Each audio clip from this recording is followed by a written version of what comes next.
Okay, good morning, good afternoon, good evening. Welcome. Hey, Jaeger. Hey, Justin.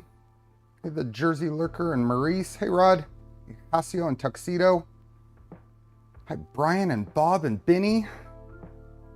What else do we have here? We got Barry and Thomas and Malfrey and Jose. Let me put my phone away, too. Just got that You're Live notification. How are folks this Sunday? Happy Clee Day. And happy Memorial Day weekend for those in the U.S. I'm excited to have tomorrow off to get stuff done. Hey, Schlunky Kong, Thunder Keys, and Morden. First few there. Hey, Cliff and Aaron. Thomas, thanks for being a member for 3 years. International Clee Day. Yep. I am glad that folks are not able to, or at least easily able to, change their names on YouTube. That would make things very, very difficult. Hey, Mitch. Dead 7 and Lars. Hey, Poity. Okay. Undefined Explode. Morning, everyone. Happy to finally make it to another stream. Welcome. We are going to begin the much anticipated Mark IV's to Core One conversion series. So I've been really looking forward to this. I have a Core One. It was pre-assembled. I ordered it on day one, very, very early. So I've had it for a while, and it has been a good printer for me. So I'm excited to have a second one that doesn't take any more space because I'm going to convert an existing printer. So the Reverend, thanks for the gifted memberships. Hey, Lord Getface. Hey, Wiki Central. Hey, Pathetic Puma. Hey, Ben. And Oscar is going to be needy today. That's okay. Your kit will reach you tomorrow. Awesome. Hi, Ben. Started reading through the manual this weekend. Big manual. There's going to be, it should be a relatively easy and quick print or build. I don't know what that actually means in terms of stream time. So I'm figuring 3 or 4 streams. We'll see. I just need to make more space. I have bent over backwards to make more space. There is a certain point where it does, there is no more space to be made. Took about 11 hours for you. Okay. Hey, tactical printing, including teardown. Cool. So we will be starting with an unbuild. There is a couple of things. So we are doing our usual Polymaker filament giveaway, and that is in the description. Cool. We're gonna get maybe some Oscar tail chasing. Polymaker filament giveaway. And I've also decided, instead of throwing away the perfectly good parts that are on this, oops, that is completely not the angle we want, that are on the Mark IV's, that is the upgrade subject. Instead of throwing these away, I'm going to give them away. Now, what I'm asking is that if you're going to enter this, you can actually use them, because otherwise they're just going to get thrown away. There's no point in the thing. So these are Prusa Lipstick Red ASA, and all the black parts are PCCF. So they are known good. They don't have a ton of hours on them. I think it is a good idea to give them away. So my Core One currently has a clogged extruder, but my Mark IV is never clogged. Nice.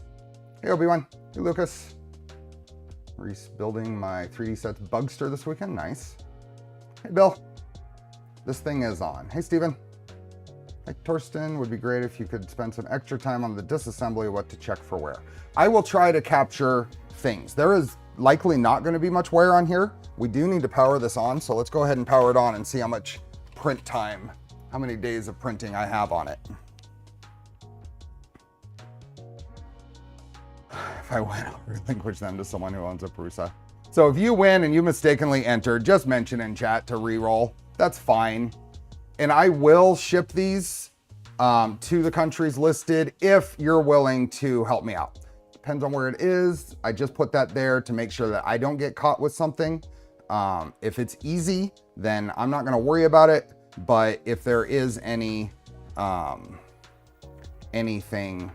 then it will, I will hope to have some help from the winner. Hey, Tanner.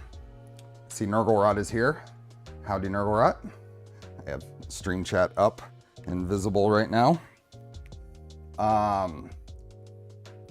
Hey, Clownhammer. Not that I'm worried about that happening. Yeah, Adam, thanks for being a member for 19 months. Printed the Core One, Pet G, black parts on PCCF, haven't built yet. That's an interesting thing. So there was some question early on. Let me sidetrack a little bit on the Core One. I had some questions on whether I was going to reprint any of the parts in the kit. And really that was focused, I think, around things like the Z compliant mounts. It appears that those are already PC blend. So I am not planning on reprinting everything. I would be checking. I don't know what might still be Pet G on the Core One printed parts, but it appears that many of them are actually, if you think they might be Pet G, they're probably PC blend. So, hey Traxman, welcome. Good to see you at Rocky Mountain. Tommy, Armor 3D, hello. Yeah, if you do enclose your Mark IV, having ABS, ASA, PC parts is a good idea.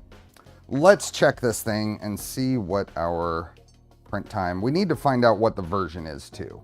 So let's go version info real quick. We are on firmware version 623.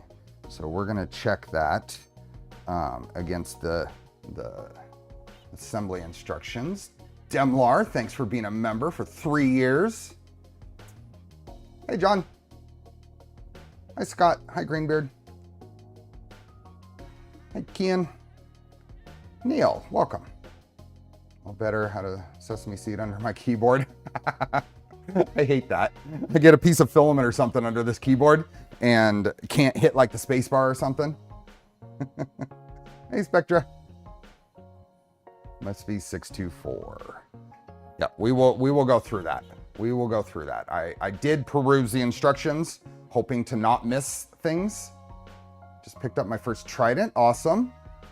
That's awesome, Keegan. Hey, Kyle. It's great to see you and everyone at Rocky Mountain. Yeah, likewise.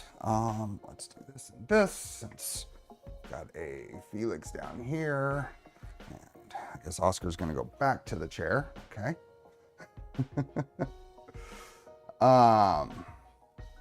Rebuilding Micron as I'm watching. Awesome. That's an upcoming build. We will be rebuilding my Micron at some point. Let's go to print statistics. And let's just go to statistics. Print time. 28 days, 17 hours. 28 days, 17 hours. Most of those, I would say a vast majority of those, are printing maker chips for events. This machine with the MMU3 was a workhorse for just cycling through maker chips. So it does not have a ton of hours. A little bit more on the history of this printer. It did come to me from Prusa when they were talking about the Mark 3.5 upgrade. So I got the pre-assembled printer with the Mark 3.5 upgrade stuff, and we did that on a stream. It has been through the full cycle incremental updates all the way to a full MK4S. It does have the older frame style and the bed frame, not the cast one. But everything, including the steppers, is MK4S. So, but it started as a MK3S Plus. Let's see. Hey, Salty Dog. I spent weeks mocking about my config for my underwear, which I gave up on, and bought an SVO8 to check the generic config for the board and switch. Okay. I'm not big on Prusa 7. I didn't know it was an upgrade path to Core One. Isn't that amazing, though? Really, that you can take this to a Core One, and I think the price for the Core One conversion kit is pretty phenomenal. It's 400 and something US dollars. Now, if you are buying and most of the Prusa upgrades don't make sense if you're buying them to upgrade them. If you already have a Mark IV you've had for a while, you've gotten your money out of it, I think it might make sense to get the upgrade kit at that price. Hey Jay. Lots of strings at this machine. And we have been pretty Prusa heavy lately on this channel. And that's just the way things line up. We had a very fun, I thought very fun, Charlie's Angel stream yesterday, where we are rebuilding a Bear printer that I got from Chris Russell. He used to run Practical Printing. I was very excited to have Greg, the Prusa Bear project lead and person, in channel and chatting about it. So that was a very unexpected, very exciting thing yesterday. So if you are a member, be sure to go check it out. And if you aren't a member, it'll be public next month.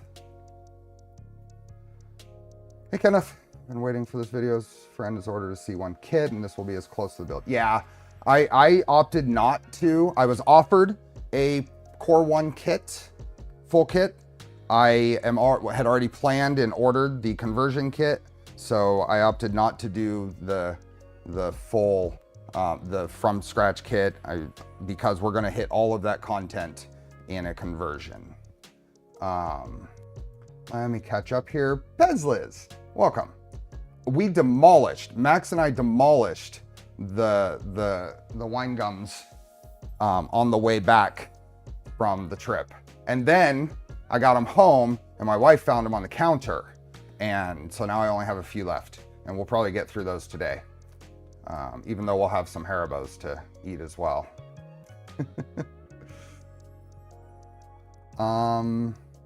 Hey Lens.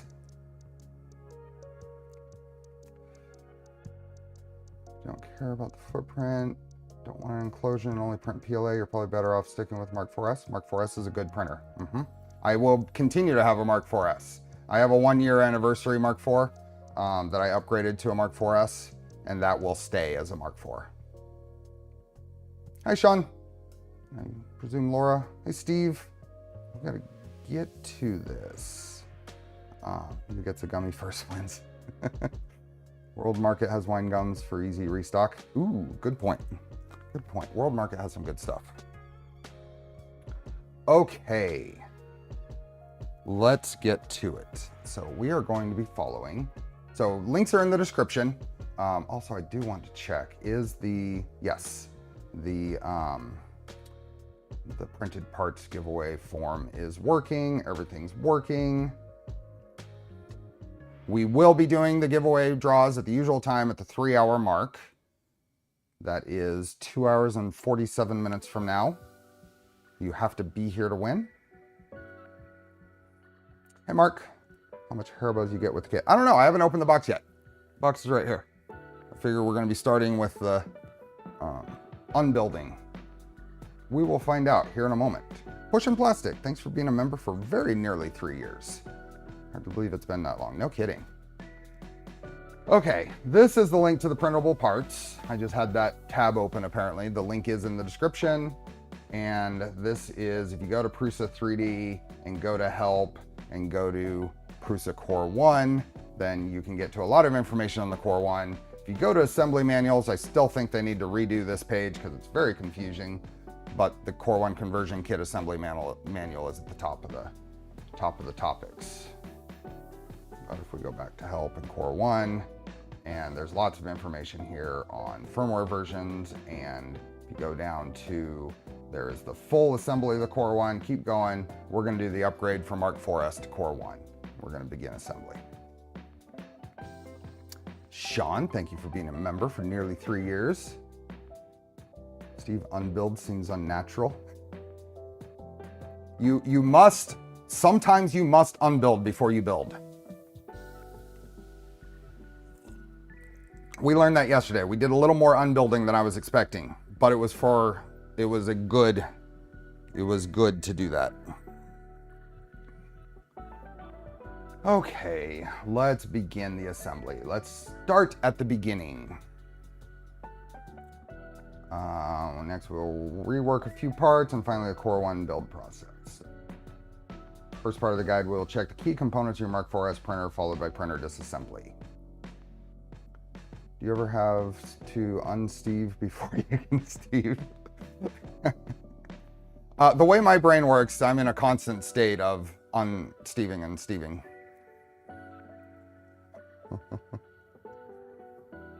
Okay, so let's just, I mean, we're gonna go through each thing here because I think it's a good idea and I don't want to miss things. My shirt is now vintage. It's in Mark IV, not Mark IVs. I figure we're ending, we're moving on from the Mark IV here. I'll wear a Core One shirt on the next stream. This is how the guide works. We don't really need to worry about that too much. This is talking about how to use the guide. It will be Haribo time today, I hope. I expect to have some Haribos, and I am going to be filling gaps in Haribo consumption with maybe some licorice all sorts or wine gums. Okay, so here's a key part. When you ordered your Core One conversion or any of the Mark IV related stuff, they did make a change to the LCD that is fundamental to the way they put out the kits. So it's always good to know. None of these are compatible with the old silver power supply. You need the newer black power supply. Bassett's, what brand are these? I got these, the all sorts here are Maynard. Yes, it is Maynard's Bassett's from the UK, from Maz. Sent them through Sanity. And I have Hassler Key licorice hard candies. And what are these? Koski candies, and then the wine gums from Canada from Pezliz. Hey, Keela.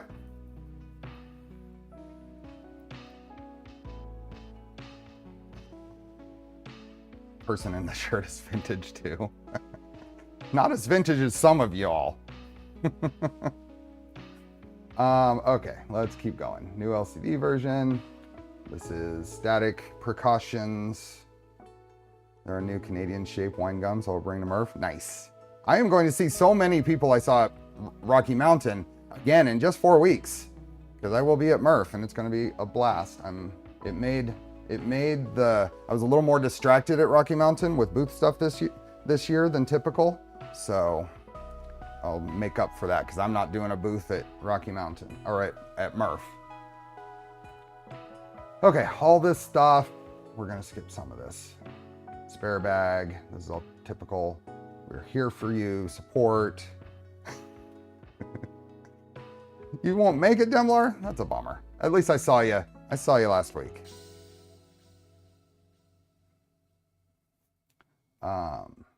There were so many maker chips. I printed an entire overstuffed filament box of Voron design maker chips, and they were gone in like 3 hours. How many fit in that box? Is it like 300 or 500 or something?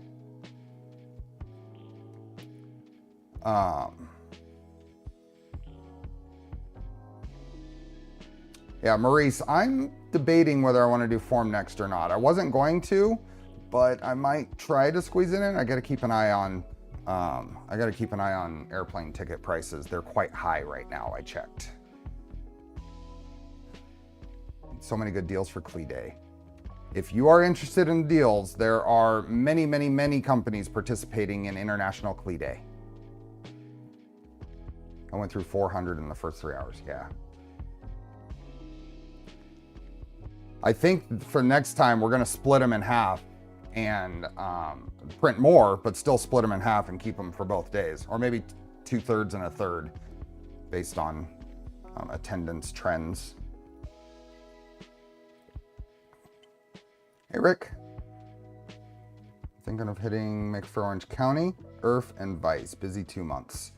Yeah, that is going to be, I mean, that's basically a month, Bob. I hate to break this to you, but that's not 2 months, because Orange County Maker Faire is the middle of September.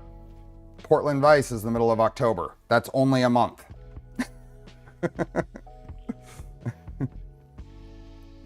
Okay. Support. Some more pro tips. That moment. Thank you for being a member for 17 months. Excited to meet you for the first time at Murph. Yes, and please let me know what your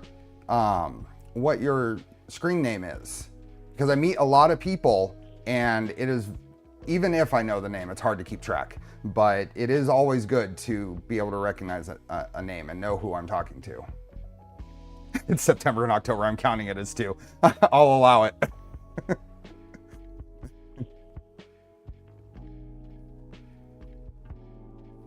You're going to Open Sauce again? I am. I'm going as an attendee unless someone needs some help at a booth or something, and I can get in through a vendor tag. But I have an attendee ticket, so. Okay, more tips, more. We're gonna make sure that this is a 5 or 6 stream series at this point, but that's okay. That's what we're here for, right? Prepare your desk. My desk is tidy. I think I did a pretty good job of cleaning things up. I also did something. I printed just a hex tray. I wanted to try some different filament. This actually printed really well for white. And I have a Acro Mills bin here that has been my dedicated to Prusa parts, because their fasteners are a little unique and that they have a smooth head, and there's a lot of them. So we're going to be diving into here for sorting parts and such. Easier to find screws on white, yeah. So this is sitting over here. We have the bench clean. Are you going to Open Saw? Oh yeah, I answered that. You introduced yourself though, Clown Hammer, and I have in here somewhere. These are the only few maker chips I picked up. DM, I don't know who that is. There's the Rocky Mountain chip, Rustic Nomads. We got Monsoon Josh. I like the Box Turtle one. It's got some depth to it. Hey Martin. Got the LDO Jason one. There we are. Clown Hammer. When did you order your conversion kit? Mine should be shipped this week, but it was delayed to the 15th next month. Now it says batch 5 shipping. I'm sorry, Simon. I ordered mine within the first 30 minutes of, I got the confirmation email within the first 30 minutes of orders being open. So, hey Scott. Might as well go through these. I don't have a lot of them. Cake Mix. West 3D. I like the colors on that one. Cake Mix is your wife. Oh, that's right. I remember now. Thank you. Reprinted 3D. The positron. I kind of like the design on this one. Very simple. We did print. So the box turtle I took, the one that we built on stream, I don't use it much. But I gotta say that I printed both days, pretty much all day, no interventions. The second day, I realized I should be printing some maker chips, and just using the colors that were in there, turned out pretty good. And then last one is Memory 3D. So I didn't get a bunch of these.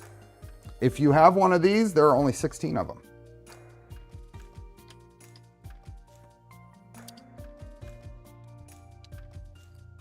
Hey, Joey. Hey, Ella. Nomads Galaxy. Welcome.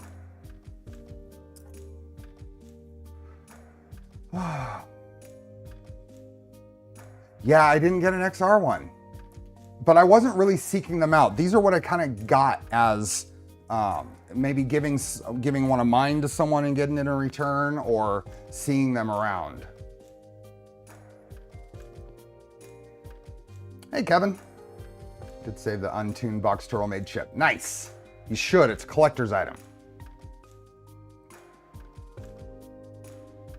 You have a Steve chip. I do like that these are small, and I like when they're either clearly marked with who they are or a QR code. I think that is a pretty good replacement or substitute for business cards. Hi, Rushmare 3D. Working on load cell stuff again tonight. Awesome. Okay, let's get back to this. Okay, what do we got here? Some parts of the printer can be reused for upgrading, so it's essential to check. Do not disassemble or disconnect anything until prompted. And any parts can be found on the eShop. So we need to make sure that it has print firmware 6.2.4 or newer. Very first thing. Let's go ahead and bring this back out here. We are on 6.2.3. So I am going to go to, let's go over to Prusa Connect Slicer. Wish I could have been at Rocky Mountain, but hey, Prusa Wire updates coming soon. Nice. And thank you for the super chat there, Nomad.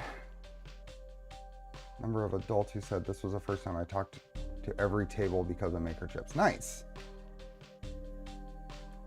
Hey, Nathan. Any Rickroll QRs? Yes, actually. If anybody knows, I think I'm remembering right, there is a maker chip out there with an RFID tag embedded, or a whatever tag embedded that does link to a certain video. Okay, I have this labeled as Mark 3.9. I've just left it there to distinguish it from my Mark 4S. So let's go to printers. Let's go here and let's do the little new firmware update is available. Let's do it. So.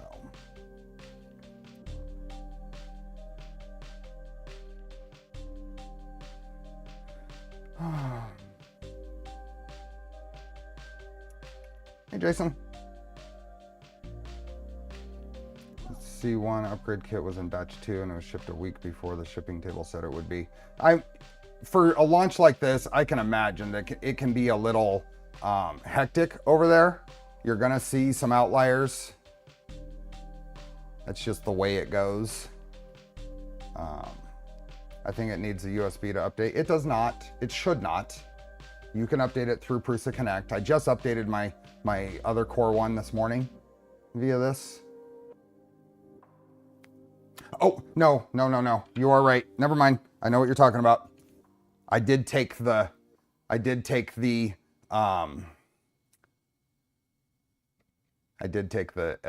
card out. I see what you're saying. Thank you.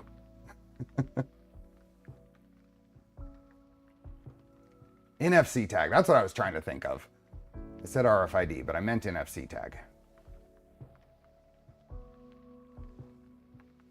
Thank you, Maurice. Should be transferring now.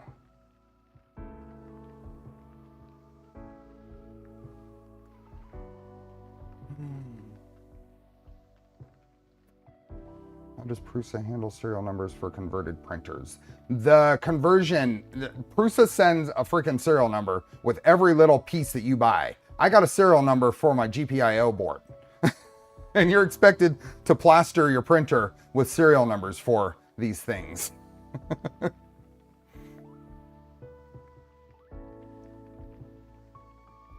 This may have it already on there, yeah. Hey, Holtz. NFC is a form of RFID.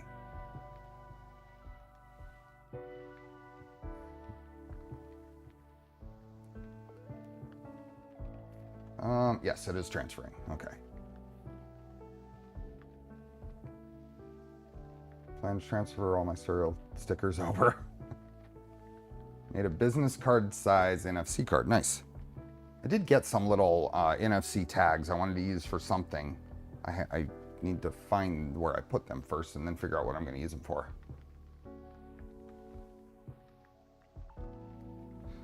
Okay, it's almost done.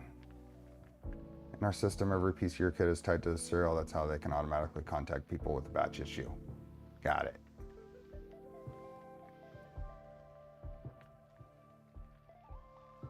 Cats are Cats are laying nice. Hey, Max. Welcome. Hi, Zadi. Shift this over here. There we go.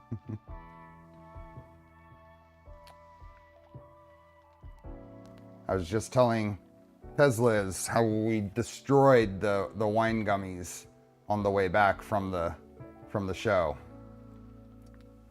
And then April got into them when I got here.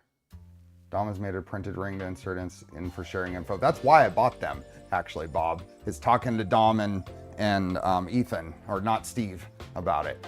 Hey, Tiago. Hey, Johnster. Hey, Parky. Hey, Timor. And I had a Mark IIs that had a batch issue with a bad extruder gear.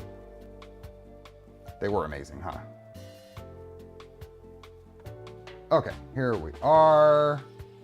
So we should be able to go here and flash and confirm. Should get a, yep.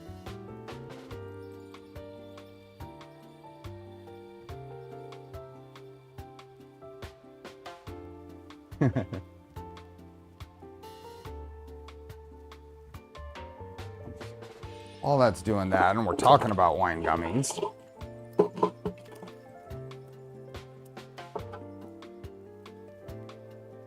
They are these.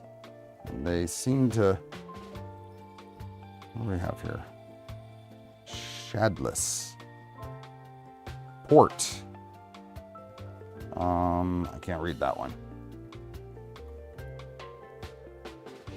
This NK4 is not a core anything yet. Right. Give me a couple of strings.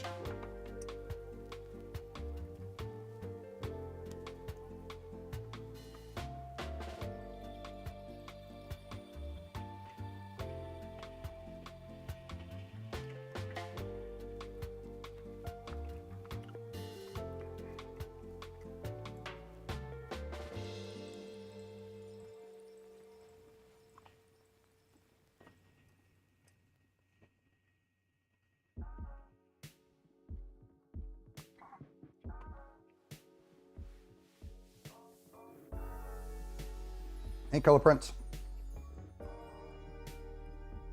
What does Core XY actually mean? I mean, what does the core in that mean? That's a good question. I don't know. Where does that come from? Core.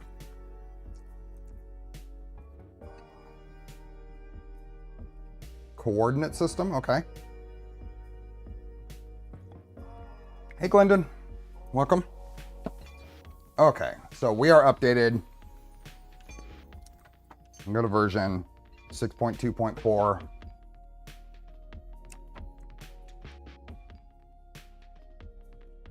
Got some food goodies at Buc-ee's. I've never been to a Buc-ee. I've had folks from outside the US ask me, what is the deal? Why is Buc-ee's a thing? I have no idea. Shush. Shush, Killer Prince. You remember that heat sink?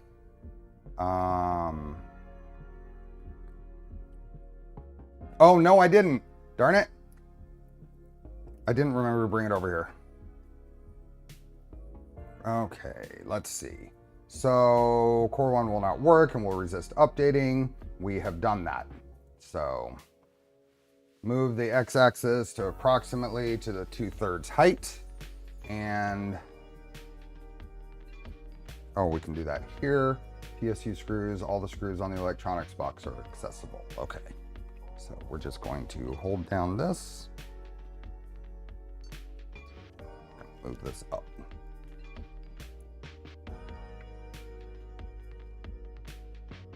Renee would like to know, you don't leave the wine gums too long. They harden and kill your teeth. Sounds like an excuse to eat them quickly.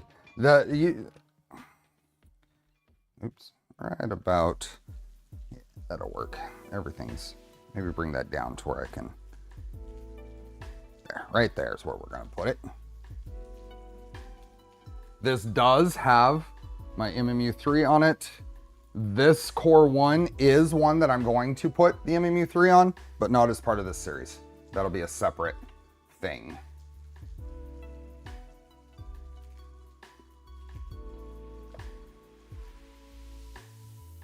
So, okay.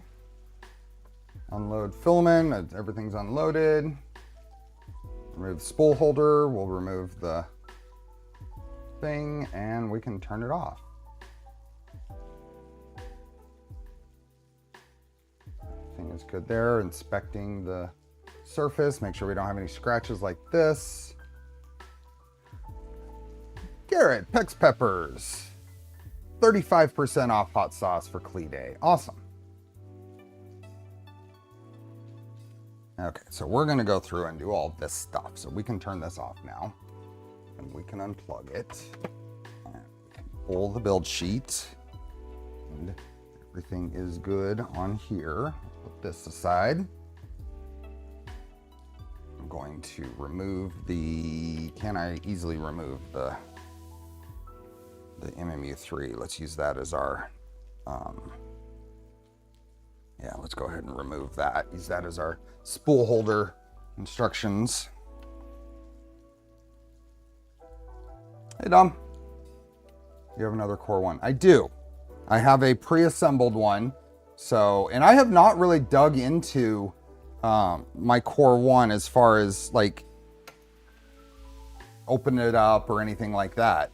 I figured I would get all of that as part of this build series. So I have a Core One with index. No, of course not.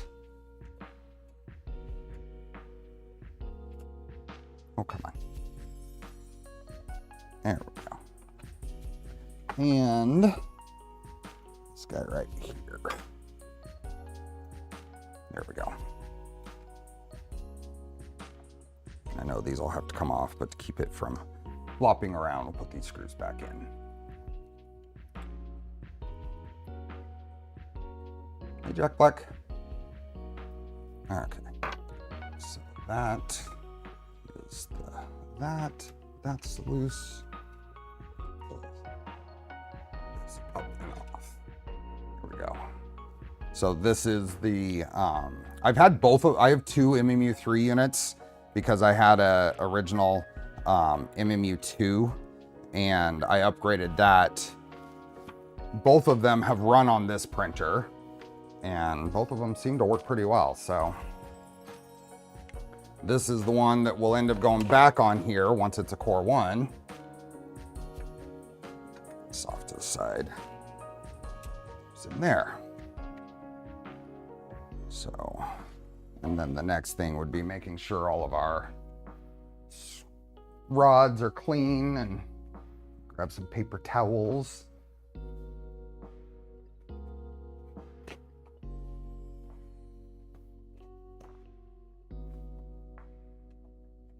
This does not have, like we saw, does not have a lot of time on it, and the Z rods have even less because they've been upgraded to Mark 4S. You'll be running the MMU on the Core One? Yes, not during this, not as part of this build series. I'll do that as a separate thing, something dedicated to setting up the Core One or the MMU3 on a Core One. I don't know exactly what spool management system I want to use. I don't really want to use the buffer. I want to use something probably a little more complicated. Is Mark 4Z over constrained? No, no.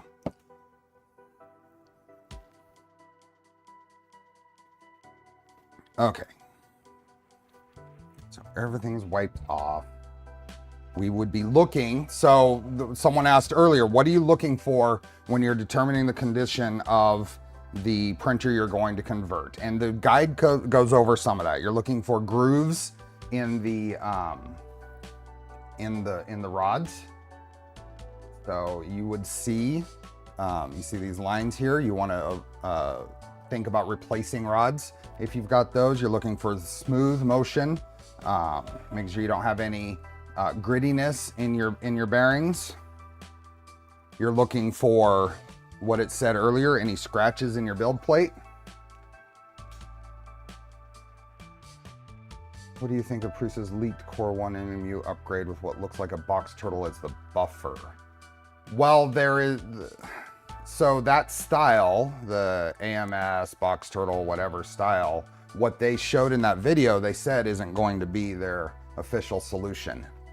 They're going to remake the multi-material unit and break compatibility, as they said, for their next gen. So, but before they release that, I'll probably go with one of those top-mounted buffer solutions for this Core One. Okay. And it talks about here about purchasing new rods if you need them and bearings and stuff. The community version. Now, have they actually released the files for that community version one? I haven't looked for a bit, but...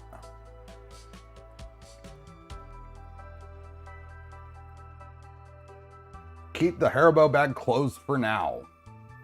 I got wine gummies instead.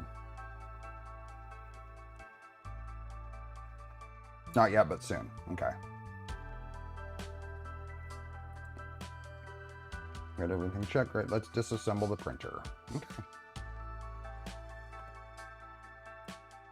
I need some tools, and I already removed the side of the thing, and I need to remove the cover. That's weird. Okay. And the NFC tag.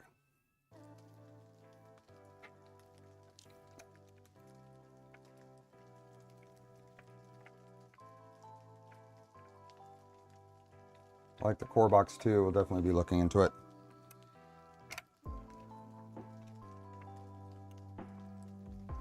So many of those use so much filament to print. I'm ready for it. I'm down for it, but it is...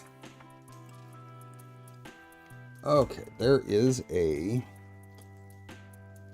antenna here. And my fingernail, I was able to just kind of catch it on the edge and it popped right off, so that's good.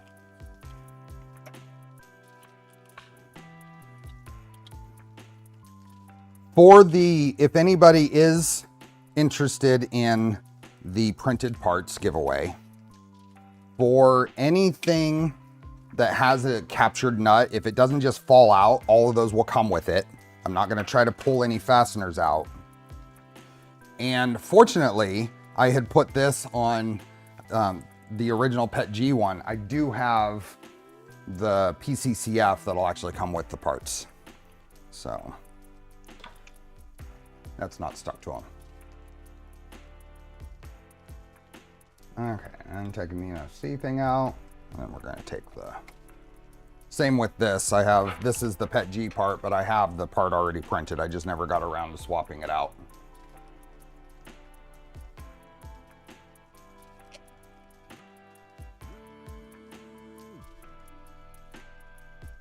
And I am going to be sorting, mostly sorting these into this hex tray.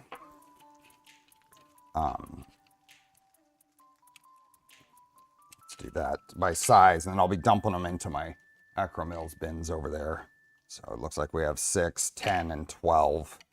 That's the sizes so far. Giveaway links are in the description. Yep.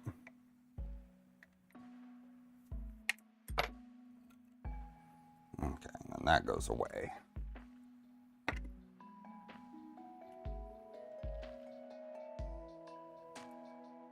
Move the Wi-Fi module. It's just plugged in, so that will stay right there. Moving all the zip ties inside of here. Let's get a nicer, better view of this. Look at that. So as you see, there are no adapters in here. Normally on a something you've upgraded from a Mark III, you're gonna have adapters for all your steppers. There are, I take that back. There are 2 adapters. The Z motors have adapters tucked up in here.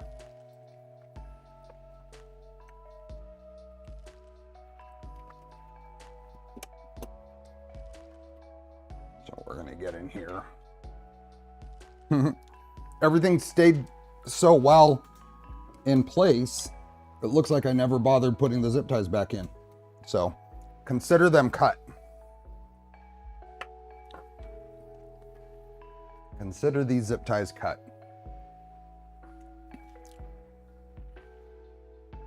Then we're going to remove a bunch of screws.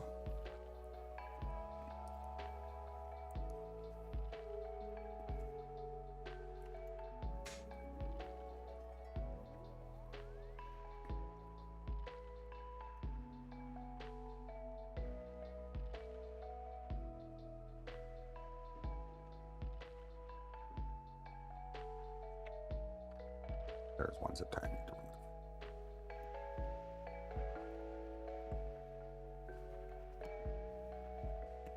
Trying to do this without scarring up the part.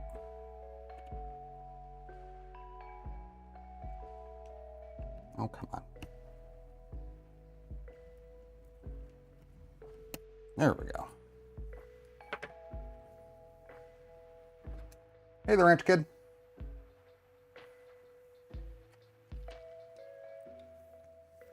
Okay, pull that.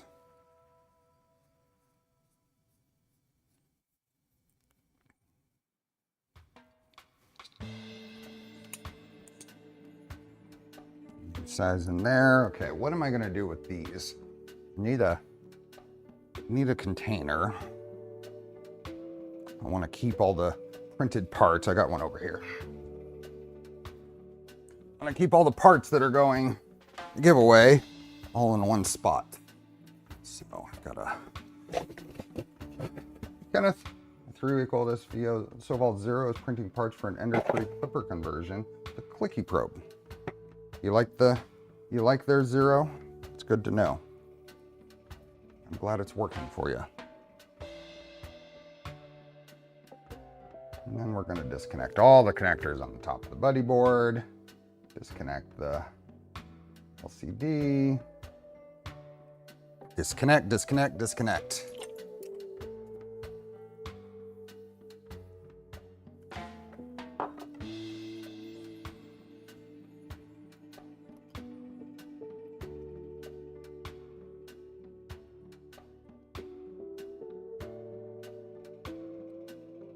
Did you change the orange parts to red in an instant?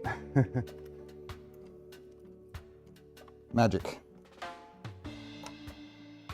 Okay, disconnect. These are the adapters that came with the, I think that was those came with the 3.9 upgrade. So 3.9 upgrade needed all this because it goes to the next extruder tool head. Bad white balance.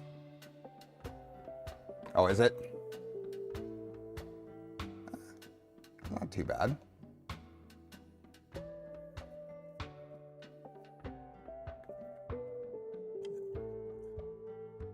I have ordered, these are Molex ClickMate connectors. I've got a bunch of 2 and 4 pin ends. That way we're working on that bare rebuild in the member streams, and that's getting all the extra Mark 3.5 parts I have. So this comes out of here. Why the eye connectors over fork spade connectors? That's just the choice they made on what to use to fasten those. Okay, and then leave the buddy board in the electronics box for now. That way it's nice and protected. Did it? Oh yeah, we need to pull the... Oh, I see. It's probably picking up stuff and adjusting as it goes. Hey, zombie. Hey, sir guy. Make yourself a Prusa parts fed legacy trident.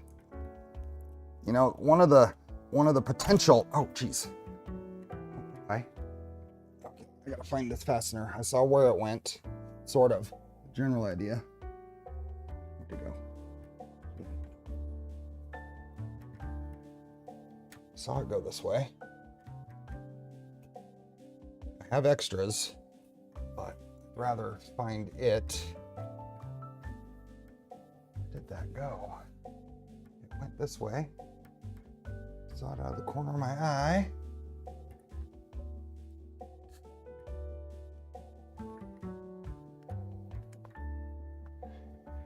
It really went. Okay, whatever. I knocked it aside when that cable finally came loose. Zombie, thanks for being a member. Party in less than a month. Yes, I am ready. I don't have to take anything. Hey, Scotty Dog.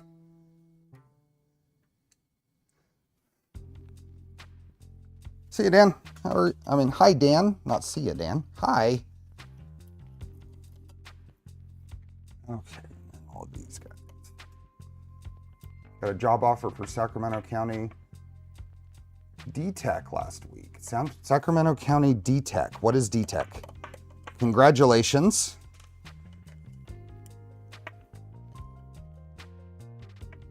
What's the downside to those flake finish epoxy floors? Drop screws can be hard to find. Josh, I am going to Murph. All my stuff all booked. I am doing well, Dan. Thank you. Hope you are too.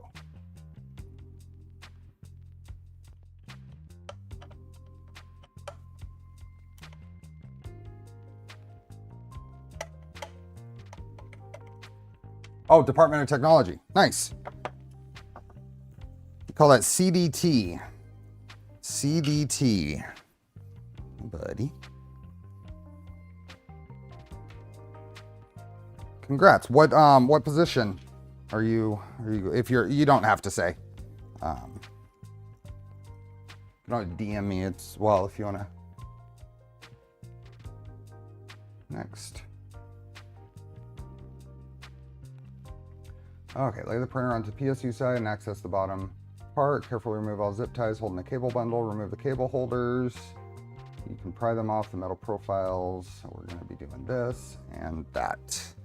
So it's onto its side. Here.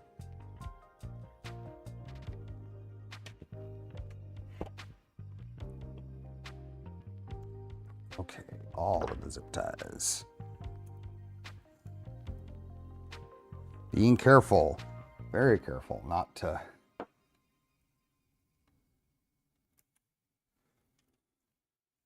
lose or not to snip any wires. Last Bar Z bash. The last Bar Z bash will be June 27th and 28th. What do I have going on? I feel like there was something that weekend. I actually don't think there's something that weekend. Are you going, Bill? Are you going? I could be convinced to go, I think.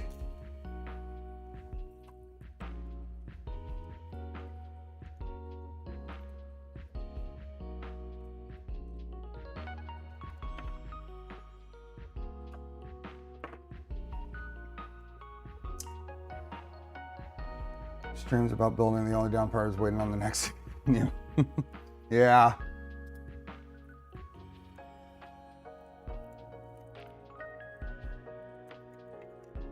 So, never mind. You said county. So, that I said CDT. That's wrong because that's state. So, I'm not familiar with the county IT agencies.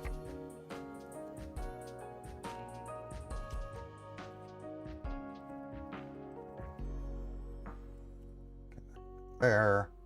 We assemble your Mark III again. I believe the only thing you'd be missing is the heat bed. No, I'd be missing power supply. You use a surprising number of parts from this Mark IV in the Core One. The only things, it's easier to say what you're not using. You're not using the frame.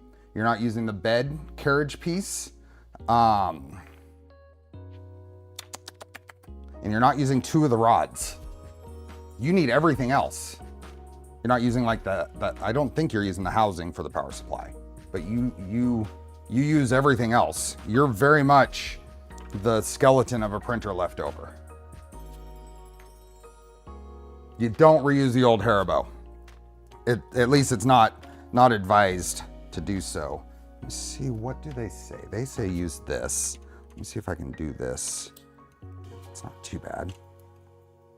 I'm trying to do this without damaging or scratching the frame.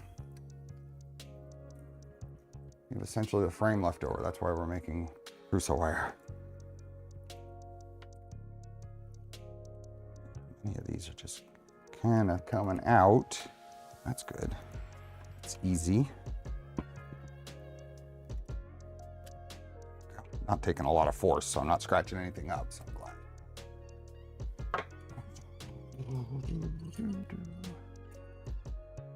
Okay, all of that is out. I guess I'll take this ground wire off.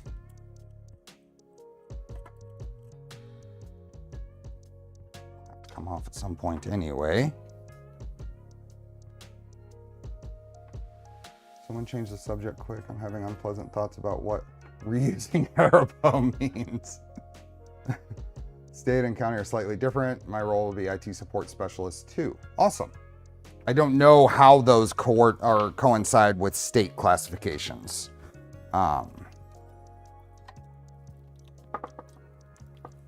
The state did a major simplification of IT classifications quite a few years ago. For the worse, I feel. There we go.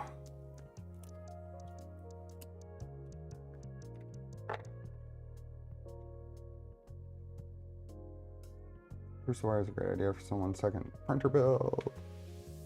Should last long.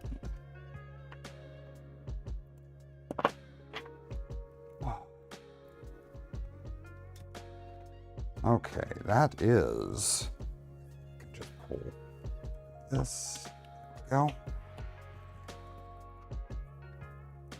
Off, what's next? Disconnect the main cable from the LCD, disconnect the grounding cable. There we go. It goes over there. Let's get this untangled. Remove the LCD assembly and save it for later use. That is not. Those are Torx. Torx. Break out the Torx and a T10. Is that this one? T8. T9, T10. Torx.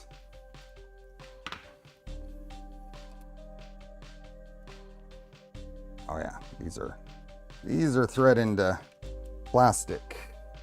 Proper thread into plastic screws, but Prusa wire kit is very much a community project there. Parky. A Febly Viper GTSR. Hammer. Hammer.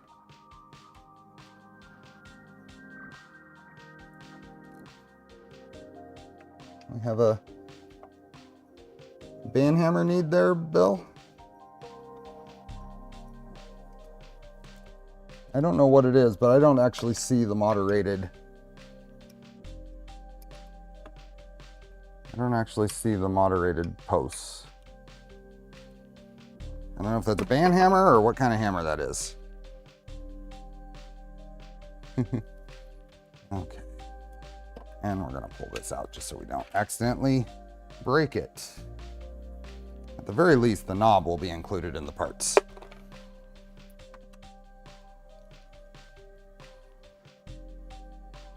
Oh. Steven towing the line. Towing the line. I think state has IT associate and then specialist 1, 2, 3. So it's more similar to somewhere between state specialist 1 and 2. Specialist 2 is a really high IT classification within the state. The vast majority of your IT staff with the state are going to be specialist 1. You're going to have like a 20-to-1 ratio in an organization of 1s to 2s. 2s should be dealing on highly complex enterprise level things, and 3s are usually like there's a handful in any large organization for the state. So IT technician is your entry level, and IT associate is one step above that.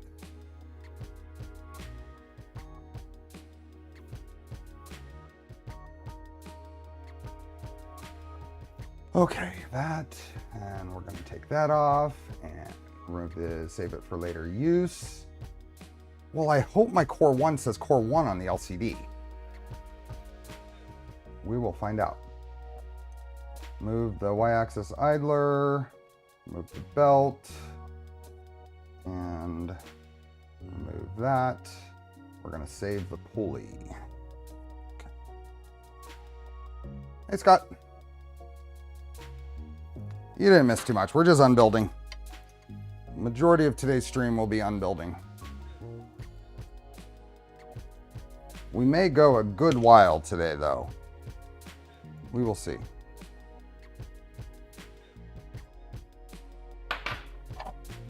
This pulls out of... Actually, we should have a... Don't we have it? Dude! That's my back! It's just clawing out.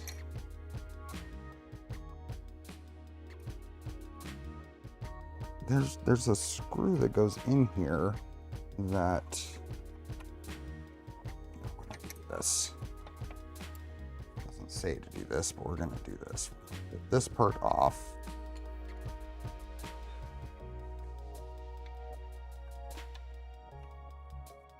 It's there. Pull the adjustment screw out.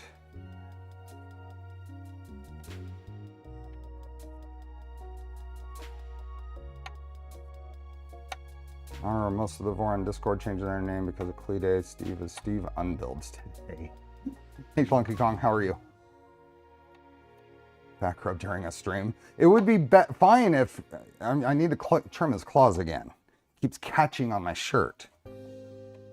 There we go. Okay, so the reason I don't really like this, so maybe I missed something. Let's check. Let's go back. It says here, pull the end of the Y-axis belt out of the holder at the bottom of the heat bed to disengage it. But this part is still on here. However, if you look at, yeah, that'll work. Let's zoom in here. If you look at this assembly, it was sitting in here like this. They want you to just pull this out. But this screw here is what puts tension on the belt. I would suggest that that get tweaked to pull this, because it's easy. Once the front idler is off, it's easy to pull. You should pull this whole piece and then remove the screw that adds tension to hold the belt in place, and then this will come out a whole lot easier. And you got to pull all this apart anyway. So this goes in the giveaway. This out, and then that. Use the belt itself to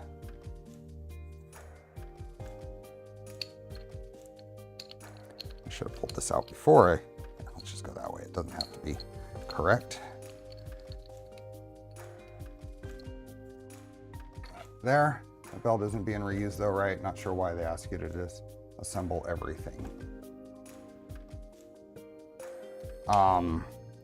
That belt is not being reused, but still.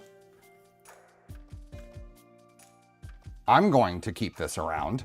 I may actually just reuse this on the bear build that I'm doing, because I know that these belts are fresh and I might as well reuse them. There you are. What's up, buddy?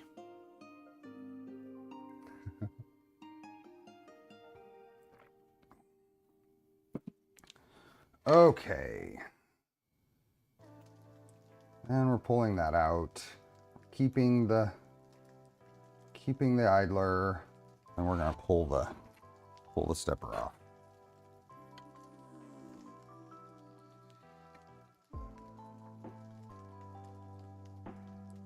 Braces, super cool to watch. Hi Lens.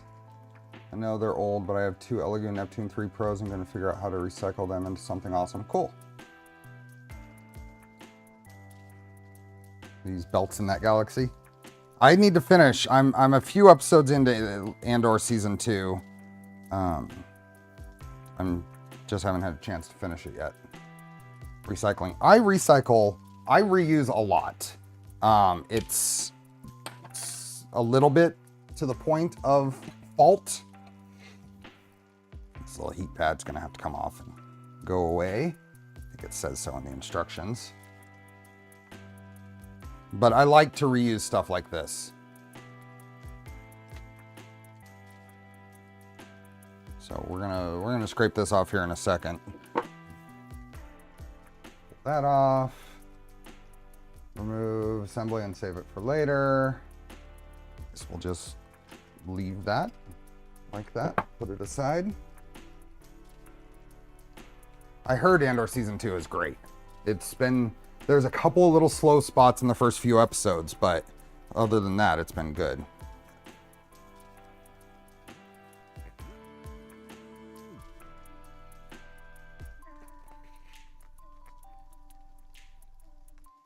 Okay, let's move on to the right side of the printer where the PSU, remove the 2 screws securing the cover. Careful to cut off zip ties. Save the power panic cable. Okay. All of this should tail. Okay. It's over here. So I want to recycle a Mark IV's enclosure into a standalone printer. I don't know what, I don't really need my enclosure anymore. I think I'm going to pack it up and save it for any potential future use. It just takes up a lot of space. I'm gonna leave my Mark IV open air with an MMU3 on it. Okay, so this is a PCCF part, so that goes in the send it off to someone pile. Then power panic. Hey, Obi-Wan. Save this cable.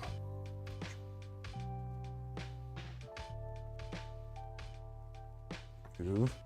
All of these, oh, those are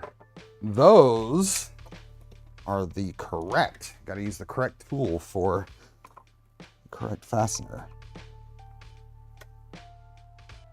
Hey, 3D Medic Vents, afternoon. A heater and PID controller to the enclosure and make a proofing box for bread.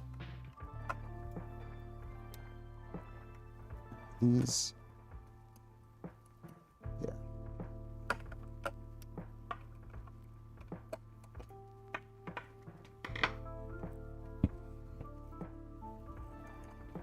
Go. Those come off. Oops. This one needs this fastener. So old British sailing terminology and idioms are still in the American language. Have you ever thought of building a 12-color MMU? I have not. I have not. Okay, that can stay in there. It's kind of... Will it stay in there? Nope. Okay. There we go. That can go over there. Watch your tail. All CF and GF parts should be treated as special waste. No, I don't think so. I don't think so. You don't need R1 and enclosure PLA PET G, so these filaments work great on a bed slinger like my 4S. Yep. Okay, next. Remove, save the power cords.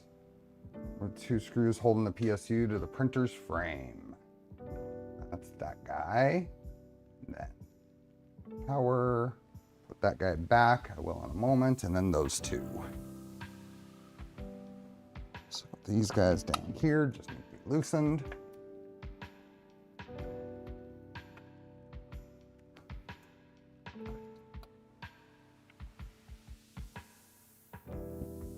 2 on the front.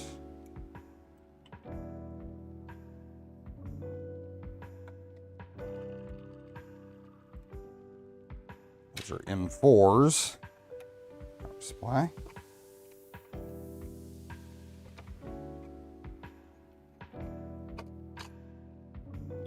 I don't think that's ever been off of that printer. I think that's been there since new. I'll grab this ground screw and put it back in here so I don't lose track of it.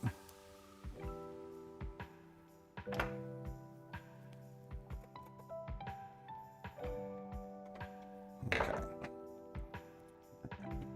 There.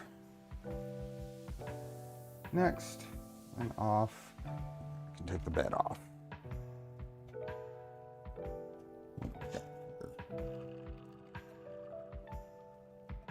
There we go.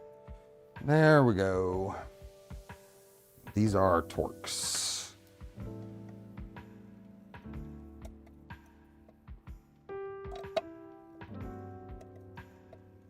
A lot of audiobooks read by the British and the way they pronounce words. Use context clues to understand them.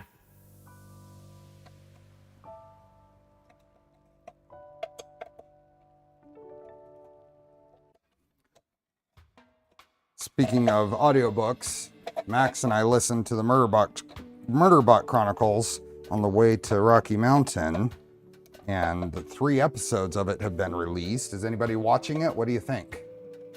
Murderbot, it's being streamed on Apple TV.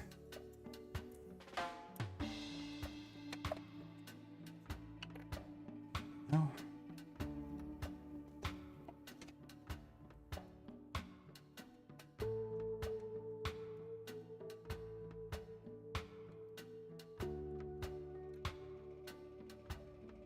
I loosened you. Why? There we go. These are really short screws, so.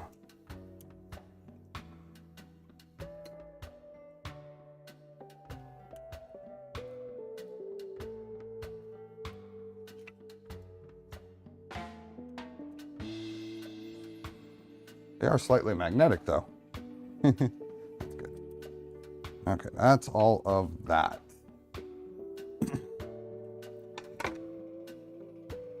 Going slow, just like the books, got to hang in there.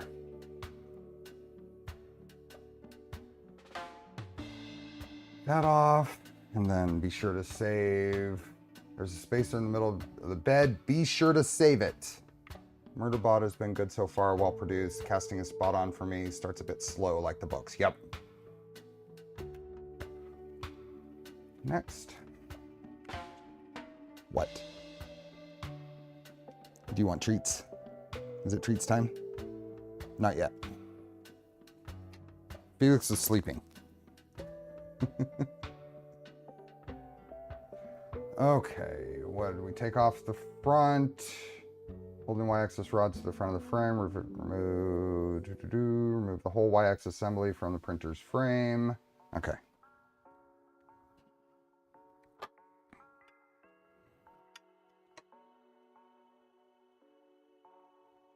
Catnip is next month. So these guys will be a year old on the 12th of June. I'm arbitrarily declaring them old enough for catnip when they're a year old. So I will be, I'm just going to remove these two. They will be trying their first catnip on stream after they're a year old. This over here for now with the bed sheet. There we go. These are 10s. There.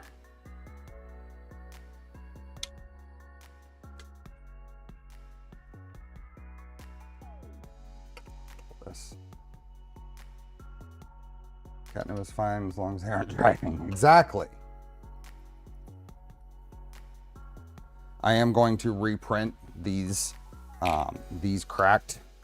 So for whoever wins the thing, I'm going to reprint these parts. These are the only things in the PCCF that I saw had any kind of issues with them.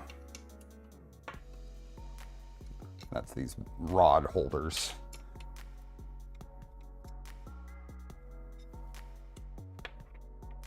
Okay, this will come off. These guys.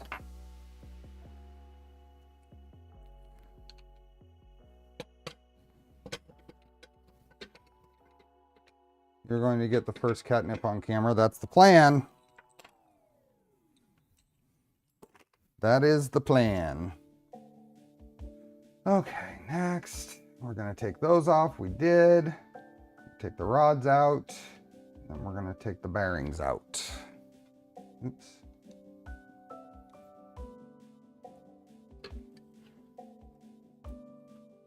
So, making sure I didn't leave any residue on here, so rods come out. I'm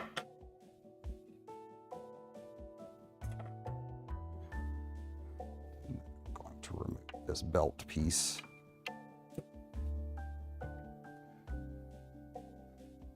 Hey, 3D Brummy.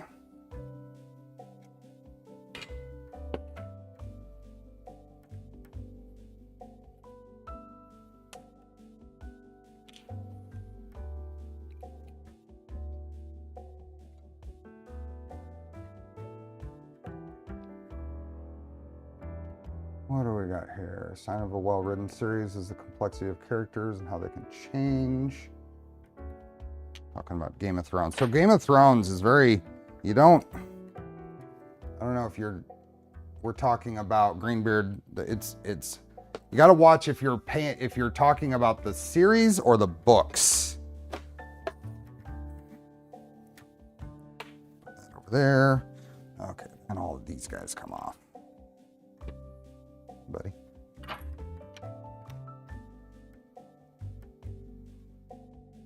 Just decided we're going to the Ren Fair tomorrow. Nice. Heard. Okay, those have a nut on the other side.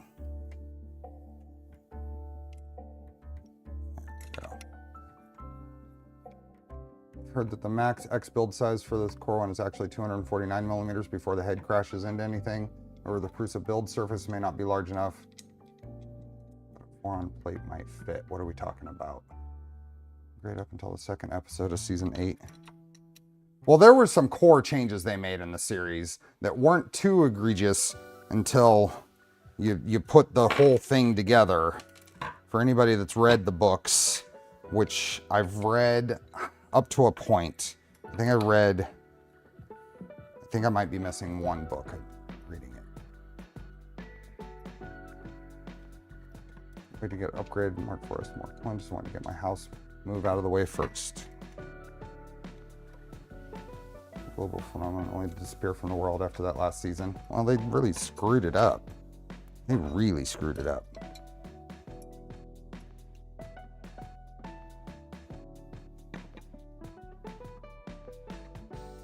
Five books so far. I think I might be up to all but the latest one.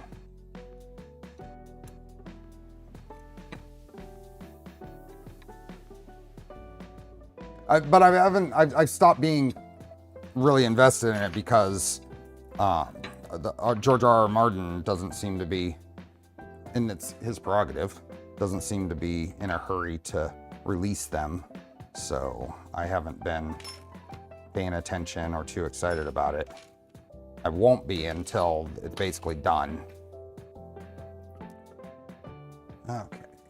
Grease. I want to get grease on my nice pristine white hex tray there.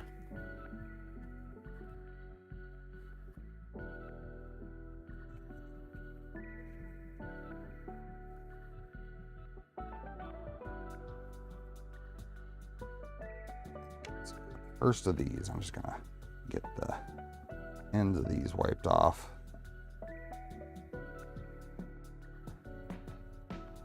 Yeah, like I said, I don't want to. Oh, well, that's not good. Come on, focus. Ah, look at there. We've got some bearings that found their way out. Are you interested in that too, Oscar? Okay, I am not going to mess with that yet. I'm going to set this aside.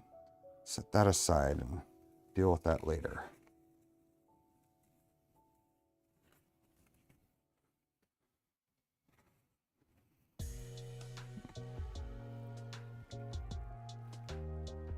Okay, I need my mouse. It's right underneath you.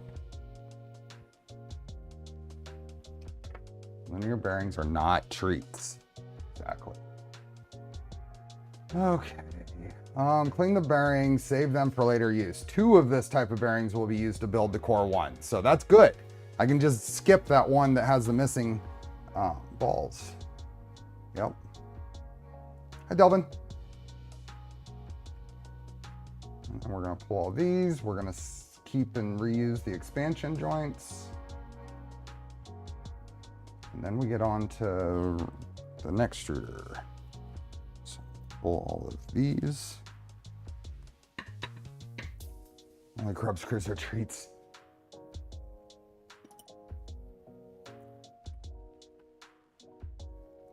Oh, what size are these? Oh, there they are.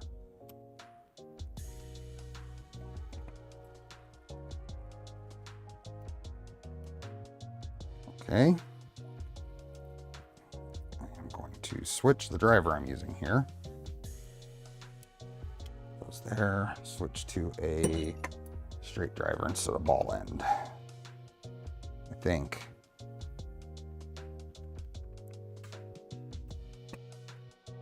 That one. Let's try this one. Nope. Okay, maybe I will use the ball end. No. Can also scavenge them from the x-axis. So we only use 2 of all of those, huh? Well, that'll be handy then. We'll just grab the best of them.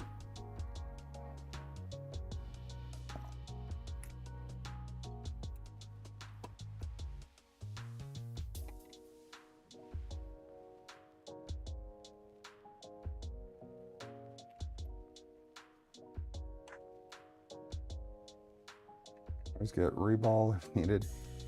Yeah, I can put those back in. That's for sure. But if they fell out, there's something going on with them. So.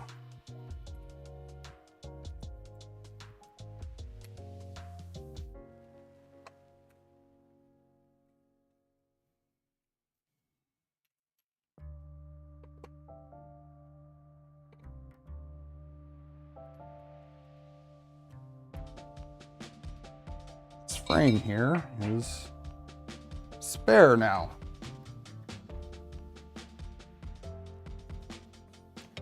That aside, these guys aside, and all of these are 12 millimeters. There. Right like the wind. I had putting myself a drippy bucket across 2 machines the way more often. I like my drippy bucket. I love that cookie CAD filament on there too. So we're now going to take that off, take that off, unplug everything, unplug more of everything, more and more of everything, remove the hot end, undo the screws. Okay.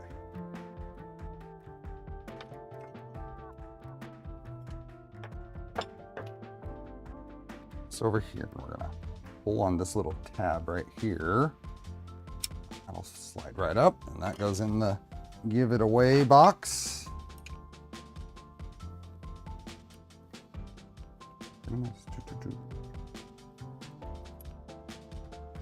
How are we doing on? We've got almost 300 people here. We are at about 1/3 of you have hit the like button.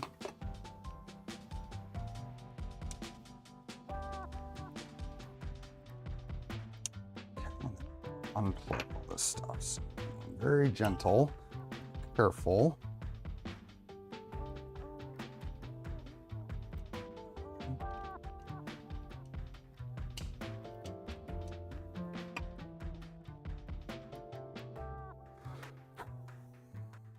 Always aiming for that 50% ratio.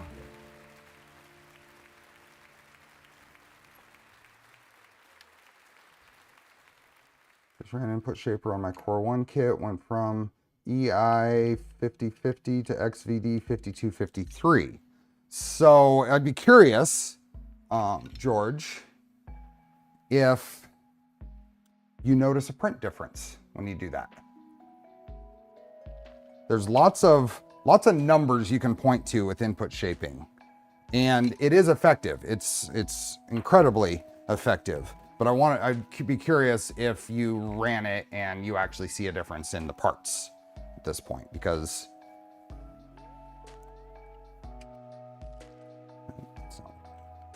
what are you doing? That wasn't nice. That wasn't nice at all. We're gonna delay treats.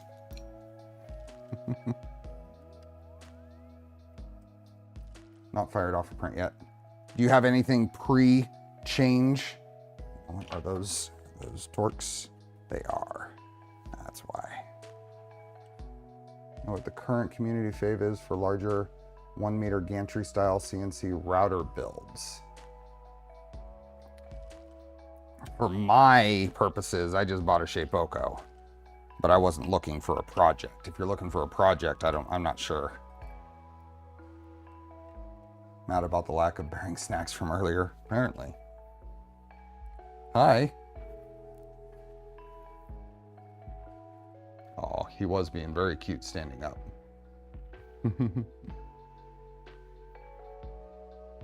Hey, BBs.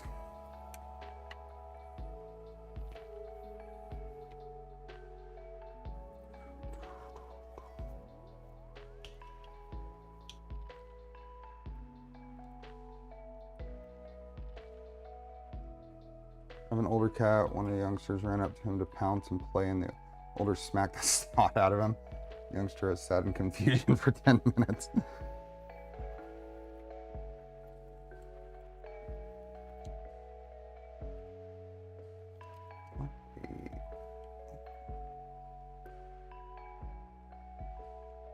Now, what are we supposed to be doing?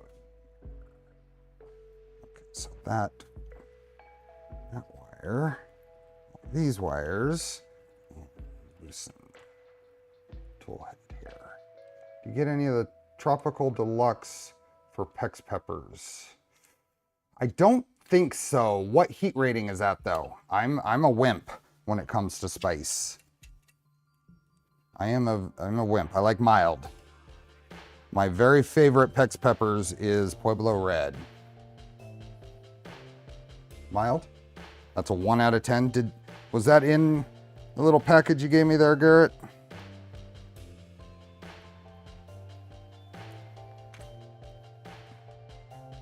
Hey, John.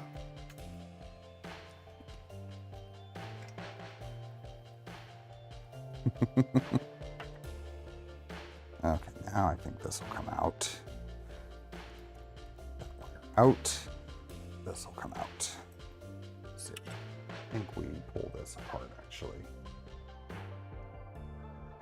Move the two screws holding the heatsink fan to the heatsink.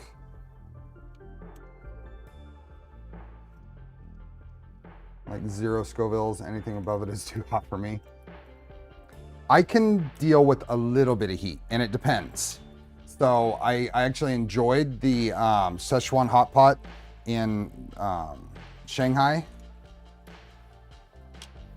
It was hot, especially for me, but it was good. But in general, I really gravitate towards mild. Oop, there we go. Fan. We'll pull it apart. It's later in the instructions. Yeah.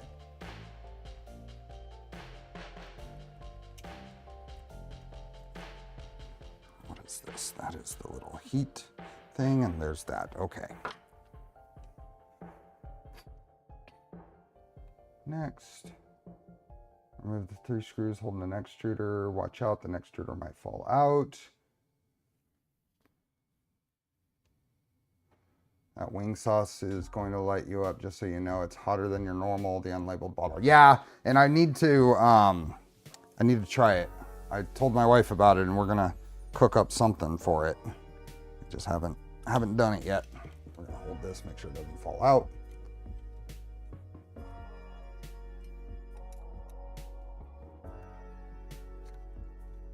And back to Andor, I love the bit where, John, did you miss the part where I said I haven't finished it yet? Do I need to sick bill on you?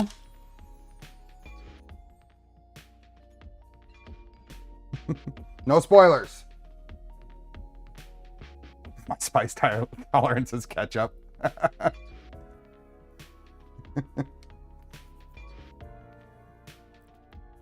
Okay. There. I like the green hot sauce that West 3D always has at their booth. False spoilers are even worse. We don't even want to touch on spoilers. You're distracting me. You're distracting me. Okay, that's off. We are going to, what did that say? We want to save the next extruder for later use. So that's what I did. And we can pull a couple of screws out the back and remove the love board. Put this over here too. Of the part where redacted happened with redacted.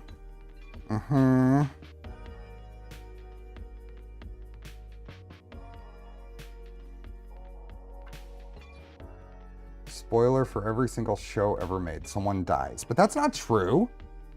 Not true at all. Plenty of shows where nobody eats it.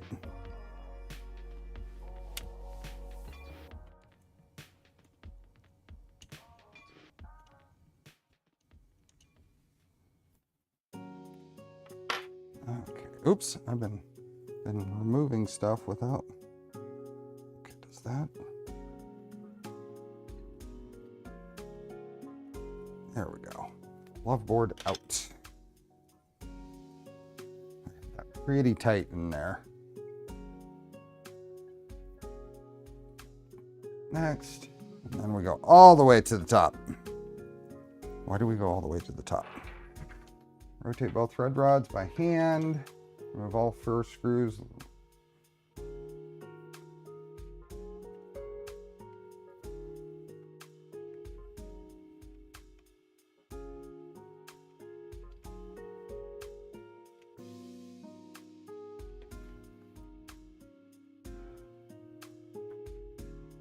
Then we're going to remove our Z motors, apparently. Okay.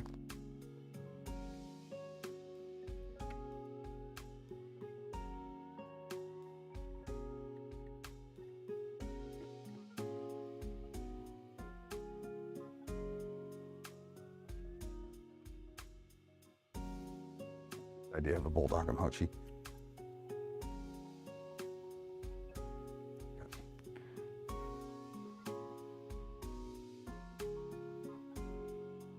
The manual show the printed parts on the top with the move to top instructions. Yeah. Yep. They're still there. It's not simply undo everything. Well, we're following the directions.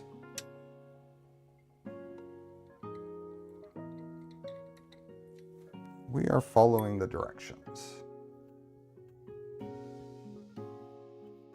Why is that not moving any further down?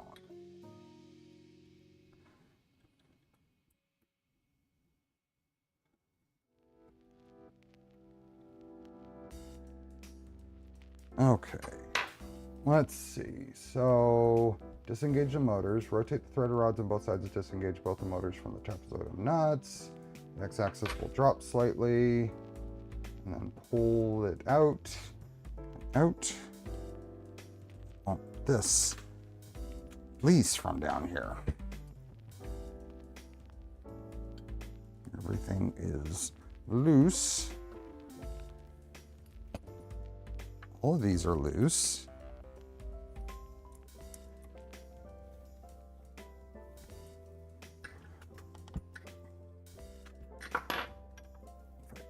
push with this.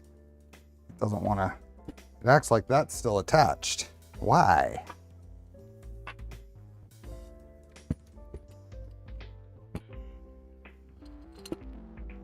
Why? It's wedged in there apparently. All the zip ties are out. Huh. Let's try the other side.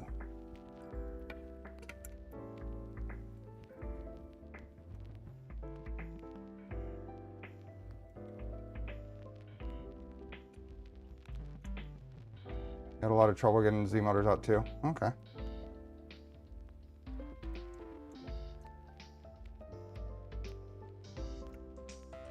that what we're doing next? Yeah.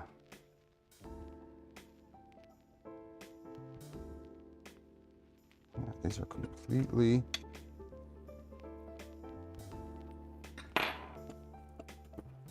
wow. Oh, there we go. Try that over here. Just do a little good jump.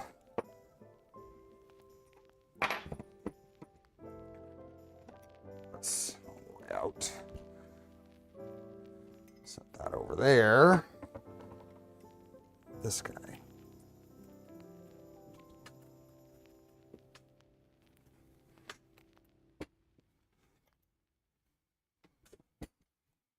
PSU is gone. This is the electronics. Rubber pad sticks. Yep. That's what's going on.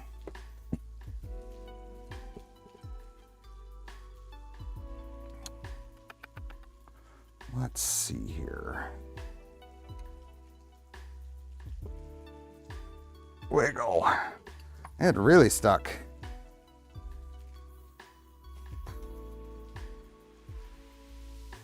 What can I do to do that? I don't want to mar stuff up is the thing. Don't want to mar stuff up. I'm trying to even just, oh, there we go. There we go. Rubber pad really did stick. Nope, just had to wiggle it enough to get it. Pull those, and then we get to the axes. Okay.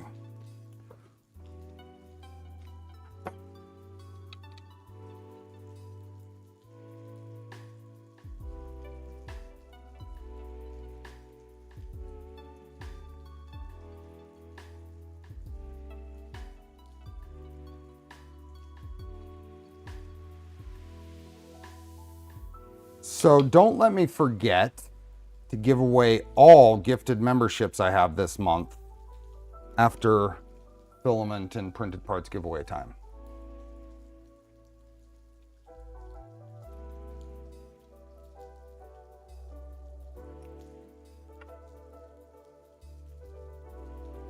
Go. Into the, these guys come off. We will be reusing these.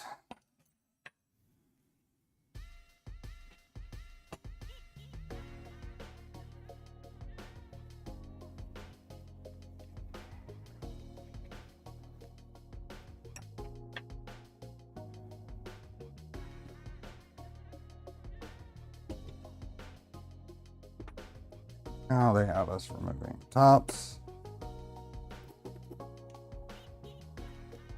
I have some Pueblo Reserve. I need to try it. I suspect I'm going to like it. Don't forget to give away all gifts and memberships day after filament.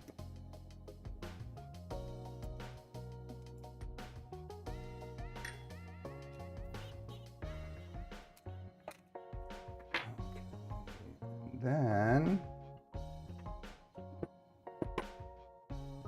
loosen this guy.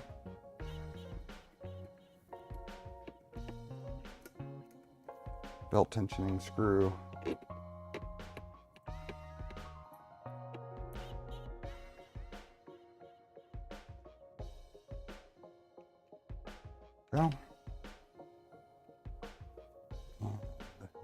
has to remove the X stepper.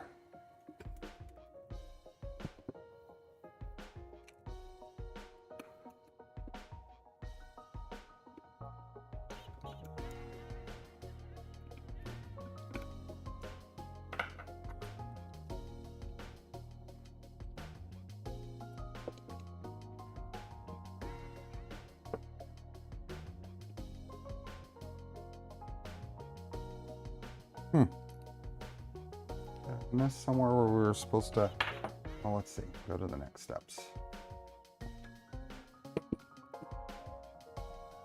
Okay. Next steps are doing this stuff. There's not quite enough room to pull the stepper off while the belt's still there, so let's go through all these things. These.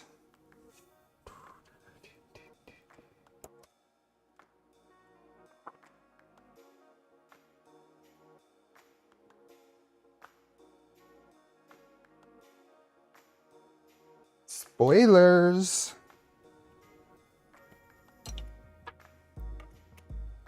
River Song doesn't like spoilers.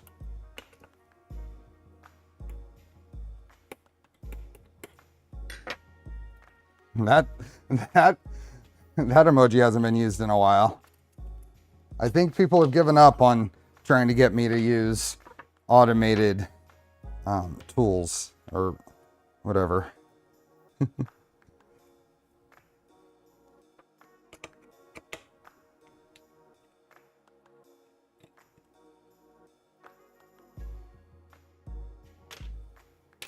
Oops, that goes over here.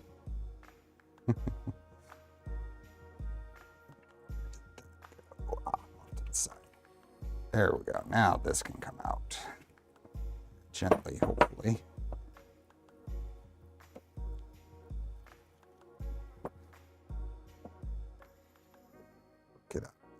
Work it out of the channel, just like when we put it in.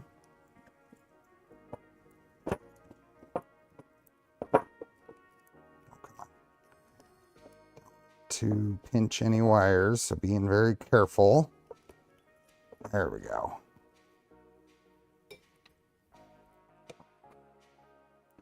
It's out. Okay. Switching of the glasses. I still use them because they are handy when I'm looking at details. I don't need them as much for looking at details with my contacts. But pull out the end of the belt to the motor side, disengage it. I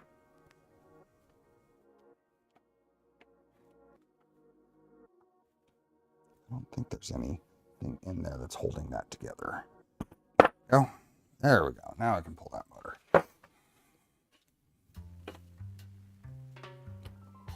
Go.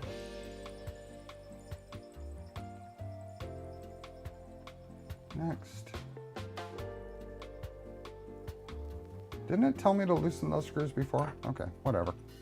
Then that can come out. To push that through and then push the...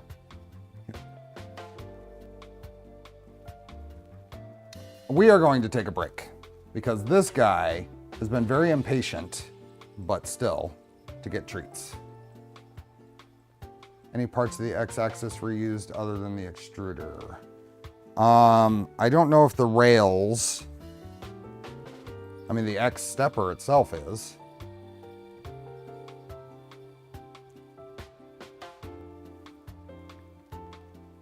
Yeah, we're gonna do treats. Then maybe he'll relax. You want treats? Are you ready for treats? Here, let's do this real quick. Let's do this real quick because I suspect he's gonna jump over to the table. You can come over here. Looky, come on, you can do it. Good job. Now, apologies for the shaky cam. There we go. Yeah, treats. So ready for treats. He hasn't earned treats. That's okay. Sometimes they're just not gonna earn it.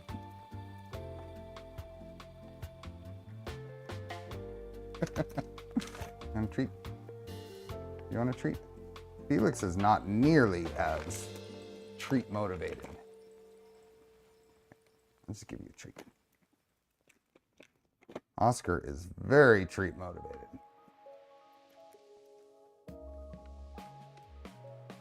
I'll give you a few treats back.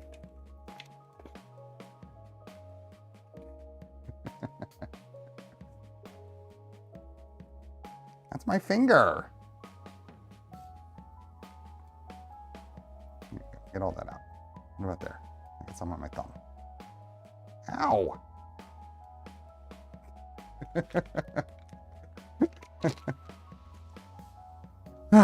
Okay, you got treats.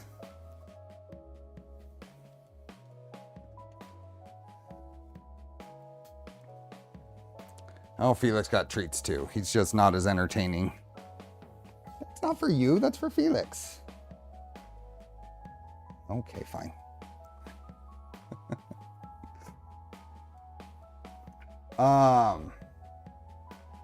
Oscar is he is very interactive with his paws and stuff.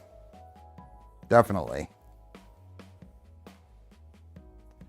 Oscar does steal treats from Felix. He just did. But Felix isn't as treat motivated, so I don't think he cares as much.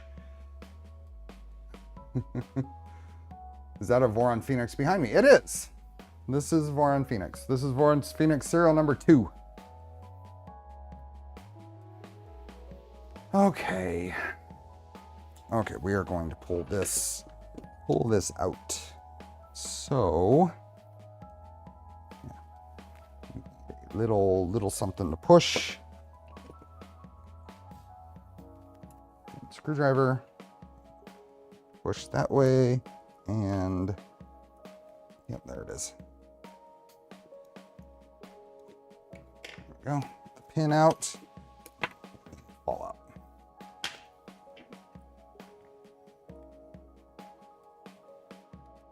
The same one that grows 2 millimeters one hot. Yes. Yes.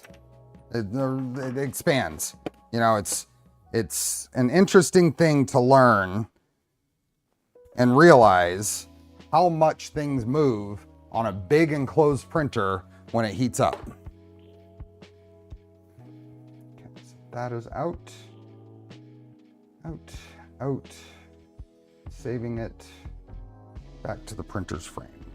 Why are we skipping? I guess we're done with this. I guess we probably don't technically use any more of this.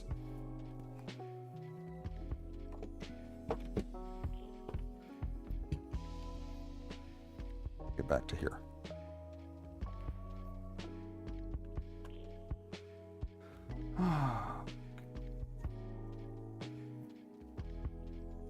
Love River Song's whole thing on Doctor Who. Maybe one of the bearings. Well, I mean, I think they expect you to use the bed ones, but we'll find the best ones.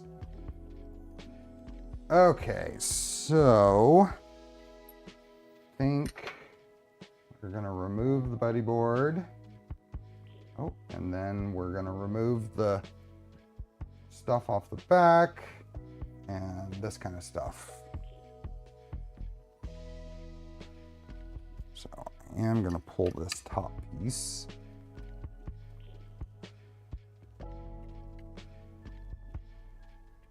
The latest season of Doctor Who has been straight fire. I have, I'm almost caught up. I need to catch up on the latest stuff, but I don't know the latest Doctor's name, but I like him. He, I like the other show he was in. It's pretty funny. Oh, not that. We're gonna use this to get the frame off, but we gotta pull the buddy board. Been decent. I have a general like for all of the Doctor Who's, the more recent ones. Mike at E3D asked who my favorite Doctor is of the, I think he was asking overall, but my went with from the newer, the resurgence from Chris Eccleston on. And I think I like Peter Caprelli the best, although David Tennant was very, very good. But in general, I've been fine with all of them. I think the whole point of the Doctor is to have to be quirky. And they have all been quirky. I just like Peter Caprelli's quirkiness best. Okay, why do I keep missing? I'm missing, oh no, I think it's the yep, there we go. Capaldi, thank you. Was the stuff sticking. So we are going to take these off.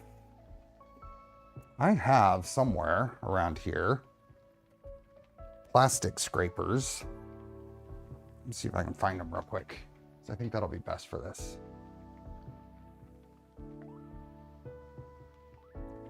Jodie kind of got snubbed by bad writing, but I didn't mind her as the Doctor.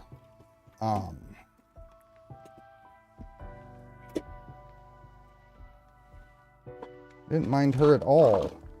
Where are those? Aha! Plastic scraper.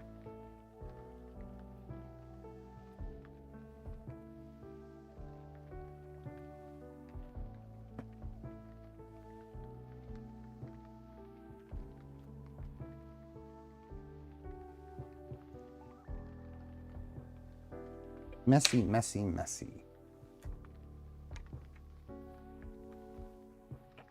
I did like David Tennant.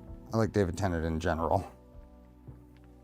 What was that series he did with the other guy? The Angels.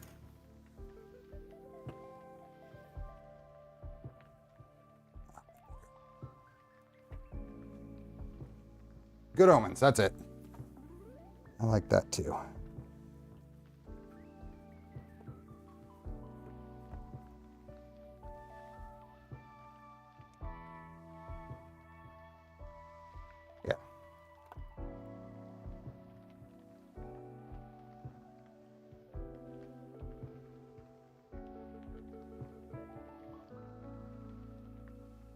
And Jessica Jones, he is terrifying. Yep.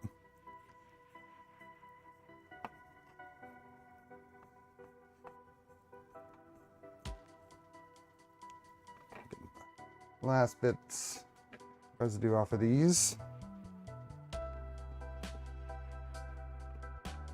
And we'll clean this up before we install it in the Core One. What are we doing on time? It's already noon. Got 300 people here. We haven't hit 50% likes.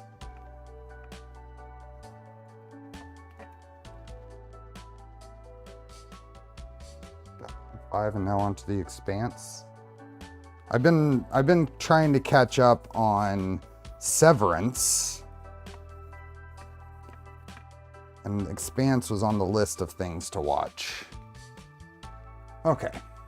So we're gonna set that over there. Do not use a sharp object to remove the pads. That's why I use the plastic scrapers. Orville, I finished that. I watched all of Orville recently. I've gone over the past year or so, year and a half, I've gone and tried to get through Orville, and just gotten busy with other things. Not necessarily because it wasn't entertaining or whatever, but I finally binged the rest of it and just finished just a month ago or so. How do you find to watch TV with all the building machining? It's often just going background. I just put it on a second screen and work on other stuff. Hey, Mark. How long is it expected to take to convert? I'm being told people are about 10 or 12 hours for this. It'll take us longer because it's a stream.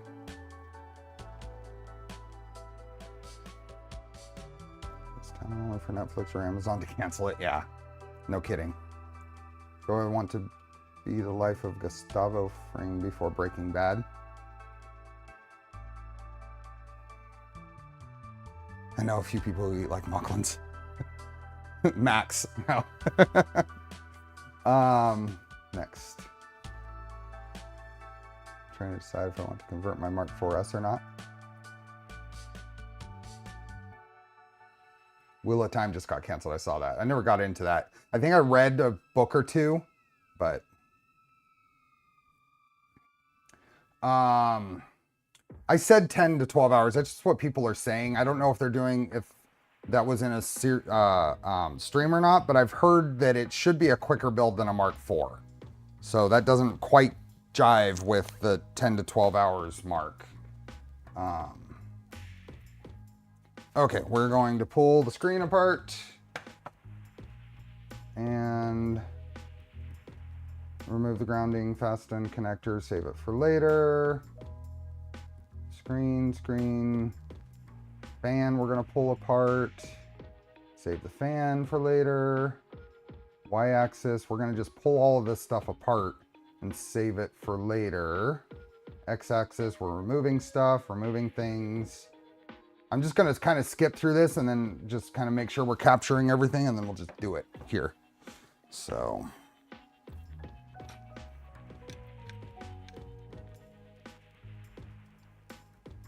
Sign a Prusa wire to give it to the ultimate X. You need Max to sign it then. I mean, I don't mind signing it, but you need Max to sign it.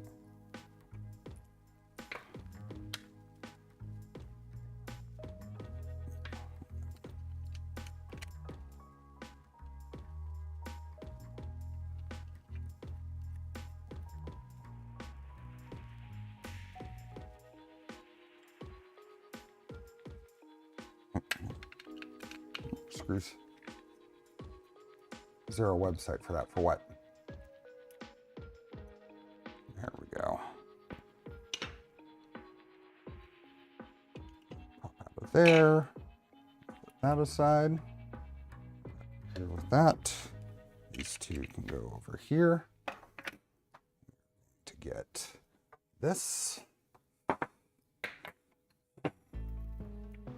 Enjoying. I'm even optionally supporting the INZ board. So when Max was developing the switch wire, I was converting one of my Mark IIIs at the time to use for it. So the reason the files are out there for the screen and a mount for the board is because I was using those for my build.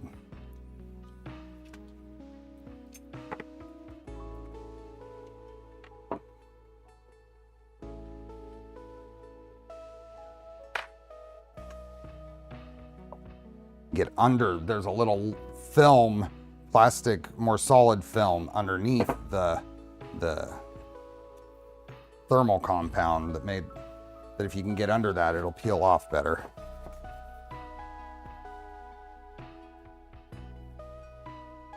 There's switchwire Prusa screen parts. There are.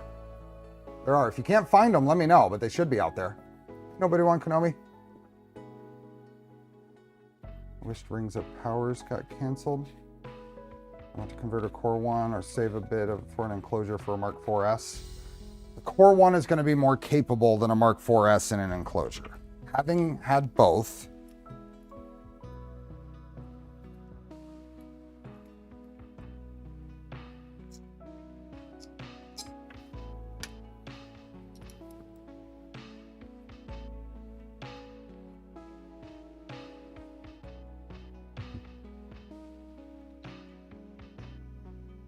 how loud is the Core One? Not.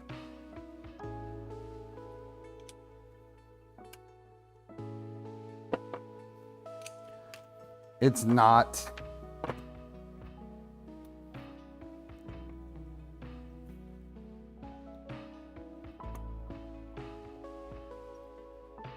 So sometimes when you are removing a pulley that has already been installed, it can be tough because the grub screw 90 degrees from the flat side is going to be driven into the side of the shaft, and that deforming around that grub screw can make it tough to pull the pulley off. So, about the same as a normal Mark 4S. Yeah, I mean, both of them are fairly quiet. I don't think there are step files for them. That's possible, Ella. I can definitely get you step files for them, and I can at least try to get them out there. And try is all based on me remembering to do it. Okay, that is all of those. I think it's basically skipping this stuff because we don't use it, but I'm gonna pull these off so I can put them in the printed parts box.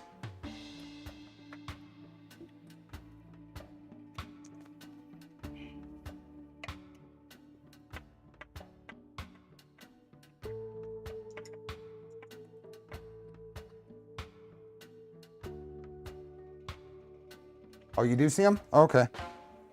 Awesome. I don't have to remember something.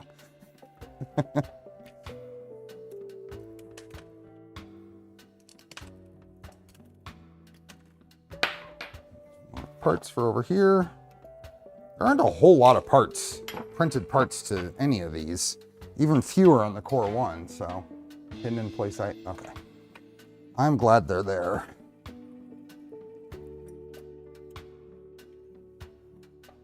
You guys, why you be like that?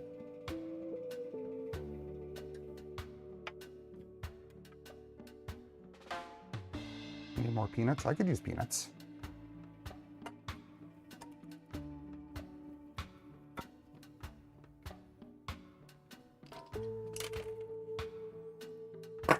There.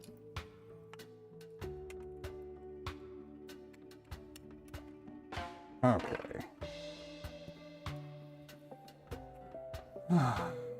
But we can use this together. So this, everything is off of this. This is leftover. This is leftover. Pull these fasteners out.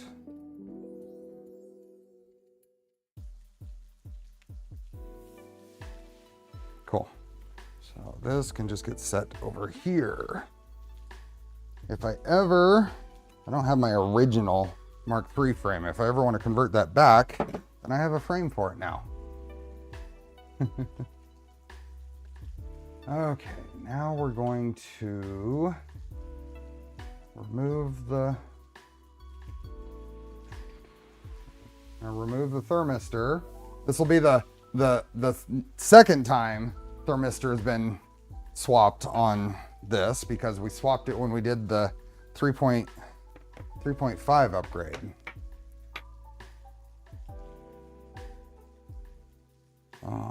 Okay, so these, the bare frame. The winning lottery ticket can help there. I want a winning lottery ticket. What screwdriver is that? Looks like it'd be pretty durable. I have a lot of drivers from my playing in the high-end hobby RC world.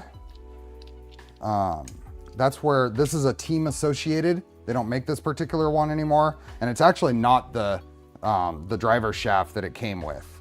I don't know where this one came from, but the handle was nice, and it makes for a pretty short driver. That's just like this. This you can still get if you search for J Concepts wheel nut driver. You can find this J Concepts. It is super handy. It's 7mm on one side, but it's 5.5 on the other. 5.5 is the driver size for M3 nuts. The LDO ones are actually pretty nice.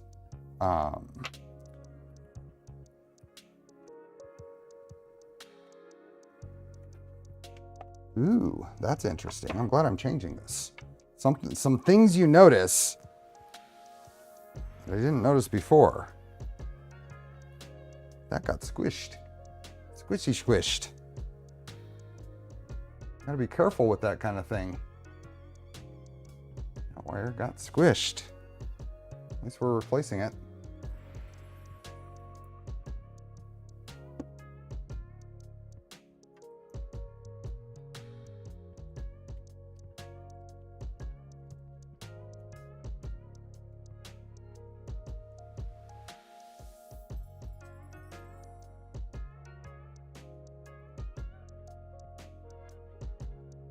Yeah, that's not ideal. Fabrico one should be on sale during Clee Day. Mm-hmm. Does Fabrico have ball end ones in their sets now? I like having a ball end option. Assuming we're pulling this whole thing off. Aluminum tape. There we go.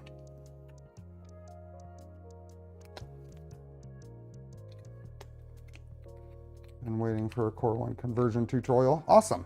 And welcome, Leonard. There's replacements. Been pushing Hector for a full set.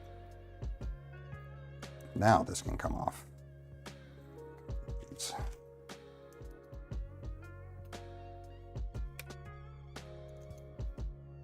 Clee Day is upon us. Take advantage of the discounts worldwide. Yep.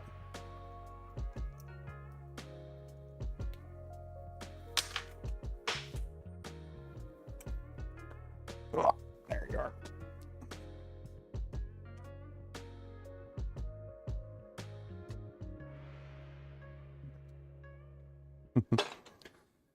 Okay. So this thing is really nice just for, you don't usually need a lot of torque on these fasteners, so this little thumb one works really well.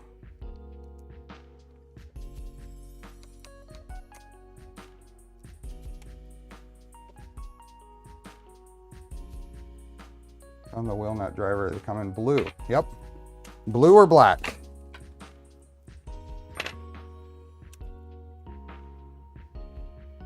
Oh, sold out? Dope. There we go. Okay, now that is bare and clear. That over there. That over there. Tool over there.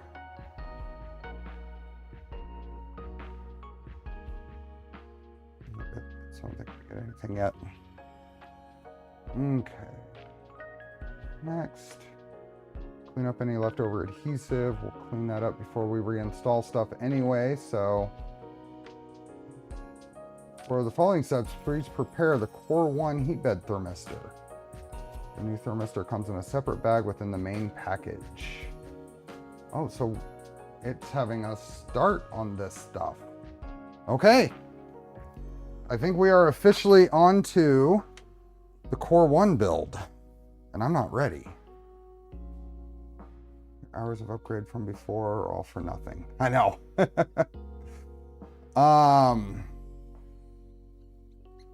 Need to get a PI sheet for my Trident 250, but spent all I could today. How janky is it if I use a couple of smaller mag sheets I have to next to each other? If they fit, it's workable, Admiral Adame. I mean, sure.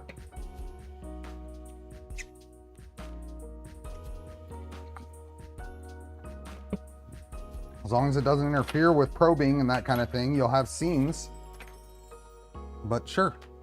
I would make sure that you're covering, what is this, Trident. Make sure you're at least covering the points where it's gonna, make sure you're at least covering the points where it's going to Z-tilt. Where are you? You were making a noise. Okay, you're okay.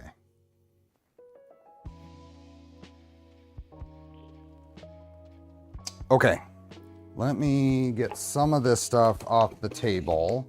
I'll finish processing things like the X-axis and such later.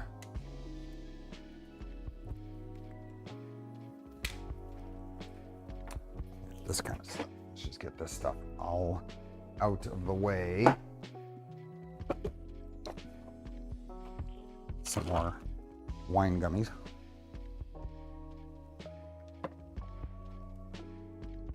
Out over there. Done with coffee. Not going to need these or these. This. I think we're going to need that.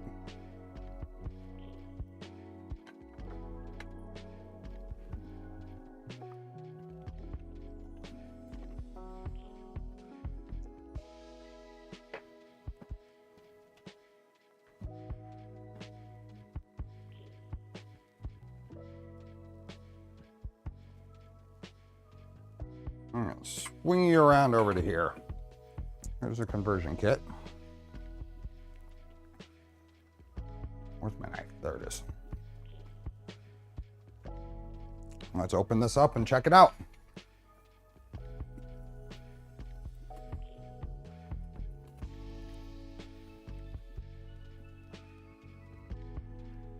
Comes pre-installed on the kit.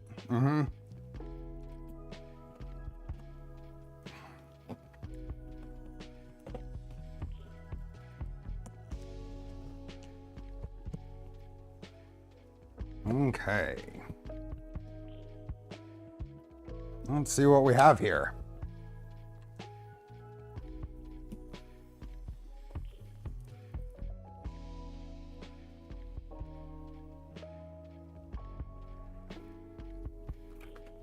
Thank you for purchasing the Prusa Core One.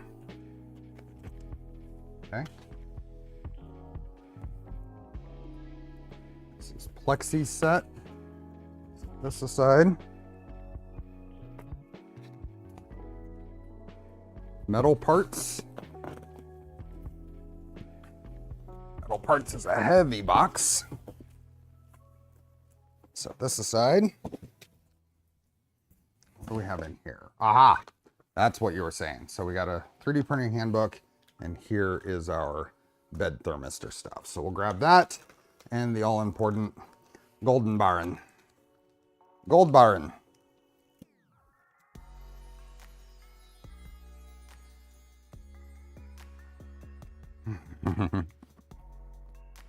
I'm assuming when I set this down, they're going to be all over jumping in it.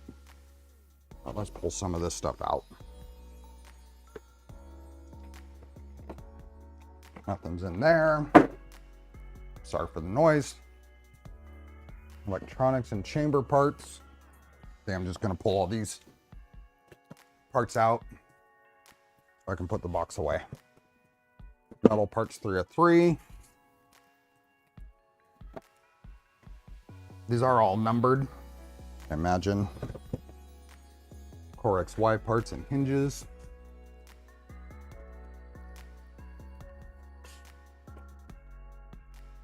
Printed parts, electronics and fasteners.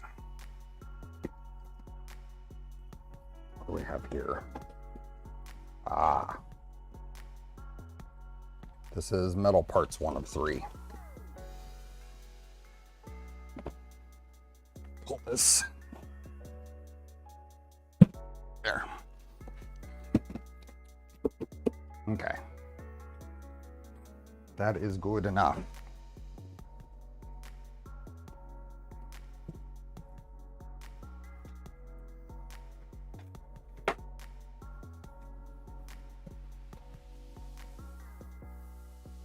What do you think, Felix? Is that enticing? Okay, we'll leave that there. We'll leave the box there just as a kitty trap.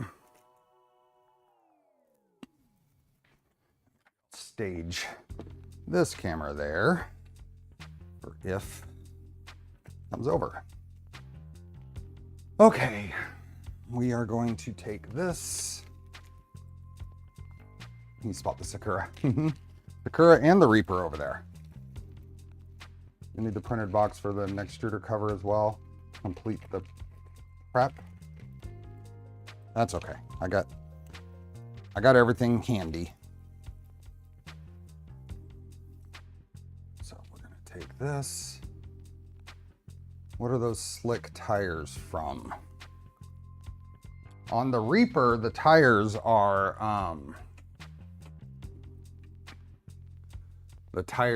printed. Okay.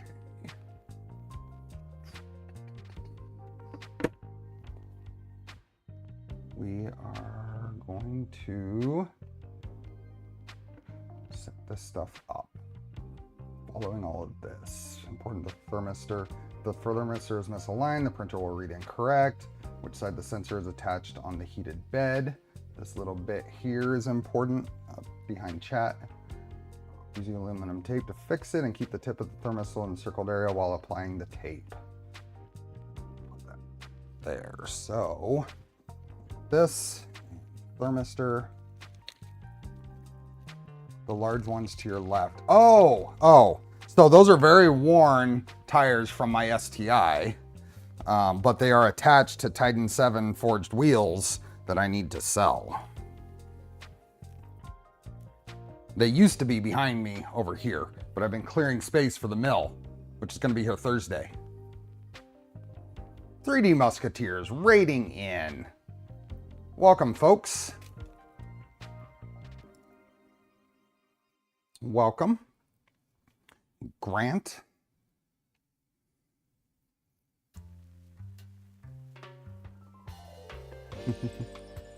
How was your chat on Index and Armurf?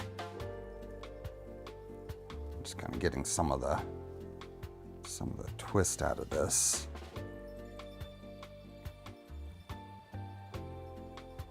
Okay, this is gonna go on here.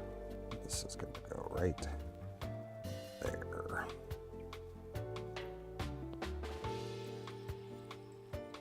What type of mill am I getting? I ordered a Precision Matthews 728 VT. Manual mill. Blame Bill, blame Blondie Hacks.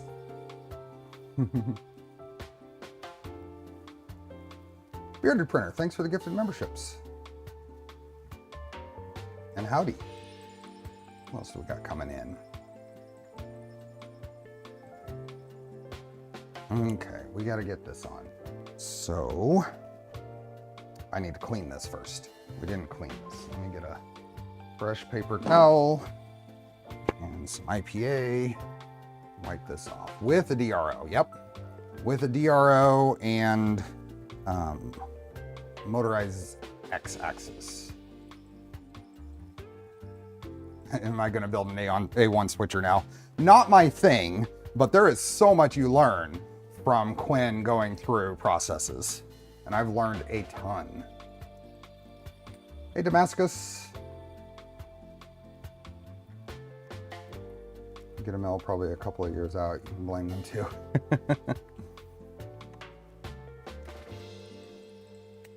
Hey, Leonard.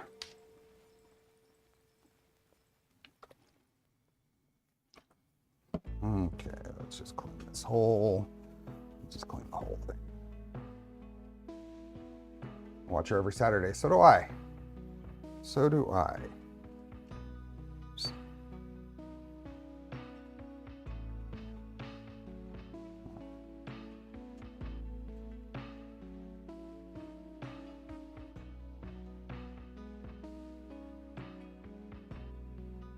DRO and motorized axis. Yep.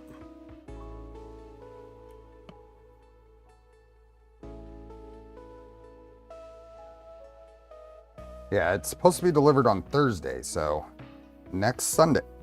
Next Sunday, you should see it behind me. Assuming I got it out of the crate by then.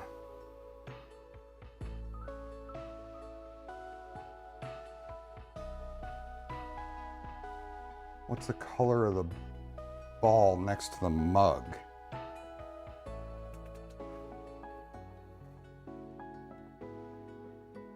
Not be too hard with Cascade. A CNC should make most of the tricky stuff not as tricky. How's the glue for the magnets holding up? I don't notice any that are any trouble. Inheritance machining is also fantastic. I love the I love his approach and humor. What's the color of the ball on your desk near the mug? Are you talking about these? These are all felt balls, and I put them up here because the cats were fascinated with them. I was hoping they'd come and steal some, but they haven't been.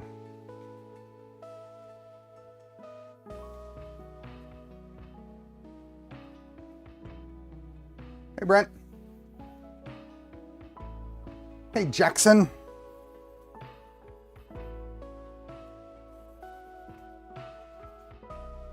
Okay, that's good enough. Do you watch Project Binky? I have seen some of Project Binky, but I have not watched all of them.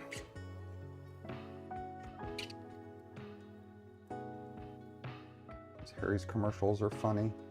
Yeah. This old Tony is good. Mm-hmm. Okay. Hey, buddy. Let's get this on, and maybe I'll do this so it's staring at my head. Oh, apparently the mount on there is not tight. We got a nice little pan shot going on. There we go. I have to watch all of Binky thanks to this chat's recommendation. We have a member of the Voron team who is a huge Project Binky fan. Uh-oh. Give it a second. Oscar is very intent on the box. Woohoo! The only one that doesn't really like this old Tony, since everyone likes him, I can only surmise it's me. I like this old Tony. He's quirky. You got to take it for what it is. You have experience with G2Z XL or standard G2Z? I'm leaning towards, you want the XL. Don't knock it. You want the XL.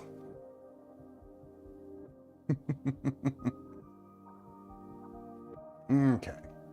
Let's get back over here. Oh, we gotta, we're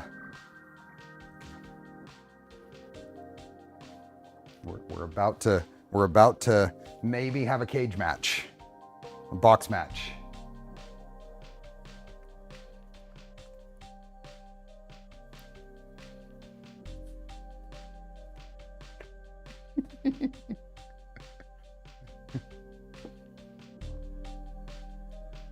What are you gonna do? What are you gonna do? You gonna get in there? Is that always how it goes? Buy a $1,200 cat toy box, get a free printer inside. Mm-hmm. Are you gonna go in there?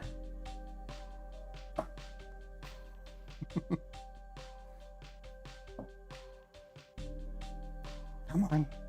We can't sit here all day. Okay, here's what we got to do then. Do this and this.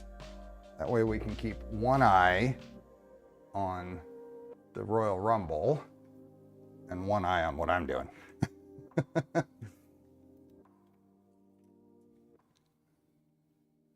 don't knock it. Thanks for being a member for 32 months. Okay, so let's see. This guy has to go. Let me just confirm. Yep. With that, so there's a silver side and a covered side. You want the silver side down.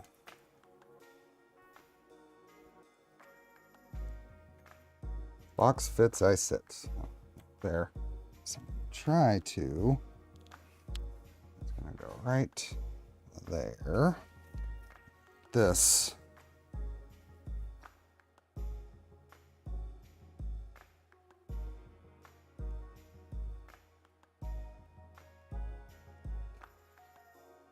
Don't want to touch that.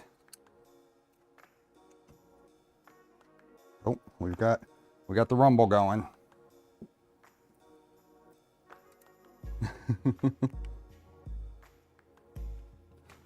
Okay.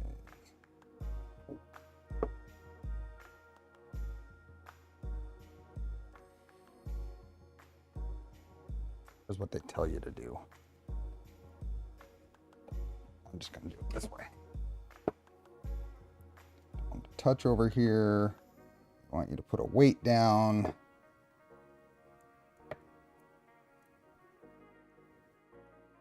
There we go. That'll do. What is the story behind Clee Day? It's just Clee Day. That's the whole story. Clee Day. Anyone got a DLL PDF solid fork frame? I haven't used any of their stuff.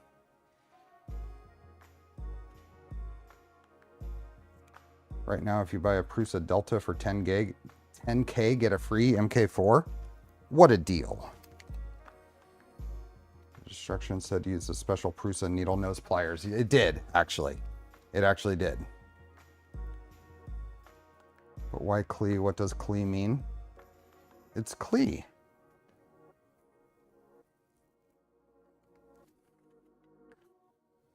There are many Marks and Bobs and Bills in the world, but there is only one CLE. Now, do not mention what that is from in chat. Do not mention what that is from in chat. But you may do a LOL or some other indication.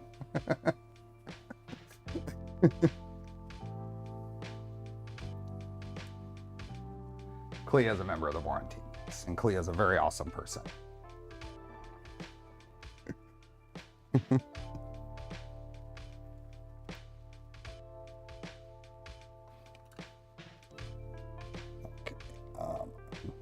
I'm spending way too much time on this little detail because I'm distracted really by the cats. Come on. This is quite annoying because that is magnetic. What do I want to do here? Let's just do this. Let's just do it. And I am in the way.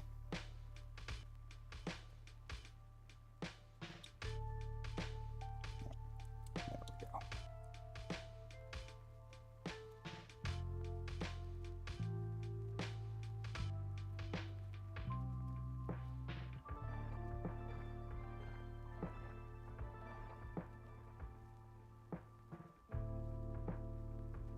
Westerdy is also celebrating with CLE sale. Yeah, so many vendors are participating.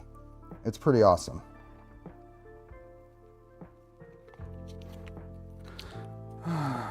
We are all CLE. Now you have to put it somewhere. Oh, I didn't actually mean to throw it that way.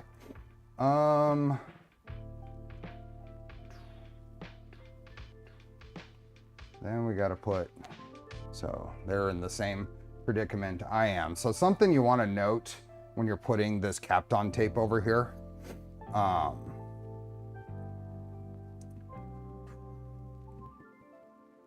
Pay close attention to the small details. The big details take care of themselves. Yep.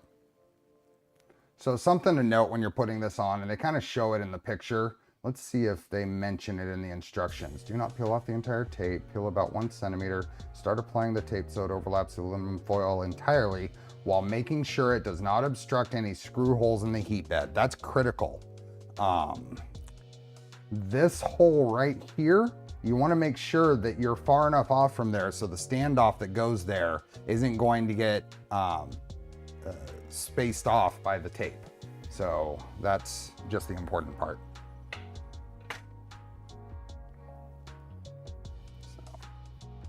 Then we put this on. So let's get this on and get back to it.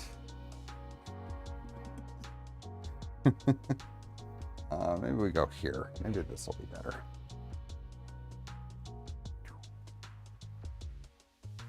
There we go.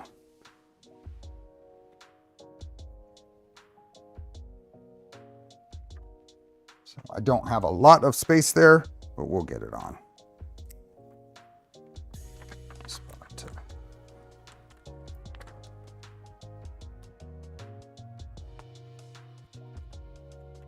So also kind of almost, it's hard to tell which side. Oh, hi, buddy.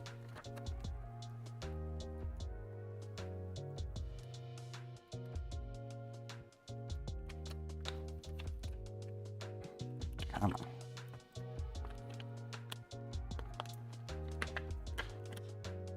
Wow.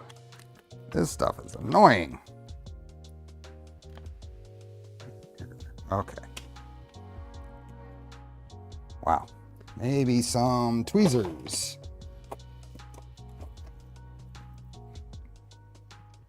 There we go. So we're gonna put this right about like that.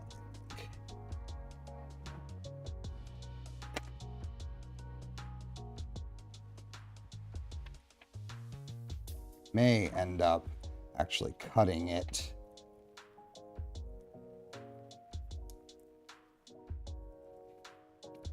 before it reaches the end, because we might overlap. Oh, nope, we're good.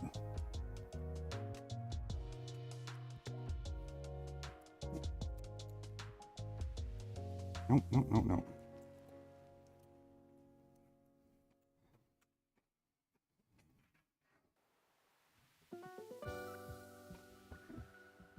There we go.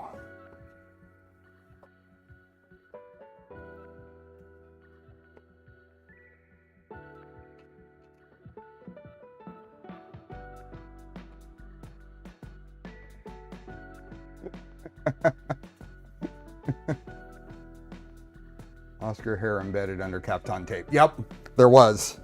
Yep, and there's more.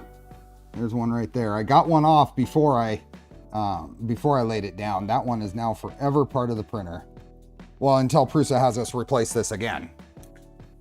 This is the third thermistor that's been on this plate. Oh, they'll be back. They will be back.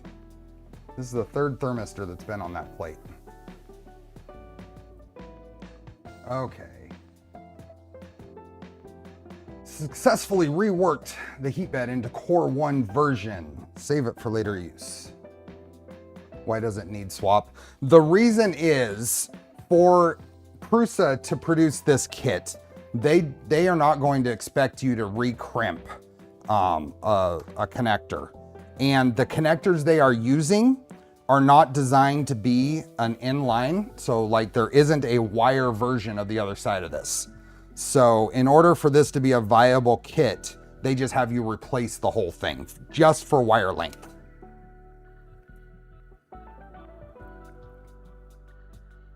Wow, this is twisted. Can I get, there we go. Okay, now we can roll this up. There, nice and neat.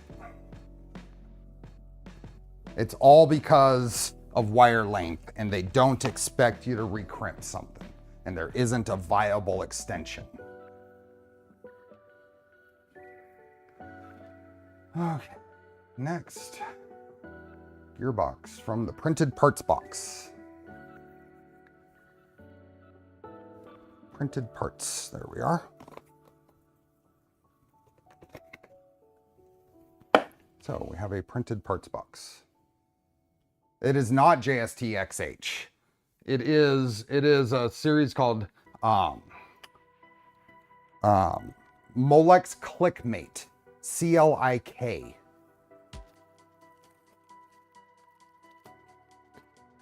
Heat bed and base assembly. We have Core XY assembly, and there is our little plate that we're looking for. Were you required to print any part yourself? No. I was not required to. There are no parts. I have not printed anything prepping for this. Just to switch to D-sub connectors. Okay, so we need that guy. Let's see what else is in here. We've got a new display. We got some pieces. We got spool holder. We got we'll need these pretty soon, so I think I'm gonna set those over there. The rest of the stuff can go back in here and get put aside.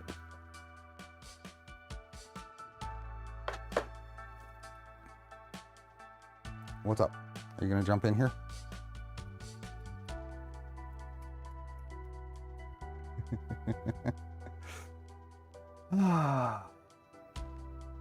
Next, take the next screw assembly, open the idler, loosen the 3 screws on the gearbox, but not remove them yet. Carefully remove the screws, remove the cover, while keeping the rest of the gearbox together. Oops, shoot, sorry. So this is just kind of going through these. And then they want to apply more grease. So I just 3-4 weeks ago did have a clog, not a clog, a jam in this neck extruder.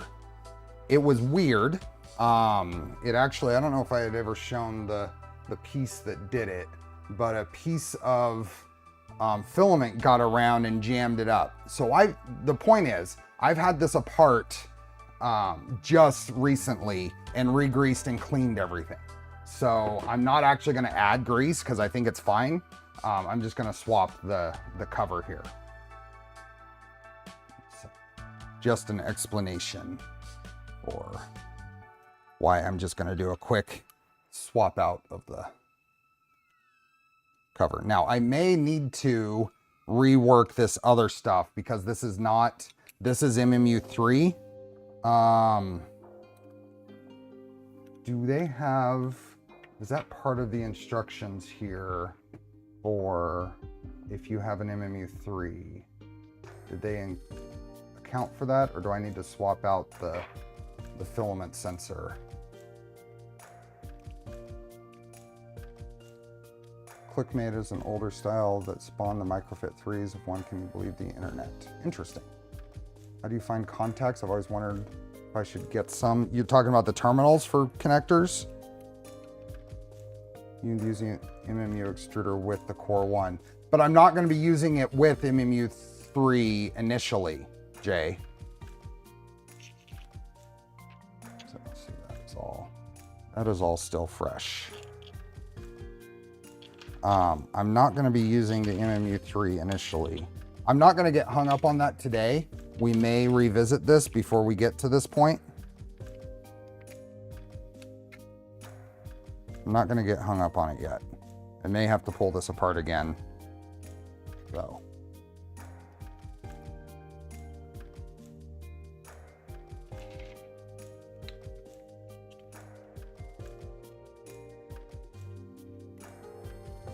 Okay. And I'm not tightening those, I'm just snugging them down. That way we'll be sideways. What?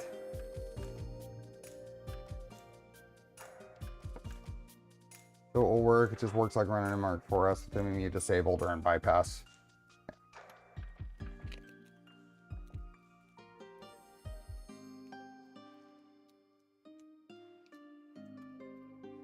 Okay, this guy can go over there.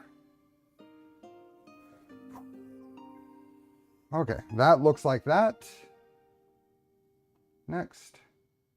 Earlier you've removed at least 3 LM8UU bearings for your printers. Only 2 of this type of bearings will be used to build the Core One. Check each bearing for seamless movement by attaching it to smooth run and sliding it back and forth. Select 2 of the best performing bearings for later use.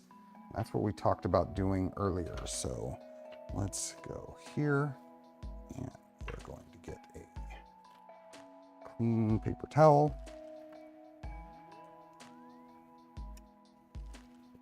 Hey, Stuart. Filament detect. If you put filament into the extruder, you have to tell it you're loading it. I would swap to the correct filament sensor until you do the... I am going to swap to the correct filament sensor. I just don't necessarily have those parts right here, and I don't want to hold up the build. So I think cleaning out any bits from the outside of this.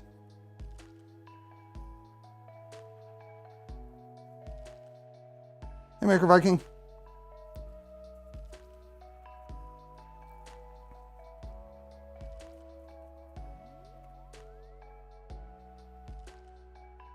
Being careful not to shove stuff into the middle of this, just getting the stuff that's been captured by the seals.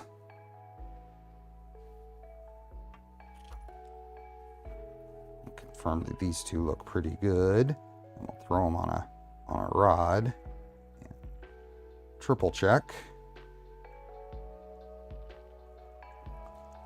That is very dark. You know what? I bet you this is the one that was paired with that other one, and it was capturing grime from that other one.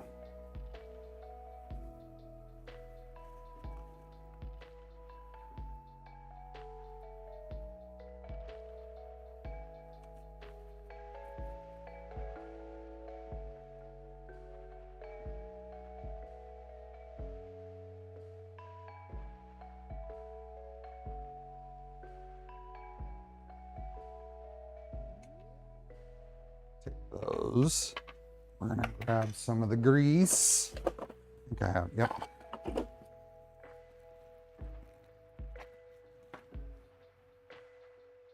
Hey, Shane. Clean up my fingers. Flush it with IPA and grease it.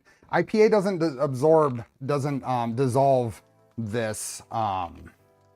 IPA doesn't dissolve this super lube very well, and it ends up when you don't let it dry out, it ends up making the new grease you put in really kind of foamy. And if you do let it dry out, then I've found these tend to rust really easily. So I would rather just flush it with fresh grease and maybe do that a couple of times. Hey, Captain Kern makes. Like I said, I've not had great luck with refreshing these just from the rust management and stuff. So we're just gonna push this in. It's probably a little overdone, but that's okay.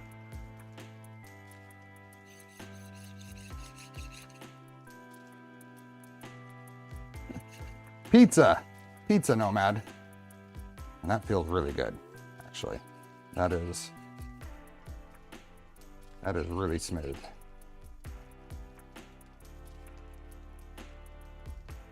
But we will probably do that a couple of times because we're gonna end up at least diluting the stuff that's in there.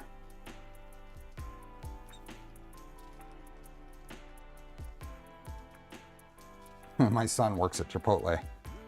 I still don't end up going there. I don't mind the stuff. It's fine. I just don't.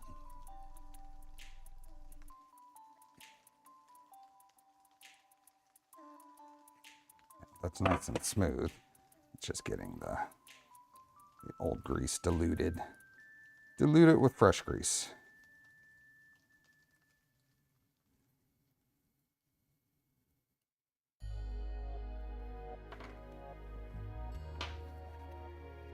That lube action was out of the frame. Oh, thank you.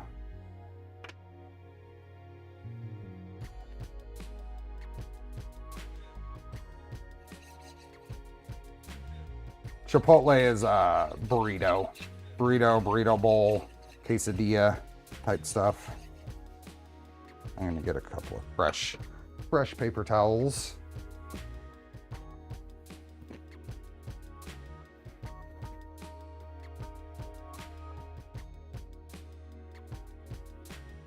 I hesitate to call it Mexican style food. 'Cause it's very, it's extra Americanized. Yes. It's like Subway for that. Yep.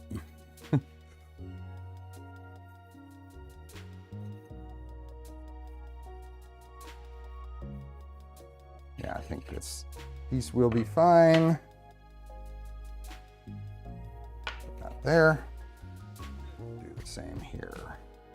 So push this through. I'm kind of wiggling it to get it into the channels. Squeezes out the end a little bit.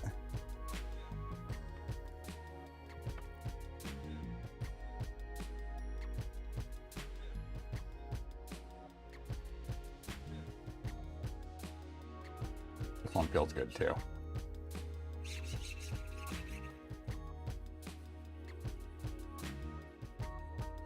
Hey Phil, welcome. Yeah, these two feel fine, and that one actually is the squeeze out. Look how relatively clean that is. It's not all covered in grime.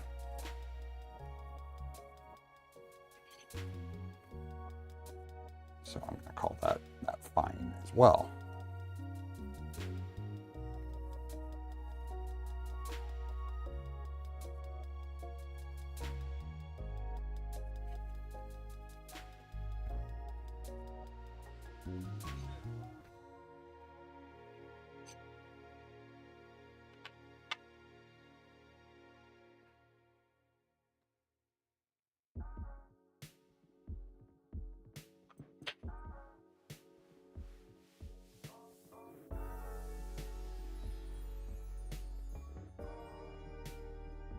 Go for it, painting. Welcome. Okay, we have identified 2 bearings that are going to be acceptable. Then disassembly and preparation is over. The following step, we will list the required parts one by one. We have 14 minutes till filament giveaway time. We are at 362 people here, but 178 likes. Let's see if we can get that up there. Can we hit 200? That would be awesome. Put this stuff away, clean up here a bit. We should be able to hit 200.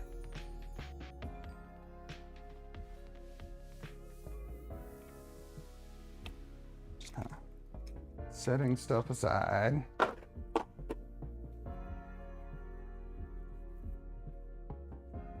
Okay. Next. So these are all parts that we are reusing. It looks like this is the parts we're reusing from the old build. Did you see the Stealth Changer, and what do you think of that system? I think the Stealth Changer folk have put a lot of work into their project. I am interested in building one. I did talk to the folks at Rocky Mountain Rep Festival.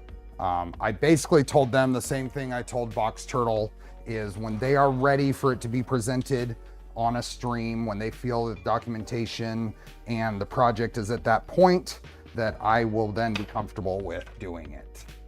So I hope to do one at some point. My plan would be to convert my blue V2 to a Stealth Changer. That's my initial thought.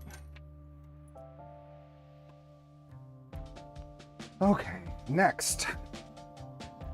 Parts recap. Okay, so we have all of these. Something that we should be doing though is, let me get in here and some more paper towels and do a little more cleanup. They don't necessarily call out doing this, but I think it's a good idea.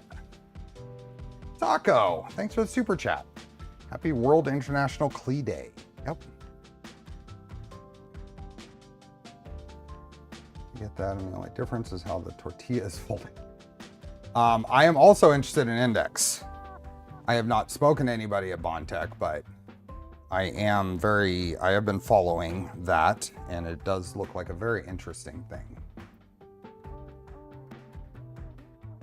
Okay, so I have things like this that we didn't do any prep or cleaning, so I'm going to kind of try to get the threads of that cleaned out, knock off here. We're gonna try something here. We're gonna see if we can. Gotta, it doesn't look clean, but clean enough. This is like the free toothbrush you get from the dentist. They're great for this. So let's zoom in a little more and see if we can knock off any crap. Nope, not really from there. That's good. I thought I could see stuff. I was just seeing if we could see what's in there, but still, we are going to clean it up with some IPA, and for the most part, do something like this. Squeeze that in. This is where we'll really see if that was worth it. Thread this through.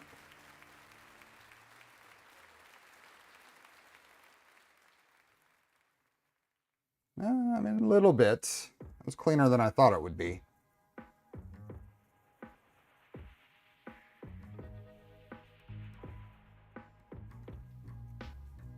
A lot cleaner than I thought it would be. Okay. Do that here. Oh, we are one like. Oh, there we go. I was going to say we're one like away from 200.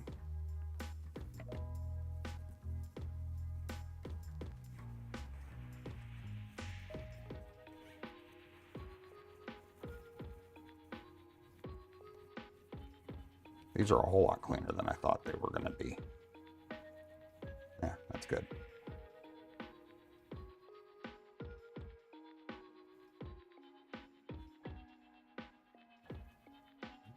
Oscar go? 208. Yep. Okay.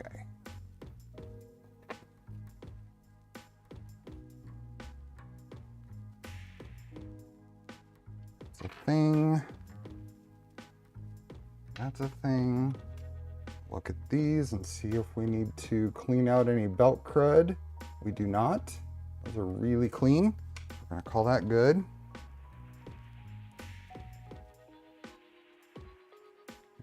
They're just a little tiny black specks. Not even gonna really worry about them. Touch them with a brush and call it good. What else do we have here? We have the bearings.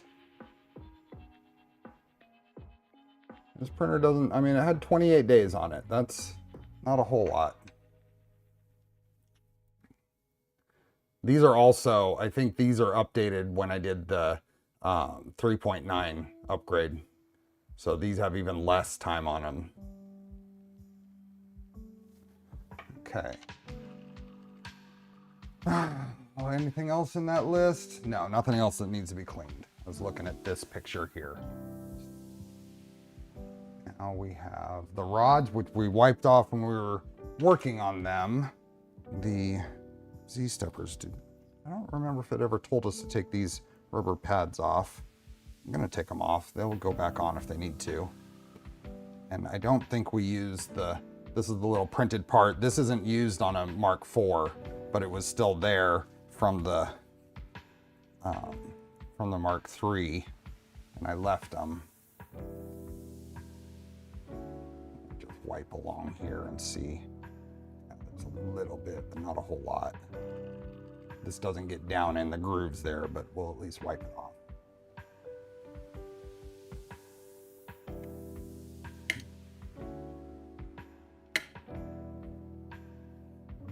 If the lead screw nuts were clean, then this is going to be relatively clean. That's not bad.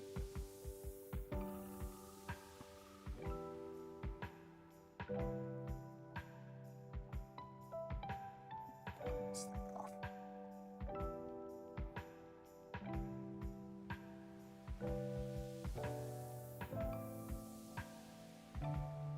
Go. That can go away. There, let's save this in case we end up needing it. This off, do the same thing.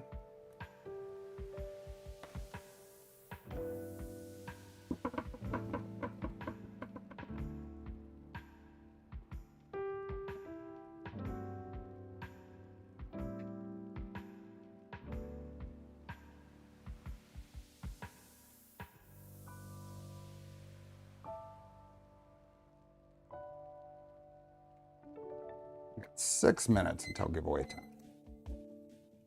And remember, stick around after. I'm giving away memberships, as many as it'll let me. I don't remember if I've given away any this month or not. I probably haven't, so. It's really not bad. I have a request. Can you bring the wife to Murph? I'd like her to convince my wife projects are a good thing. She will not be accompanying me. We're going to leave that adapter on there. She will not. She went to Smurf, the first year of Smurf, and she was with me at Formnext in Germany. She doesn't have as many vacation days as I do. Britt, welcome. Welcome, welcome.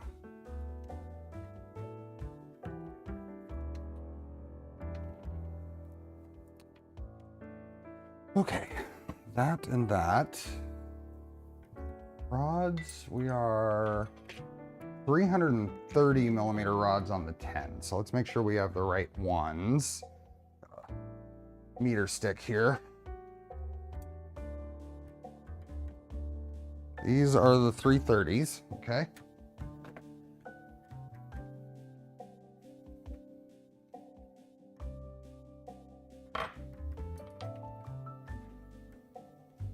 Just cleaning off these. Probably better convince her that having a husband is a good thing first. Okay. And the 10mm rods. Just use this same IPA. Any tips for getting VHB crud off of acrylic? Not really, because a lot of solvents will impact the acrylic friction, kind of try to roll it off. You might try, I don't know if an orange citrus-based cleaner. I have this citrus-based cleaner from a company called Stoner that I use as a go-to for adhesive removing. And I don't think it impacts the acrylic. I haven't noticed anything.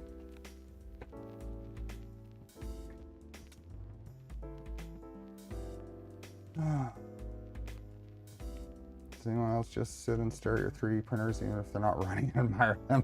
A little bit. Okay, next. And then we have all of this stuff and those things, nothing to do with those. And then all the necessary parts from the old printer are prepared.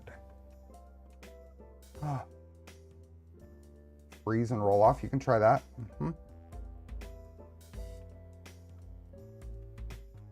Okay, base assembly. Now we're on to Core One. Ooh, do I get a new wrench? What is that? A T10 driver. Is that in there?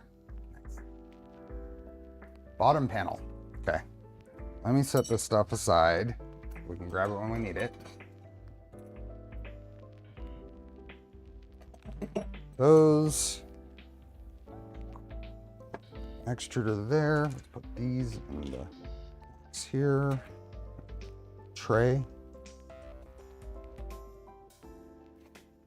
These in the tray. Glasses over here.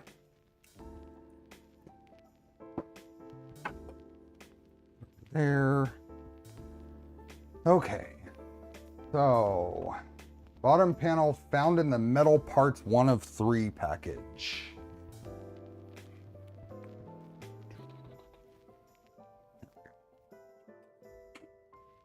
Metal parts 1 of 3 package.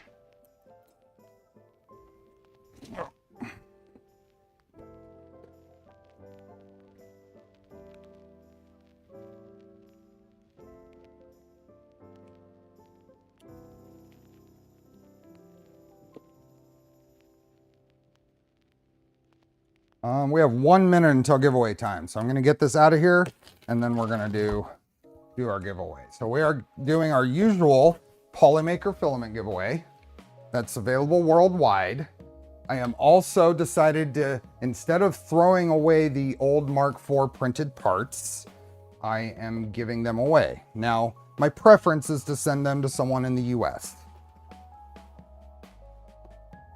If you are outside the US and you are willing to work with me and deal with any of the issues, if you're in EU, UK, Canada, then we can probably work something out.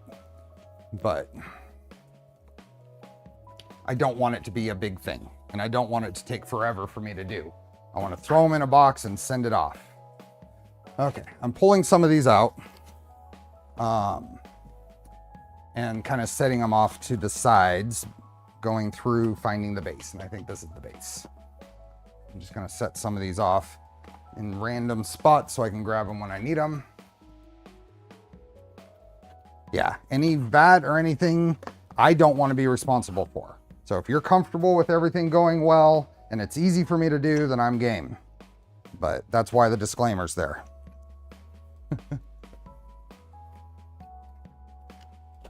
Okay, so this is the part we need. Geez, this is heavy. That's thick. That's like Tic Tac thick. Okay.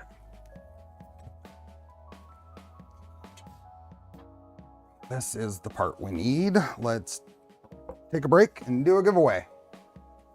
Get everything ready. While Wheel of Names. Get rid of last week's filament giveaway first. How much of the MK4 parts would even be left? Not a lot, I think.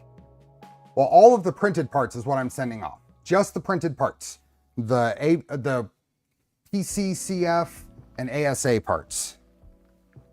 Not the leftover hardware. It's just the printed parts. I just didn't want to throw them away, that's all. Didn't want to throw them away. I thought it might be useful for someone. So if it's useful, then it will be a good thing. Sanity, welcome. So, you said a high tone there. Polymaker filament. Link is in the description. You have 3 seconds to enter before I close it. We've gone 3 seconds without a new entry, then I will close it. Now I have to actually open that page and get to the spot where I can monitor whether we have entries and where I can close it. We have currently nearly 400 people here. Over half of you have liked, but we have nearly 400 people here and we have 213 entries. I'm going to give you 3 seconds to get that number up. So 3,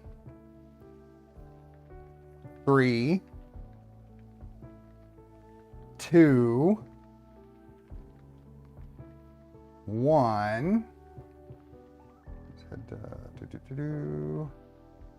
which will be 60 seconds. Talk me into building a legacy at Murph. Legacy's a fun build. There we go. Finally got one. 3, 2. I got too much filament anyway, so I'll lower the odds. Apparently everybody has all the filament they can use. Remember, it's for at least, I don't know what the full rules are worldwide, at least for the US and Canada, you get a coupon to the Polymaker store. You can get a dry box, you can get anything you can apply this coupon to. It doesn't have to be filament. Will of morality, turn, let the lesson we should learn. OpenBuilds is going out of business. I know, it's so sad. Best Chinese food is in Canada. Okay, we got a couple new ones, so I get to start over. But I'm gonna start over with a serious voice. 3, 2, 1, and we're gonna get one last sound in. Done. Oh, nope, there's one. Okay, I get to start over. 3, 2, 1, done. Okay.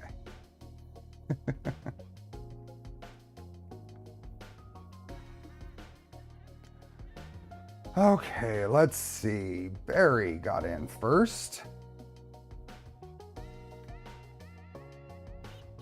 And who got that last second entry in? Brain Twist.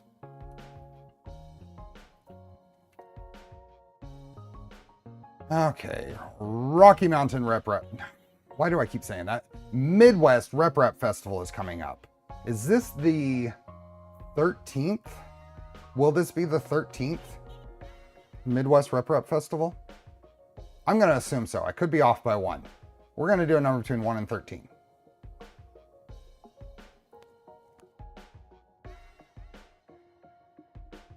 One and 13. I believe it's the 13th. I think so. 1 and 13. Let's see. Evidence. You said 13. I pick a name and then I grab the number that it is. So 1, 2, 3, 4, 5, 6, 7, 8, 9, 10, 11, 12, 13, and spin.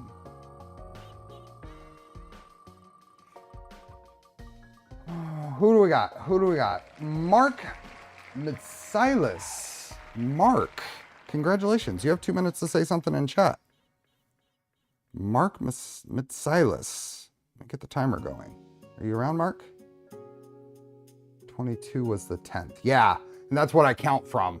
is 22 I went to. Yesterday I was wearing the shirt from the 10th. You get a couple other extra seconds because I just started the timer. Mark, rigged? Rigged? How is it rigged? Congratulations, Mark. If you're here, say something in chat. If you're not here, welcome to the Polar Ched Club. You have 1 minute and 40 seconds to say something. We need a West Coast RRF. Yeah, the closest we get is Rocky Mountain. We need a surf.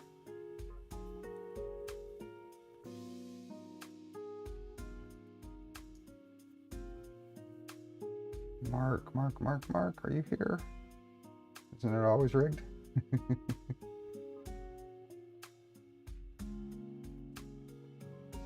Mark.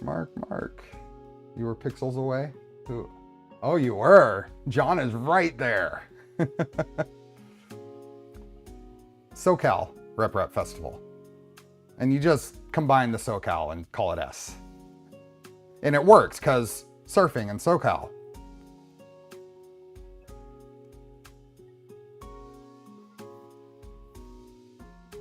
Oscar's soaking up the pets. Portland, Oregon, ref. Perf? That sounds like... Oh, oh poor Oscar. You got startled.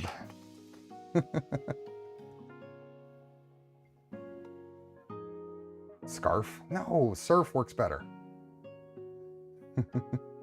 Mark, you gotta be here. Come on, Mark. You have 17 seconds. I would definitely take a barf. 100%. We should do a barf. If we can't do a surf, we need to do a barf. We've talked about barf for a long time. Okay, well, welcome to the Polar Ched Club, Mark. We're going to do a number between 1 and 10. We're going to do a number between 1 and 10. Make it easy. Oh, are they here? Hold on.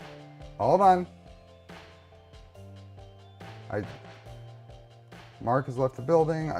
Scott said they're here. Let me just make sure before we actually roll for the next one. I don't see them. Don't see them.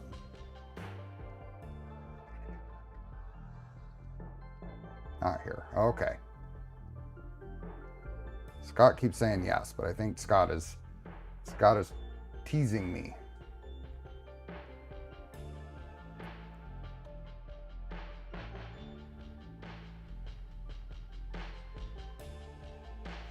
Hold on a second. I don't see anything that says that's me. So I want to make sure. Not the same. Okay, so we are going to go. Ivan says 7. We're going to do 7. So we're going to close that, and then we're going to shuffle 7. 1, 2, 3, 4, 5, 6, 7. Spin.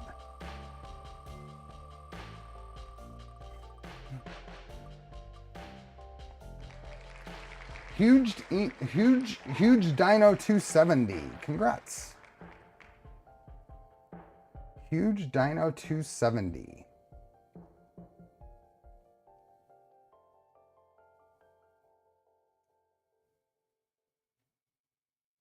Huge Dino 270. Congrats. There you are. Congrats. Congratulations. Okay, if we go back and we find out that Mark was here, I'll make it right. But in the meantime, congrats, Huge Dino 270. We can always make it right. That's why we don't worry about it too much.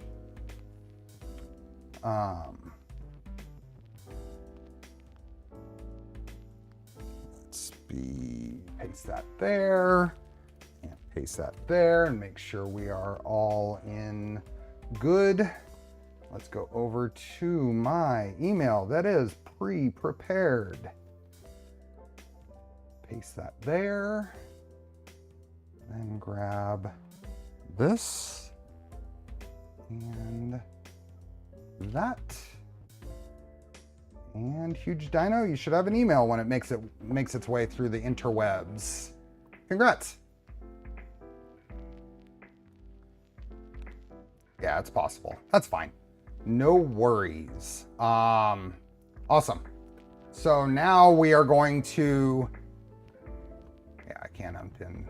No, I can't unpin it, Jose. We're not done. We have another giveaway. We are giving away the printed parts from this Mark IV. They are used. They are known good. They are hopefully going to someone that's easy to ship to. If we run into issues and it does not work out, then I'll do another giveaway next week to finish it off. But we are going to close this when we haven't had a new entry in really 3 seconds, because this is going to be a very limited audience.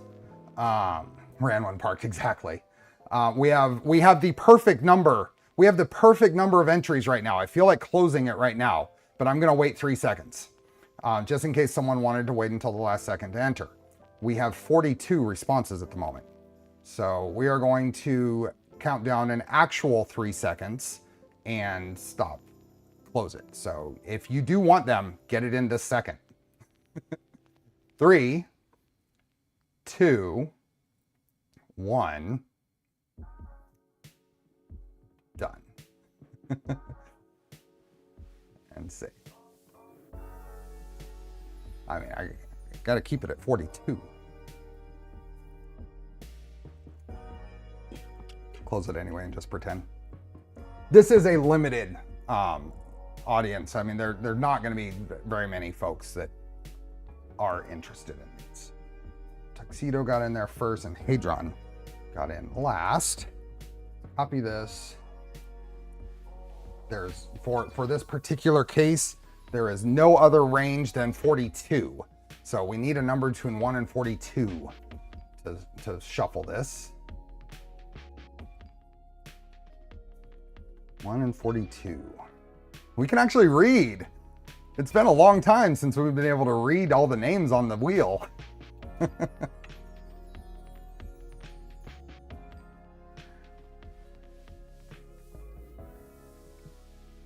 142. George Elliott, you said 3. We're gonna do 3. And spin. Who do we got? Who do we got? Who do we got? Is that 3D Medic Vince? Congratulations. And I know you're in the US. So I'm very happy about that. Congrats.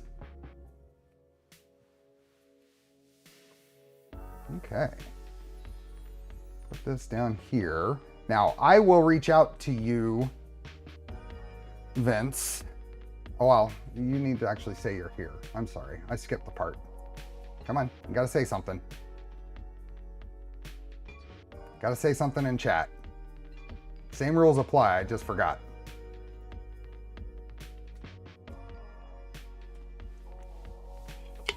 Pass? What? Are you sure? 3 Medic Vince. Confirm if you want me to re-roll. Say re-roll.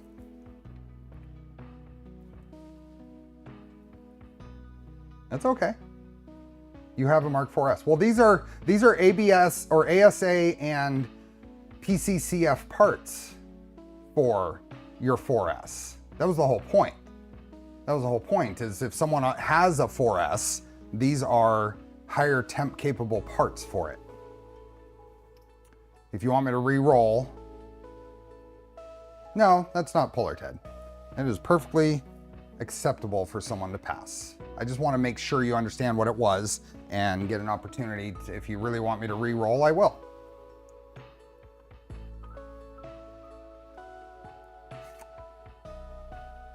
I'll be doing a Core One upgrade. Okay, so we are going to re-roll. We're just going to remove this and we're going to do a number between 1 and 10. Number between 1 and 10.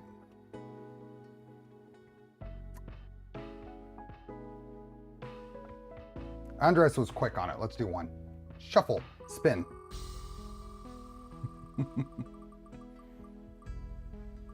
Who do we got? Who do we got? Rare Snaggy. Rare Snaggy, are you here? Rare Snaggy, are you here? Let's see where Rare Snaggy is. Just scroll through and find. Rare Snaggy is in the EU. Rare Snaggy, are you here and are you willing to work with me to get these to you? I'm willing to work with someone, but... Rare Snaggy.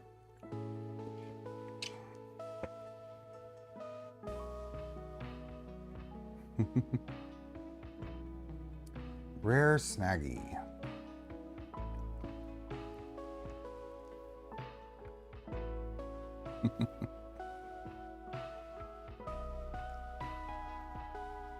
Rare Snaggy, are you here?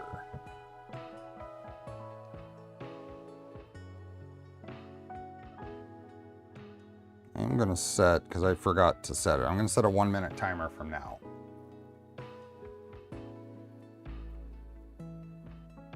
It's okay, I'm not too worried about this taking a little bit. It is a unique giveaway.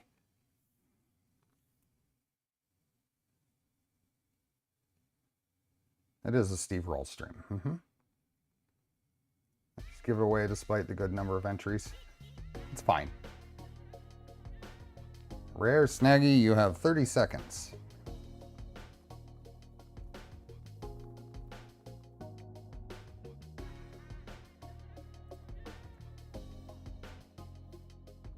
Oscar is soaking up the bets. Rare Snaggy, are you here? You have 11 seconds.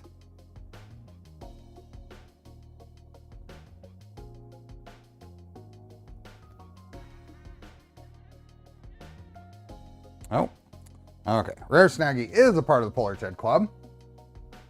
Let's close this and we're just going to shuffle it 5 times. Go. Next. Who do we have? Who do we have? Gary Dow. Gary Dow. You have 2 minutes to say something in chat. Congrats. Gary Dow.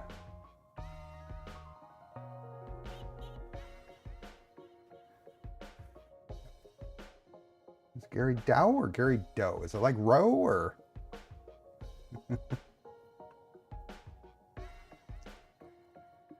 Gary Dow, are you here? You have 1 minute and 30 seconds.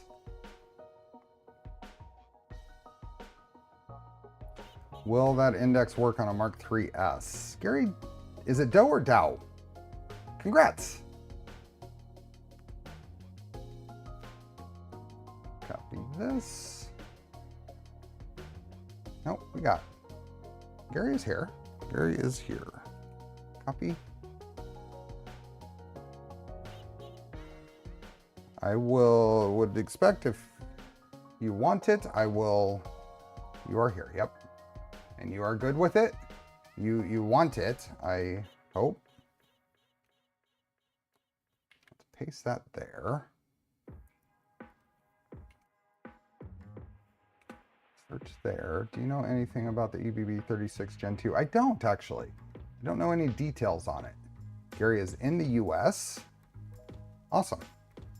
Congrats. If for some reason you decide you don't want it, then let me know. Otherwise, I will be emailing you to get details. So, cool. Well, now I'm going to unpin the things. Unpin and membership. Thank you, folks.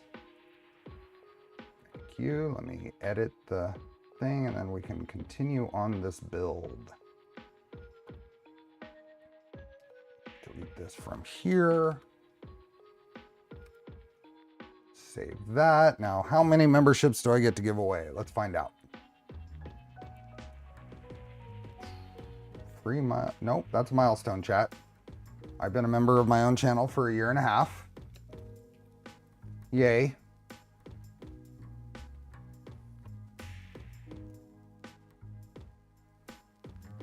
I'm Gary Dow, my first win ever. Congrats, that's awesome. Have to go see Andres. And what?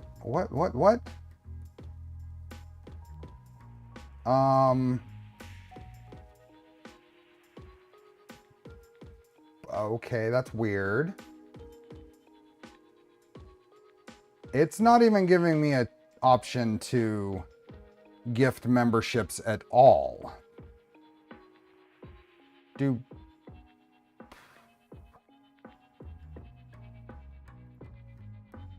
Thanks, George. Wayne, thank you for being a member. That was. Huh, weird.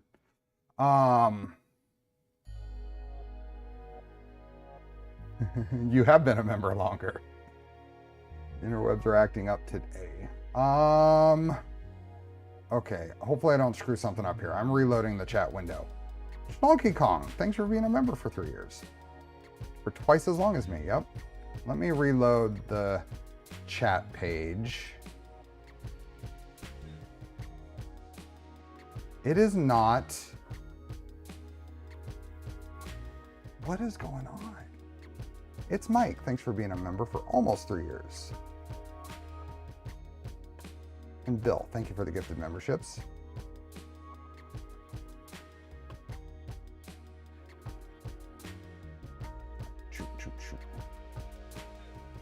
Here, why won't you move? There we are.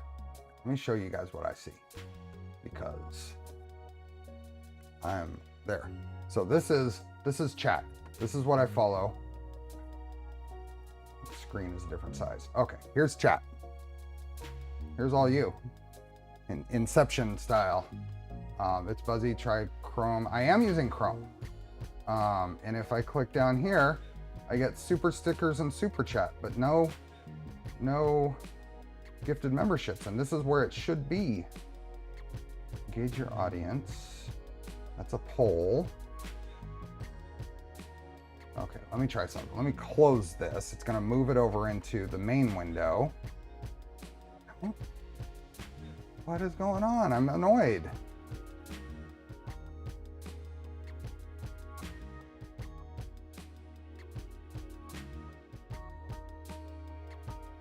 Let me see. I'm not logged into any other. Let me see what happens if I view it on my phone. Emmanuel, thank you for being a member for 34 months. Don't knock it. Thank you for the gifted memberships. Derek, thanks for being a member. Make sure I don't miss anyone. Let me open this on the mobile and see if there's anything different there. I don't want to miss out on these. I didn't give them away earlier this month, right? I don't think I did. Okay, how do I go to...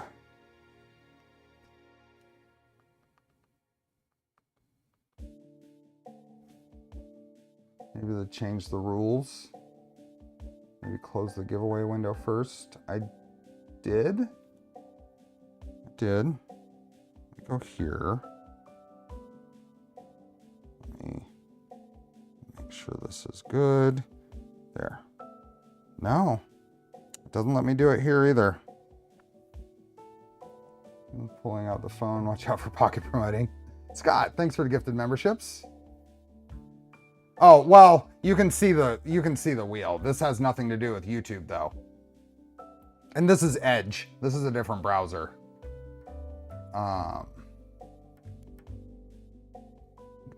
Yeah. Justin and Keela gave away memberships. I am disappointed and annoyed. There is no option for that.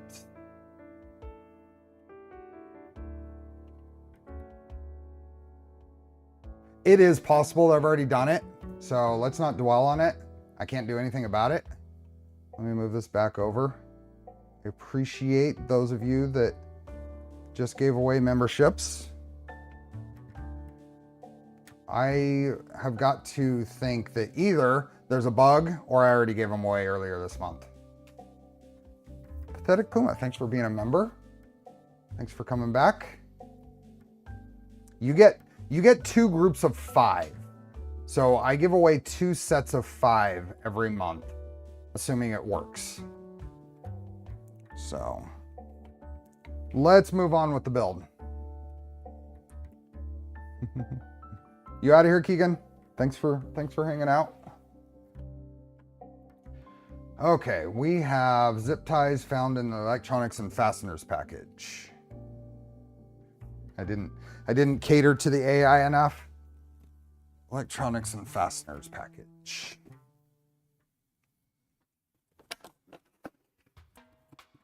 Oh, I kind of like this. So one of the nice things, one of the little side benefits of the Prusa builds is they do come in nice boxes that have spots for the tabs instead of trying to put them in the middle of stuff. And what I'm kind of liking about this is there's some variety in sizes because I'm going to keep these and reuse them. Holtz, thank you for being a member for 2 months. I have to go babysit a brisket. I'm hungry now. Okay, so we have some samples. Looks like Gentleman's Gray and Jet Black.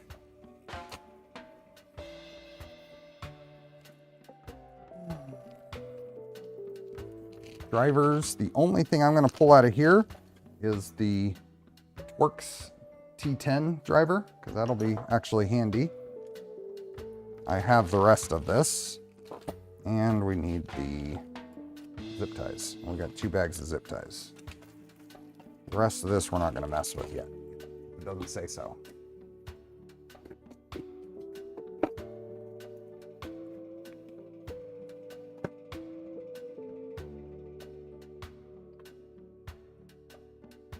Okay, next. So turn the bottom panel so the bends of the plate are facing out. Note the twin holes for the zip ties are on the perimeter of the panel. Insert 6 zip ties through the holes, placing them along both sides.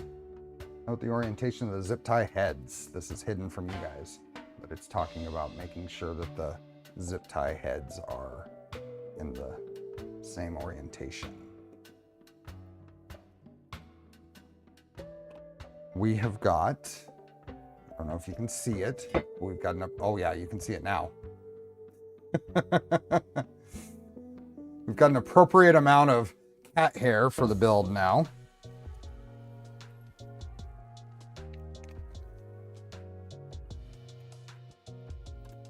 This is not a treats bag. I know you're hoping, but it's not a treats bag.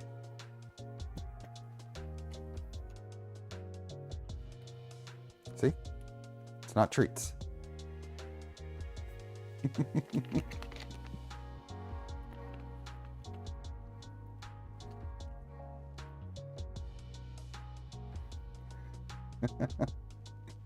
Okay, how are these going? So where is this? Let's orient this.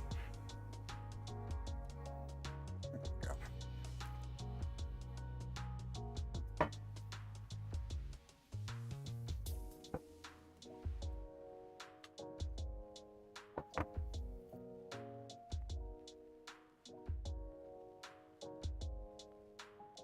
Panel is good to go. Yep.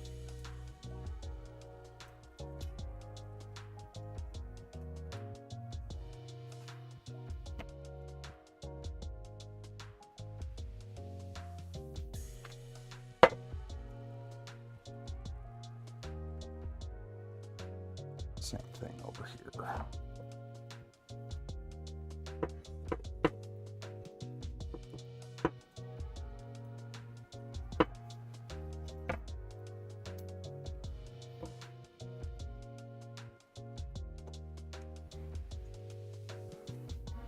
I'll check again before we're done, but I've got a figure that I probably already gave away the memberships earlier this month, although I don't try to front load that, not usually.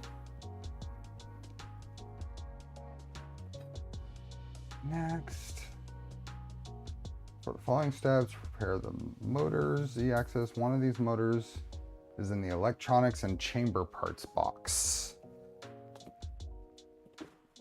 Parts, electronics and chamber parts. My hunch is that you gave someone a Mother's Day stream. My Charlie cat is glued to the pallet smoker, making sure I'm not burning his hot dog. Nice. Yeah, it's gotta be. I hope.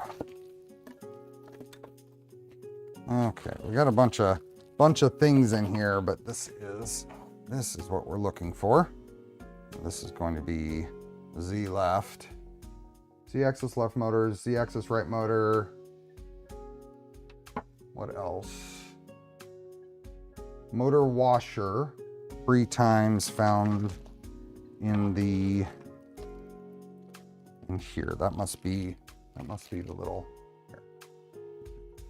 Next here. Okay, so we have motor washer and Z-rod mounts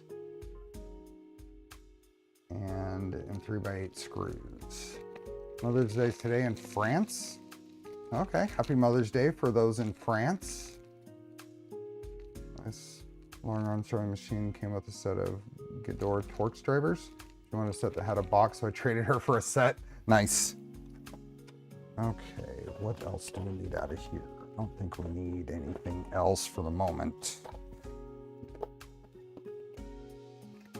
Did you give them away early because you had a lot of... It could be. It could be. That's why I don't want to dwell on it too much. Do a little bit of checking and then go from there. All we need out of here are these things. Those finding spots all around here to put boxes. Printed parts, electronics and fasteners. Where's the printed parts? Right here. Well, that's a bummer.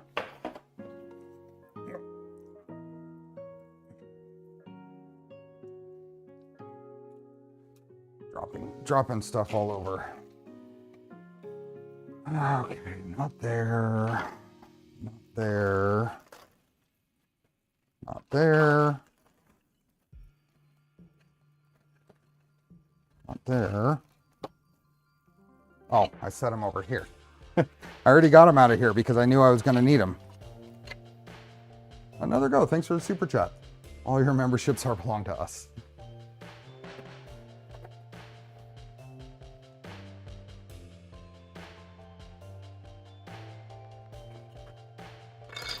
Okay, so we need these two and these.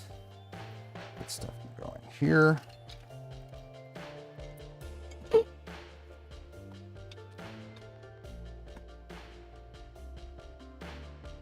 You need more fur up here. Okay. And then we need a bunch of M3x8s. Motor washer. Next. We're gonna put this, attach one transparent motor washer pad on each Z motor, place one Z motor mount on each motor washer. The protrusions on the part must be facing upward. Also join all the parts together. So do that and that, and some M3x8s.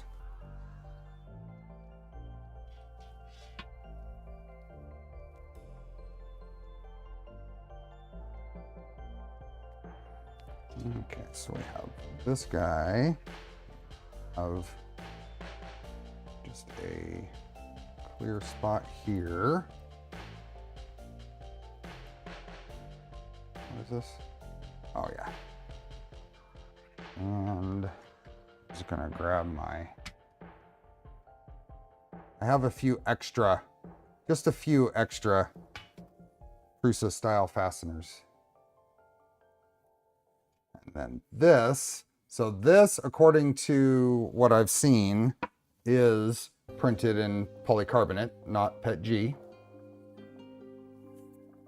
And then you want to make sure that the parts that stick up are pointing up. So this will go on here, and all of these will go in here.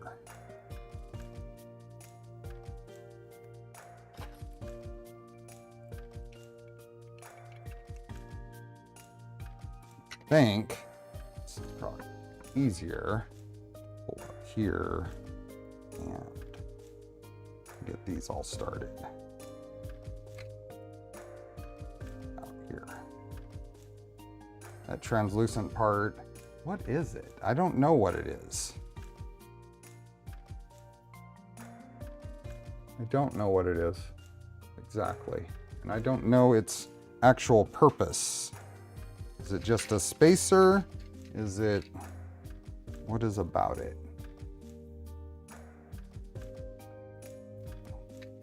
I don't, I'll have to think on it. See if I can come up with any. Does anybody know for sure?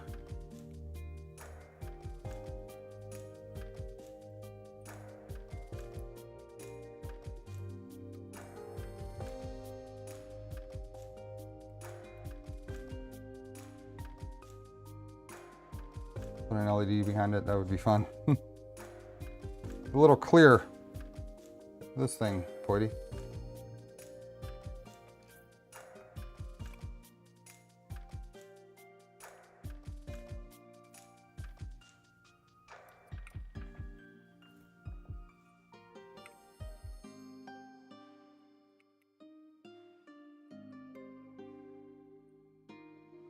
You took it off. What do you mean?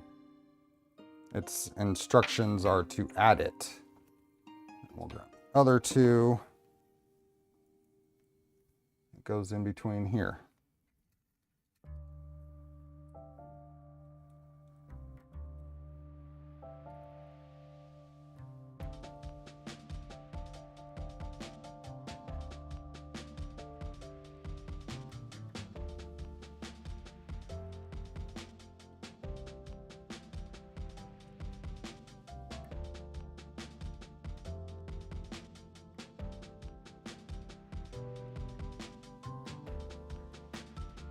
Let's see how we're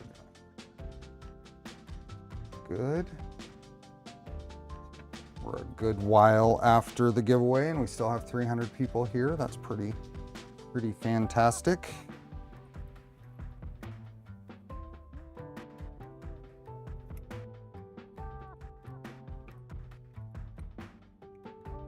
Oh, I know what it is.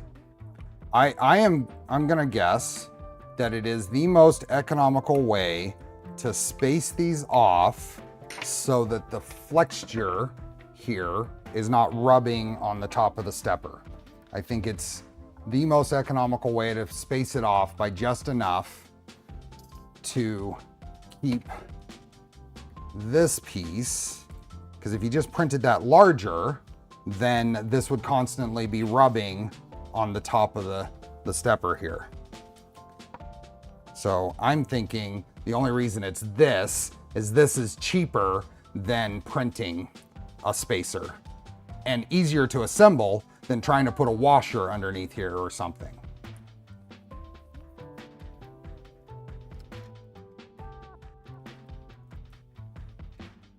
I'm guessing, but I think it's a reasonable guess.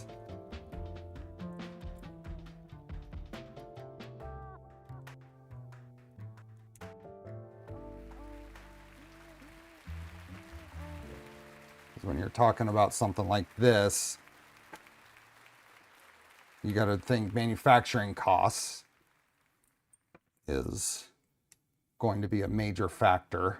And if they just do a quick laser cut or something of acrylic for a spacer, yeah, exactly, Bill.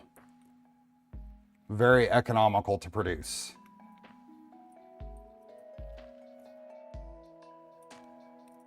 And you can still have a flexure piece that is printed flat. Hey, Guido. Okay, so those are done.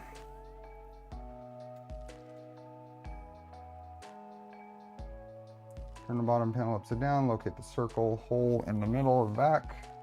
This guy here. Take the Z motor right, the motor with the longest cable.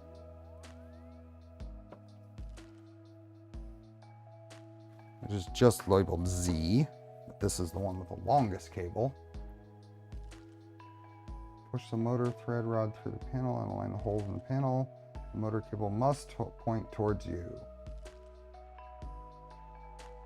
Motor with the longest cable. Those are not injection molded, probably just die cut or something. Could be die cut too. I didn't get a super close look at them. Following instructions will refer to the front and rear sides of the assembly. The front side has 2 motors, while the rear side has 1 motor. I'll remind you along the way, but it's good to keep this in mind. Take the Z motor right, the motor with the longest cable. Okay, that really doesn't make sense.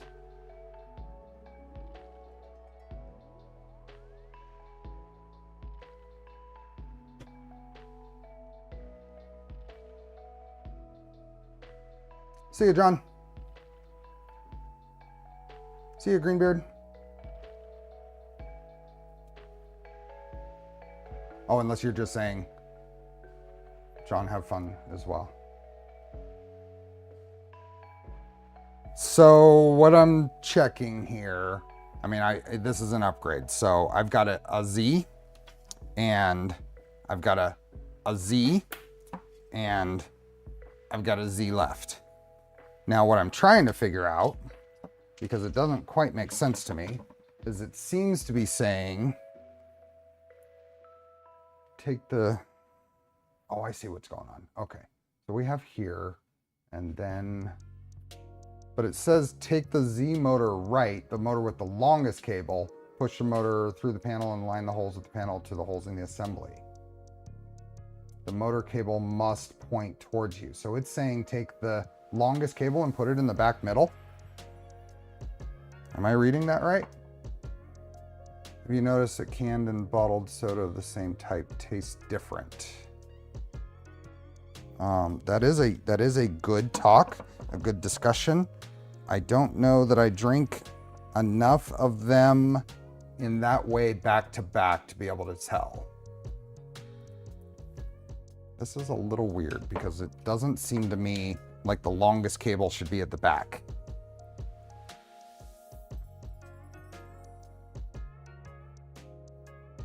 Yeah, that's Z-axis right.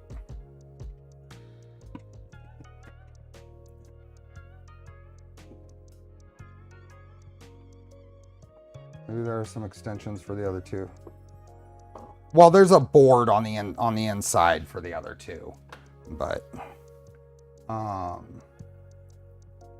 push both Z motors left through the bottom panel. And the following instructions will refer to the front. Yeah, just the cables are all, it doesn't really give us a good indicator of which ones go where. Well, sort of. This one is labeled Z left, so I'm gonna put this one over here. Oops, this is Z left, so I'm gonna put it over here, and I guess all cables go back towards me. Motor cables must point to the rear motor side. Okay, I'm gonna put that there, that there.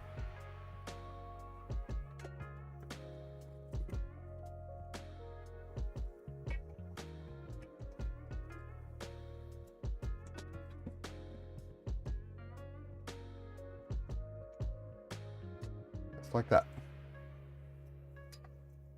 We'll make sure the cables are going the right place in a moment.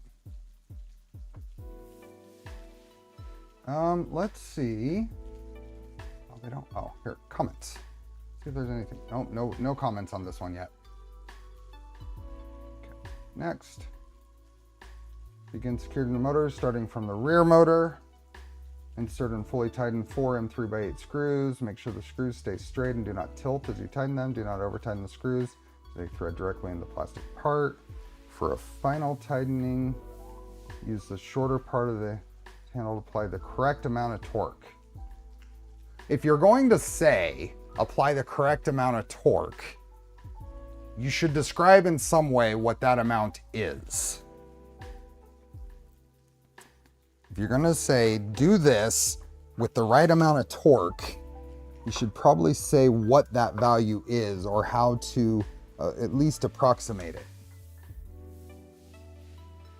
Yeah, they all attach to a mini board. I know that. It still seemed odd that this is the longest one in the back here. 2.214 Ugga-Duggas. Here, I'm gonna break out their fastener bag. Get the M3x8s because I'm short on them here.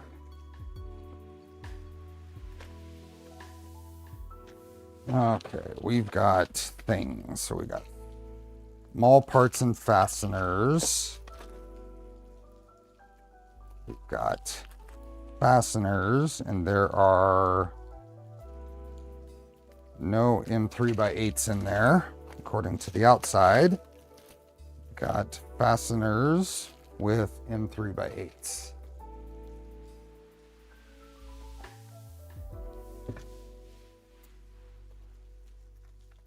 And 3x8 R's.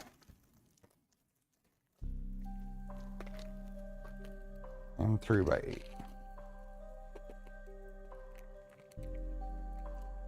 I think if you're going to make a statement like that, it should have some way to determine it then. Are there M3x8s in here as well? No. Okay.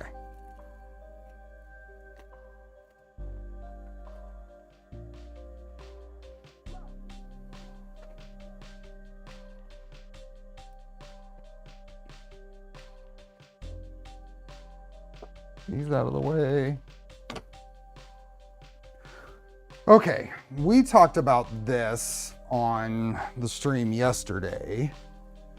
I am going to grab so I often use a ball end wrench when I'm working on printers. It's easier to just go in there. We're not dealing with a ton of torque on fasteners in general. Ball end wrench works really well.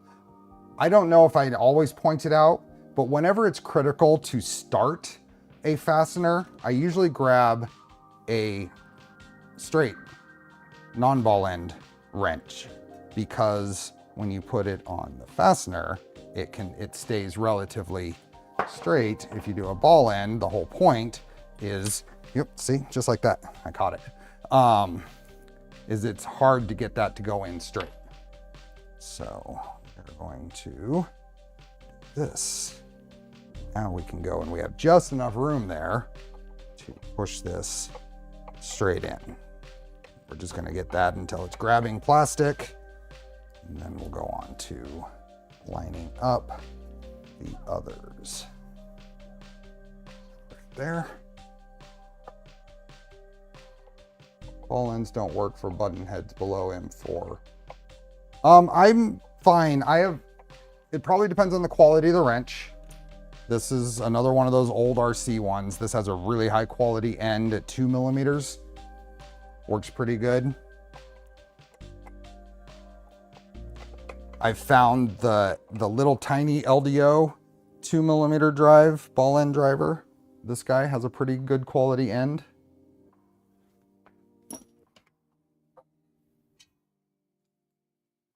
Can you get ball end driver bits? Mm-hmm.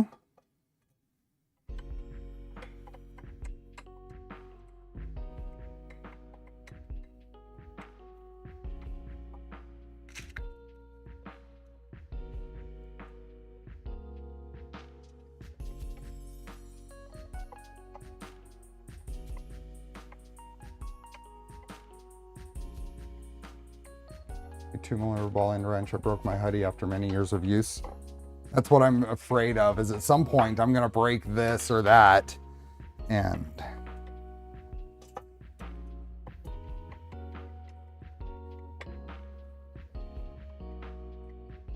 Doug, how many of you Whovians are now addicted to Dug-a-Doo? What's Dug-a-Doo?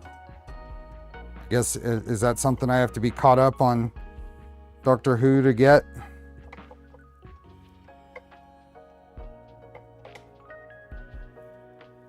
Okay. I'm going to adjust my own feel. I have the approximately correct Ugga-Duggas applied.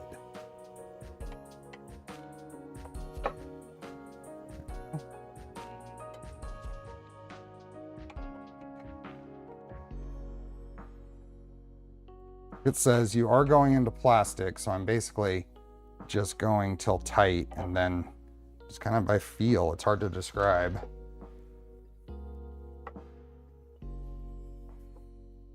Make sure the stepper is pointing to the back. Up. Think you missed an ugga dugga on that last screw. It's hard to convey the feel when I'm doing this.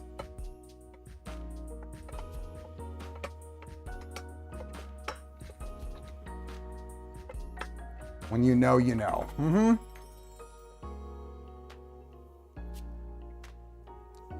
that up.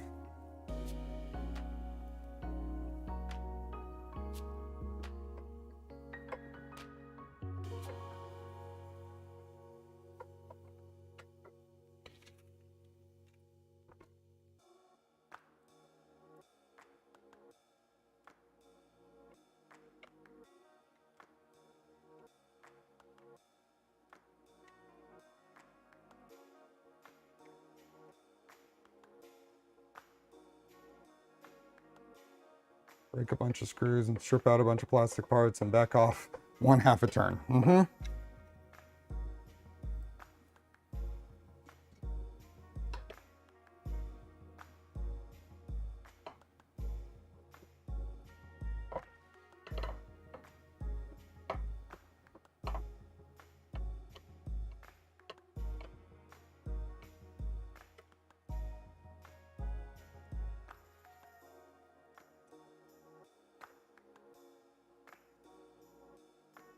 Hear the crack, then you know you don't want to go too far.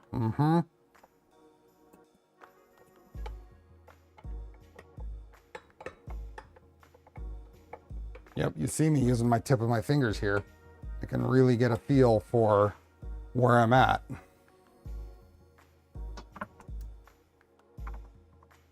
Sure the wires are pointed straight back.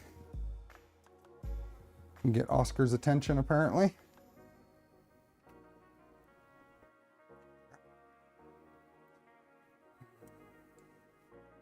It's not necessarily comfortable. It's a little fatiguing on the fingers.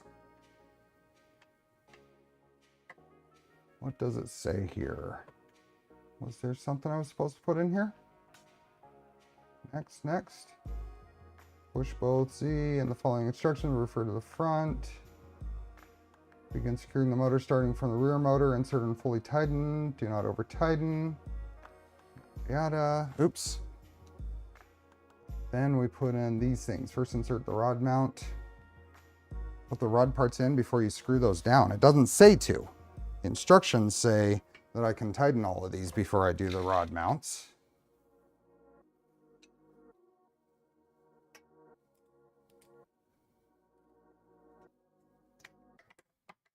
Curious about any tests of the torque with the Vera hand torque tool. Haven't over tightened anything since. Nice. They changed gravity to Mavity and all the references to it in episodes. Oh, and Doctor Who.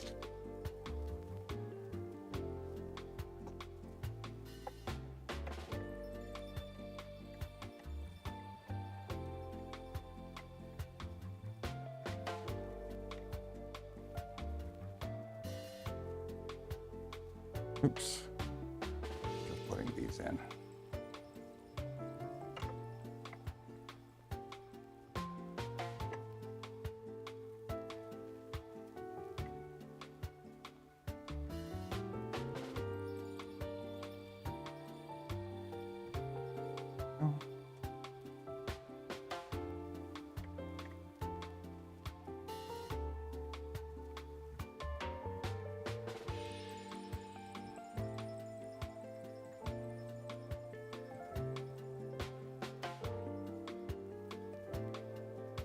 Oh, and one more. Okay. Now we're going to put these in. First, insert the rod mount into the opening next to the front right Z motor. Use a 3/216 or 13/16. Is that 13/16 or what is? Or is it a two-sided wrench, a 13 and a 16? Rod mount, secure the motor using 4. Oh, no, you're right. I apologize. This does show not doing those screws until those are in. Okay, that's my bad.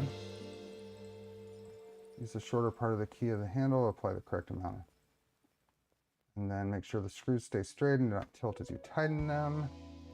So we put that in 90 degrees and then put in the screws.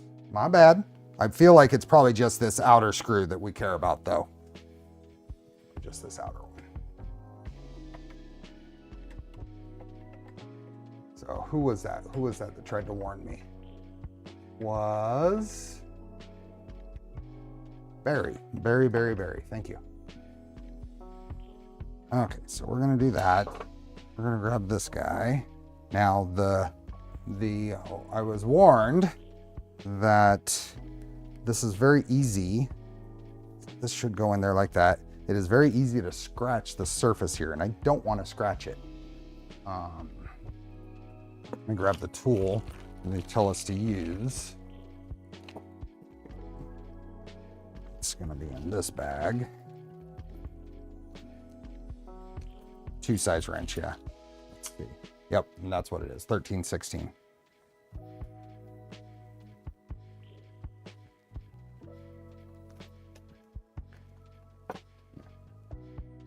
What I would do is probably put some tape down here or something. I'm gonna pick the side of this wrench that, because I think it was probably stamped, that doesn't have burrs, and I'm gonna try just gently putting this on and do it. Because I think I can do this without scratching it. No scratches, just being very gentle. Very gentle, no scratch, no extra effort. Put some tape down if you're worried.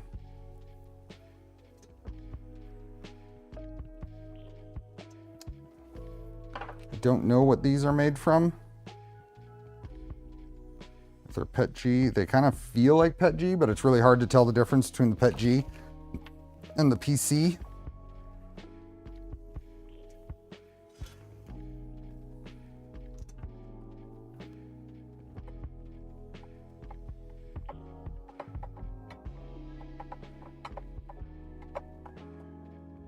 That out. Do the same thing.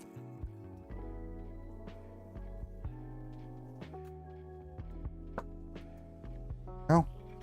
And then just basically, if you just let this set there and not push down, it doesn't take much force. Just go like that. We're on there. There's no chance of scratching. You're careful. I'm guessing they're PC, but since that was the question, if you go out, maybe we'll take a little sidetrack here. If you go out to the printed parts, you can go to files. This is kind of neat. I didn't know this was this way before, but if you scroll down to, let's go base assembly, and you see here, recommended material PC. Z motor mounts, recommended material PC. So this is kind of neat. I didn't notice this. I don't know if this is something that anybody has access to edit, but yeah. They have tabs, so I just basically rotated them in the same direction on both sides, and then I'm just gonna make sure they're all lined up. Okay. So, see ya, Martin. That tighten back again, and those are in. Okay. When are you gonna do a stealth changer? It is on the list. I just don't know a timeline. It's more securely on the list after talking to the stealth changer folks at Rocky Mountain. But it's still not confirmed or for sure. Okay, next. Let's move to the front left motor, ensure the motor cable, insert the motor mount into the opening, use the 13/16 wrench, secure the motor, make sure the screws stay straight, place the whole assembly aside for a while.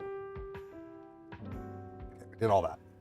Now we get to place the whole assembly aside for a while.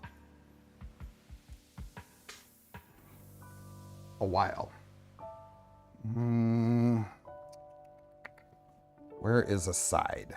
I need to just define aside and define a while. I think a side is to the side here of where I stand. Okay, we need metal profiles, front profile.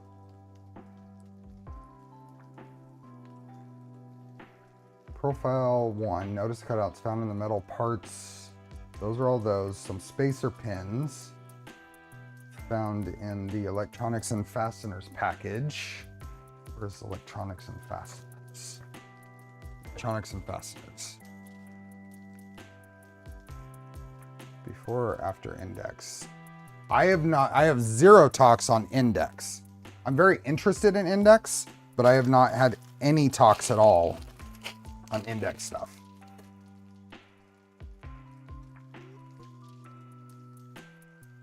Build both and do a comparison.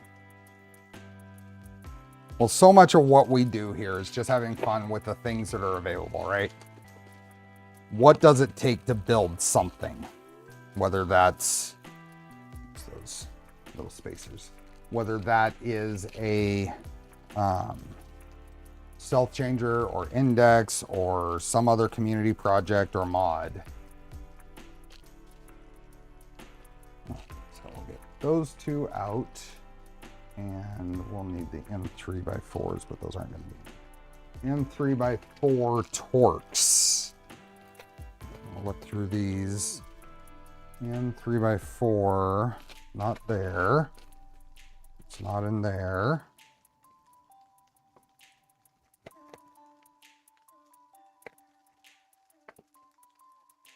M3x4 Torx black. And according to the picture, they're black.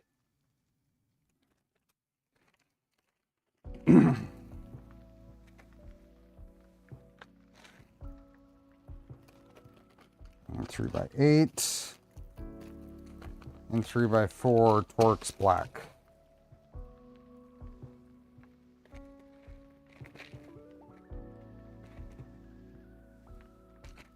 Engine designed for speed, but I think a race between index and stealth changer should be a thing. I don't know. Okay, M3x4s. So, and then we need a bunch of things over here. So, metal parts. Metal parts package. Dig into this a little further. Past the first layer. This stuff over here.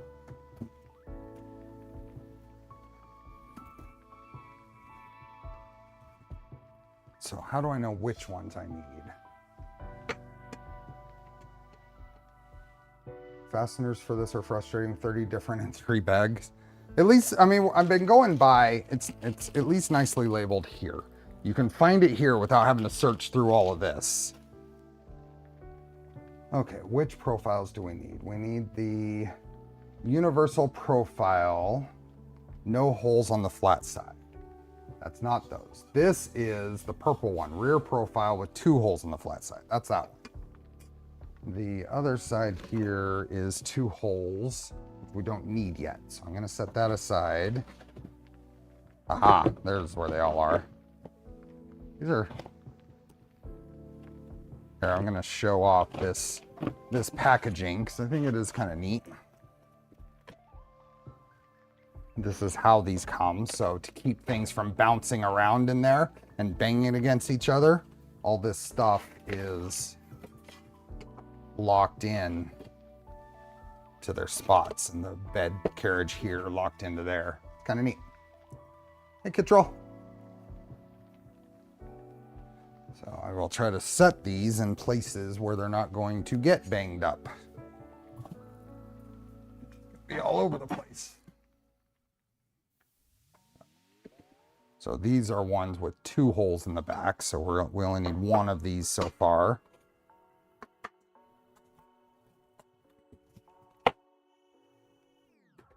And then we need the one with the holes on the side. That one doesn't have enough holes on the side. That one doesn't have enough. There's that. So these two are the same. These are fronts. I think those are fronts for the door. So we're not ready for those yet.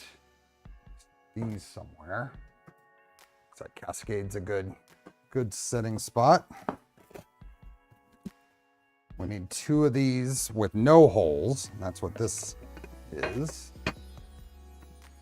The sheet metal is done in country. I don't know if they're doing it in-house yet. Here is the other one we need with all the holes on the side. So these are the 4 that we need right now. Next is at the prototype stage, enough to take a small bit of it. Operating for a real product's a long way to the finish line.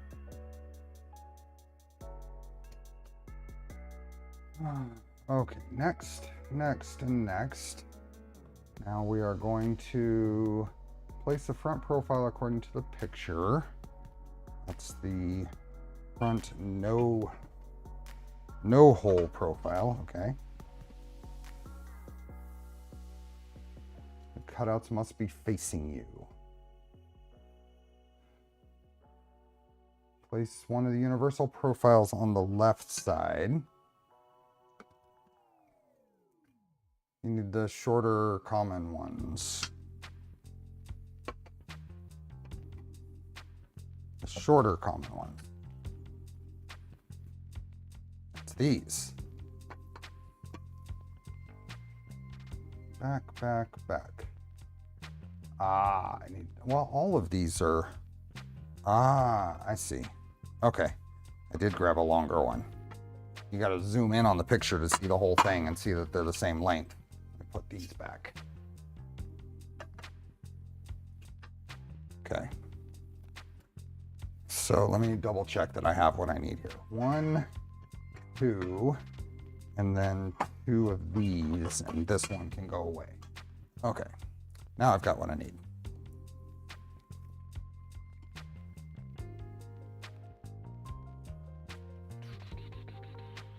Next. Be very careful. So we've got this guy here. Oops. And then next. So what are we putting together? Place one of the universal profiles on the left side. Orient the part according to the picture. Use a flange as a guide. Attach the 2 profiles together. The flange of the front plate. Align the holes. Oh, so this is a little annoying. You shouldn't have to click on the picture to see the whole thing. I mean, it's okay, but it would be nice. You shouldn't need to click on that if you can get the gist without. So that's gonna go like that.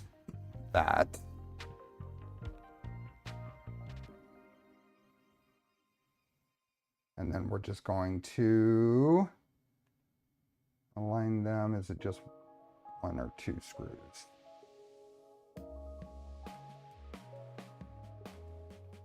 Ha! Good call. Good call, Blue. Might give you more monitor space to see the whole picture. Yep. Good call. This is why we do this.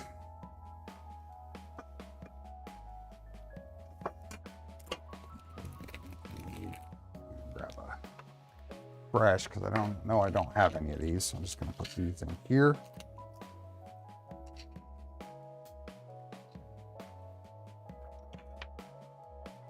Use their driver here.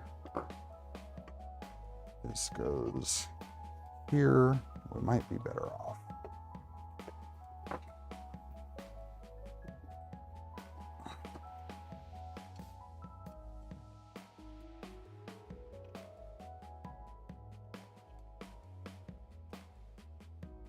You not going in.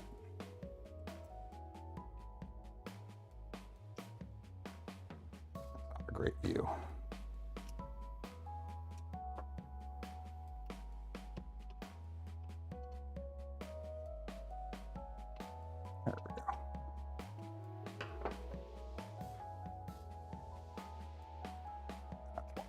zoomed in all the way.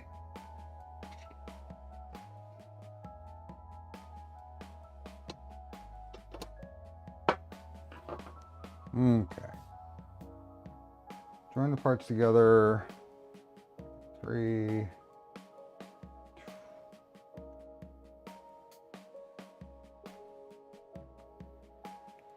That's all just that, right? Okay, next. Now, from the picture, place a rear profile with 2 holes on the flat side. Two holes on the flat side over here.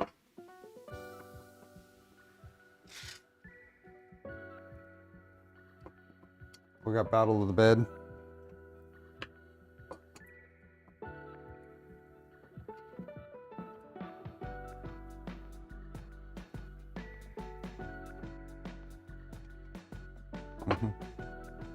Go.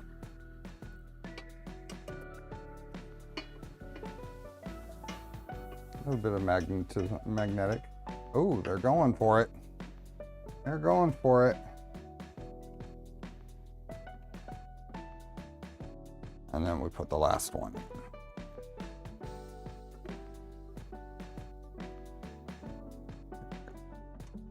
This guy goes over here. It's the one without any things. This is going to go like that.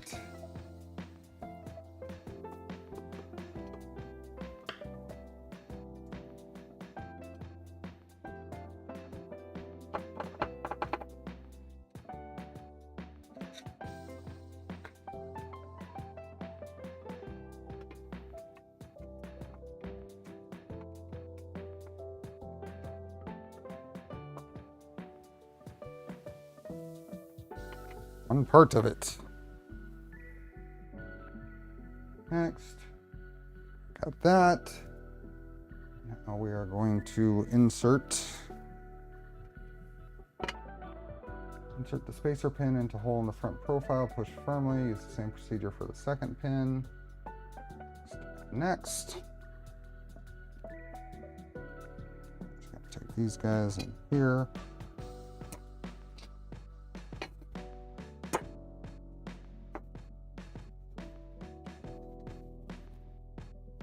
Anti-vibration foot.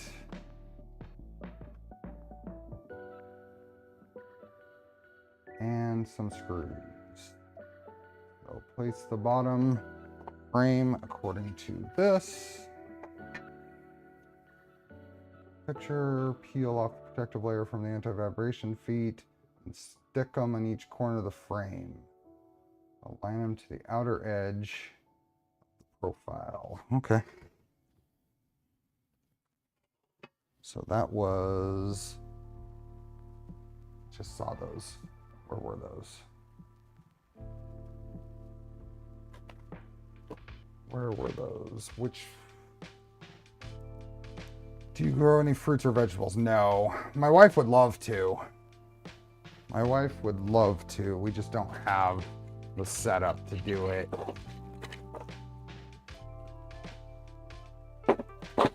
Those in the electronics.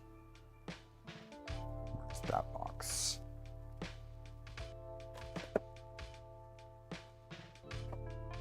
What box were those in?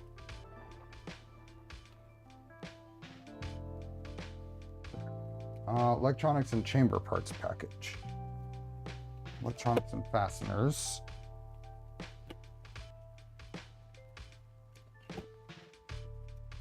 There they are. No. I just had them.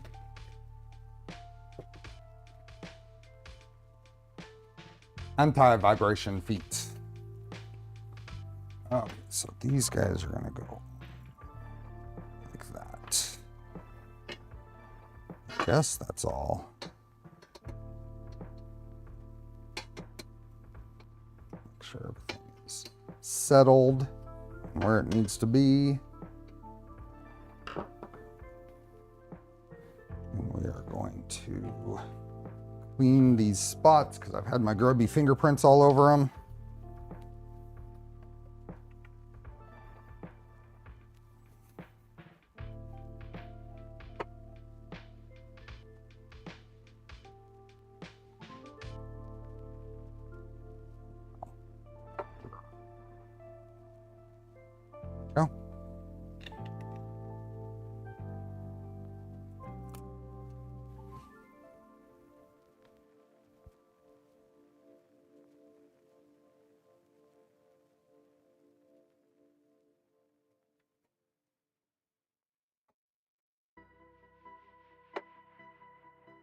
pressure.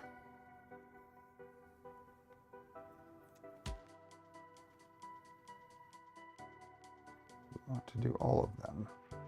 It says, yep. Okay.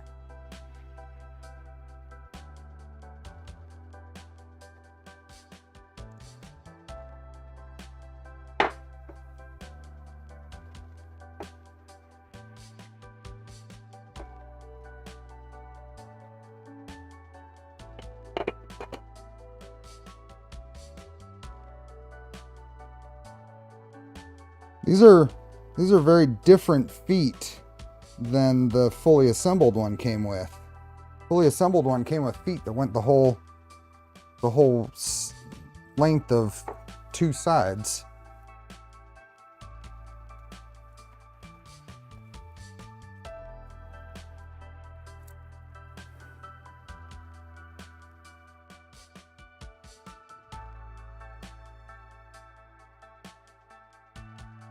Wish me luck on these? What? What about them? You were warning me something about them, but...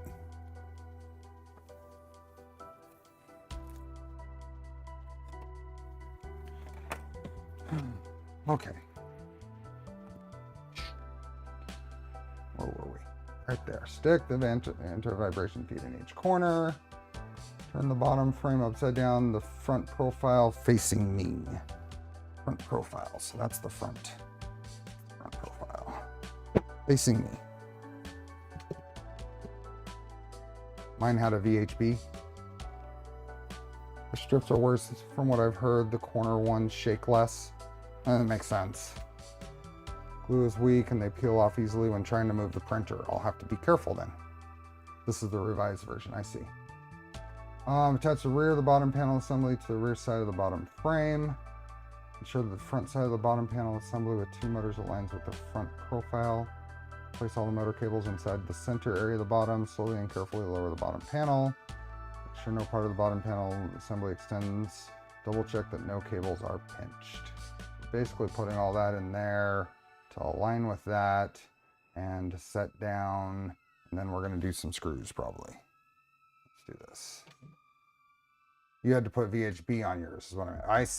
I see. These ones are not very good. I end up super gluing mine. Okay, that is good to know. So this is going to go on here to make sure all of the things that we have to pay attention to. We're going to tweak this a little bit because what I did not do and what they probably smartly suggested being done is the picture showed all of these partially zip tied. Keeps them pointing in the right direction. So just starting those, getting those pointed towards the inside.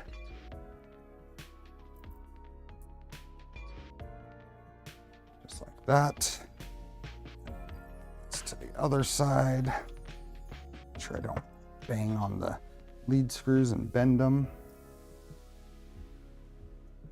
Just kind of shifting these around so that when I put them on, it's one less thing I have to worry about.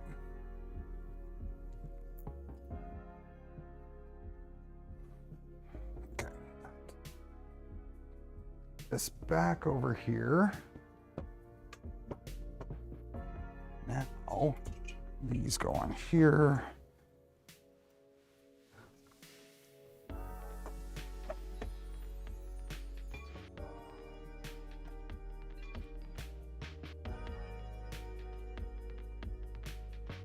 In. Yep, they are all good.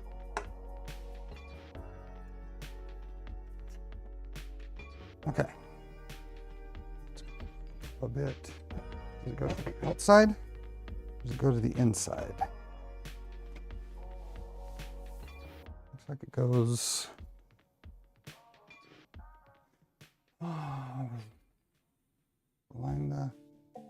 Join both parts together. Looks like it goes to the inside. Next. Yeah, it goes to the inside.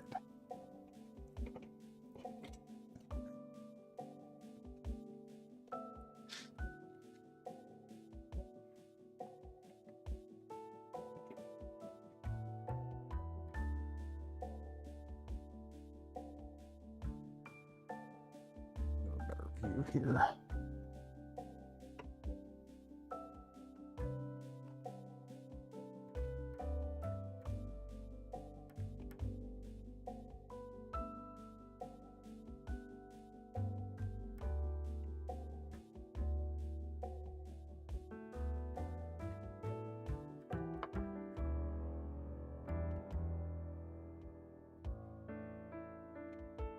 Our way around. I'm not tightening these yet, just setting them in place.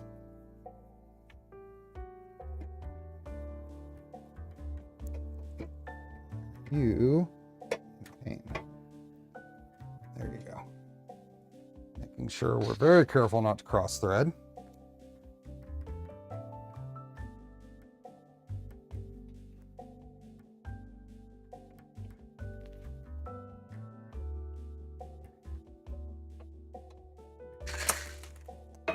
Knocking the screws around. It's okay, I needed those anyway.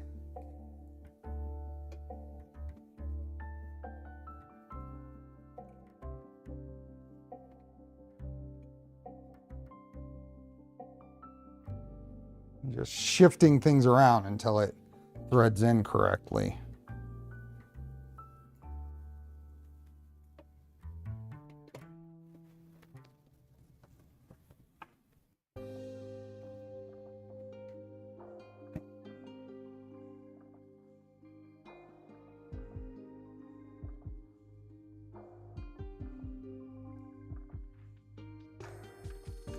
Hey, exactly the right number fell out of that when I knocked it.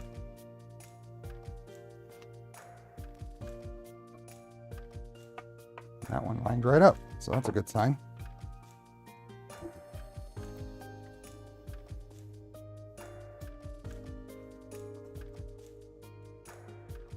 Sitting on any of the wires. Okay. Turn the table, facing you, line holes. Threads, screws. Hey, I get gummy bears. It's time to reward. Stack the gummy bears in 8 rows. You don't get the exact number, eat the first row. So I get 5. I get five gummy bears.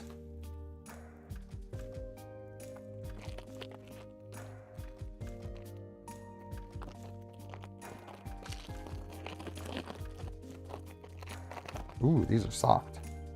1, 2, 3, 4, 5. Okay. Next, you just assembled the base assembly. Set the assembly aside for now. Let's move to the next chapter. Make sure this is setting flat. Let me tighten up these screws. At least the next level of snug.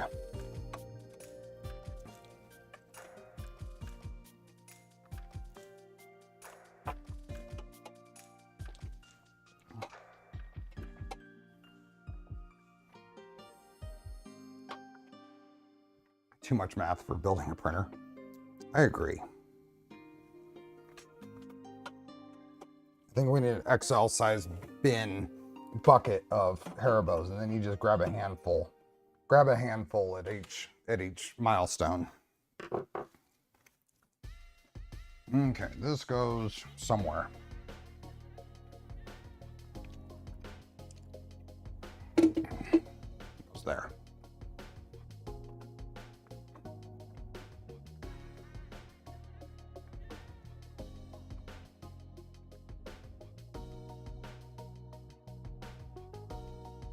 All right, back assembly, tools, metal parts 3 of 3 package. Metal parts 2 of 3,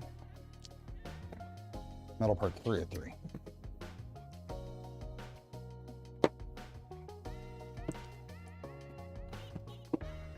Ah, there's a box too small to do their thing, so this one, that one just goes to the inside. Ooh, that's right. Take this out. This is our little swing arm.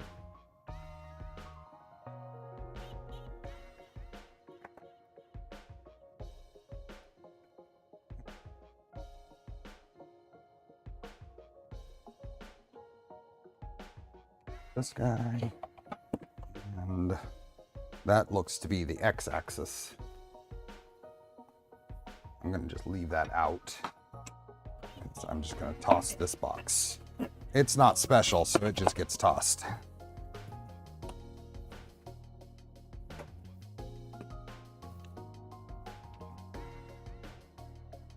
Okay. Yeah, this is a swing arm for the umbilical. I do want to explore this for Trident revision.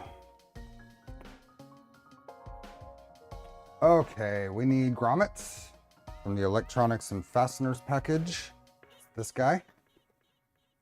Grommet 1916, 19 outer, 16 inner, I'm guessing.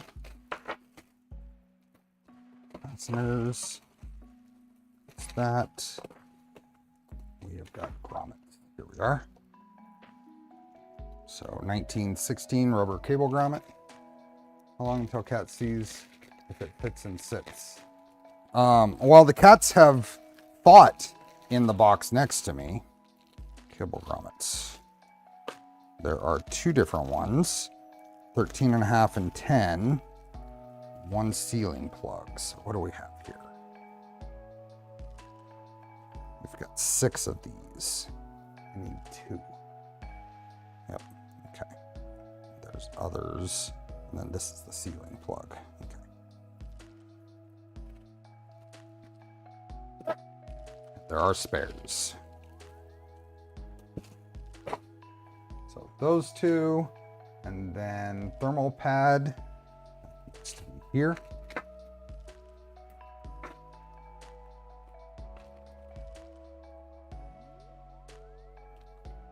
So I need 1 of the wide ones, long ones, and 2 of the short ones.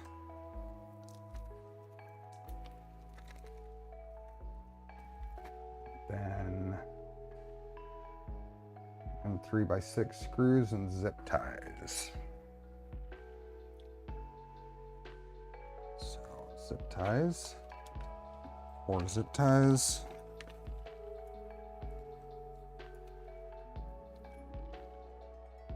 And then 3x6 screws. Buddy extension board found in the electronics and chamber package. Here, I think. Okay, that. And an extension cable that's found in here. Probably right there. And an assembly tool. Saw that.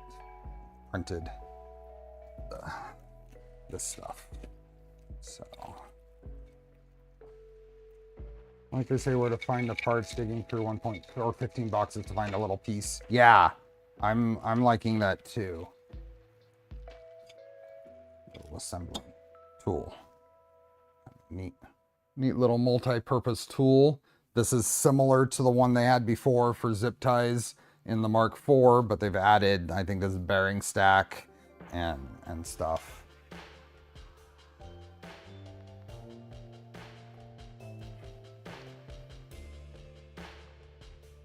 Okay, peel off the white. And we are basically going to be doing that on the buddy board. So we did not previously clean this off. Let's clean that.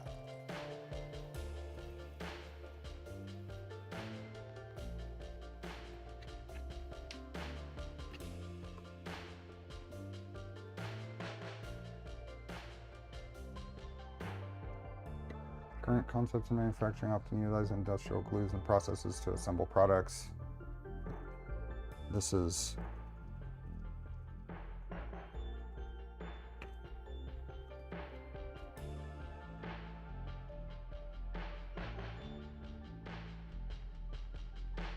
okay.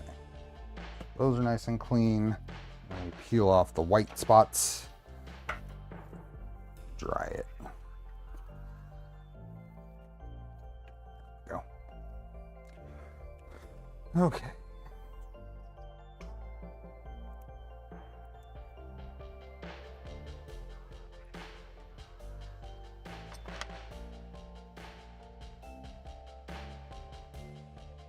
head's in the way. C. That goes.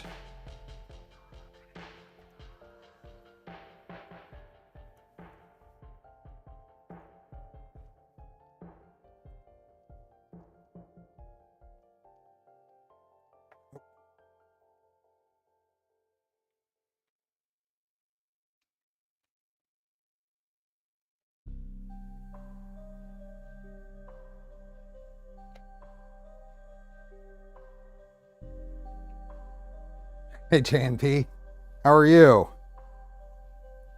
There were so many events, just rapid fire. I would have loved to make it to Maker Faire Prague, but I had far too much going on. I am gearing up, convincing myself I need to go to Formnext again. So hopefully I'll see you there. You gonna be at Formnext?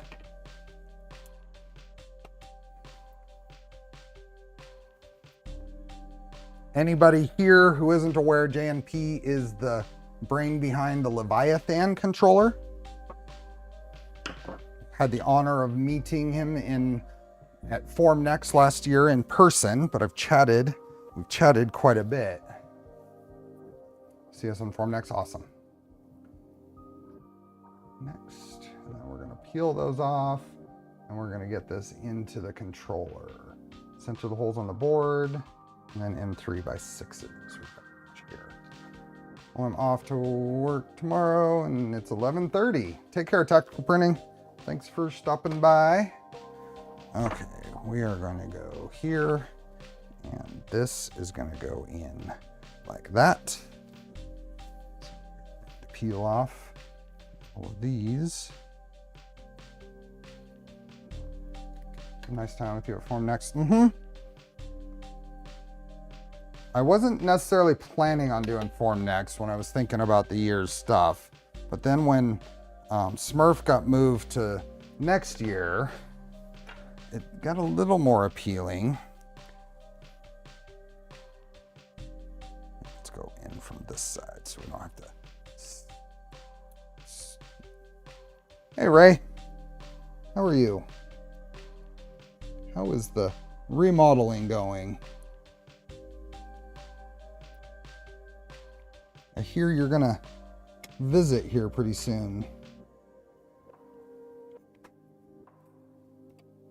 Where did those go? Long, yeah. Yep.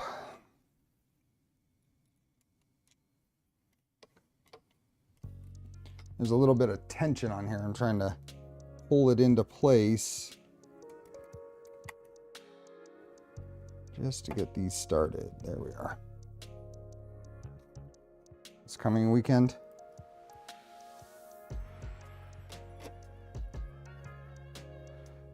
Okay, where are we going? Basically all of these.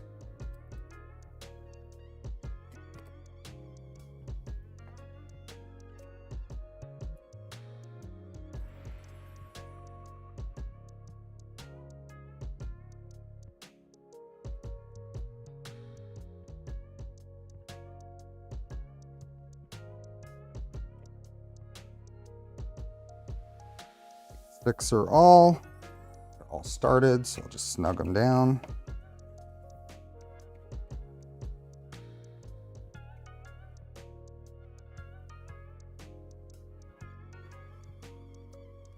I want to see something. What does this say? It's properly plugged in. Yep. Fix the position of the buddy board by inserting 5 M3 screws. Do not fully tighten the screws. A few turns are enough for now. Put aside your instinct and leave the hole in the bottom right empty. Then why did you point to it?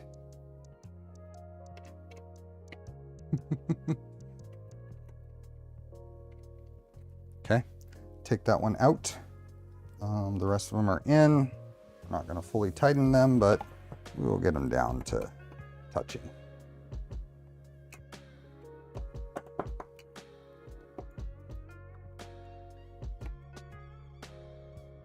Modeling is like building printers from scratch, except the material and costs are scaled.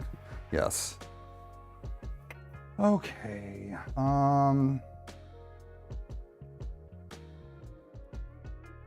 Oh, fully tighten all 5 screws, but be careful. Okay. Let's just get those all. They're all in place. Now I can fully tighten.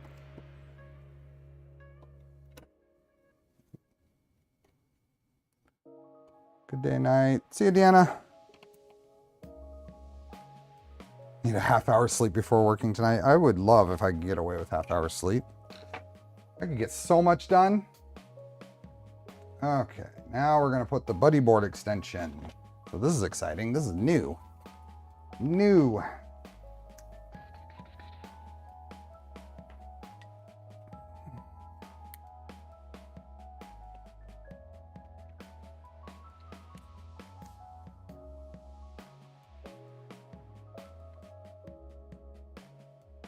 Thermistor.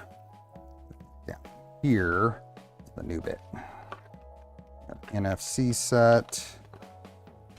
It's a filament sensor there. Thermistor. This side. Yeah, 4.5 hours.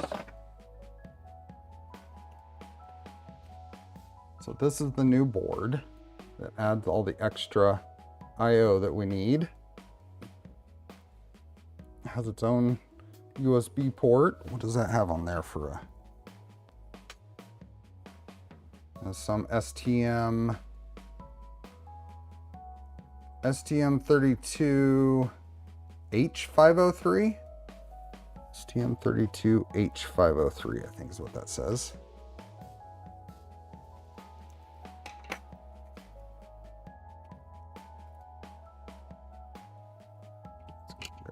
There. And before fully center the holes in the board.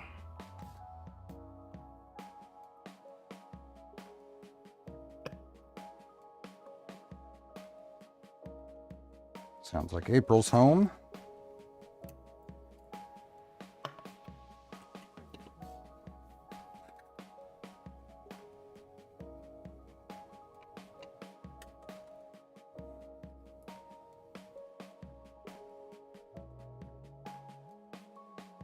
Should you update what?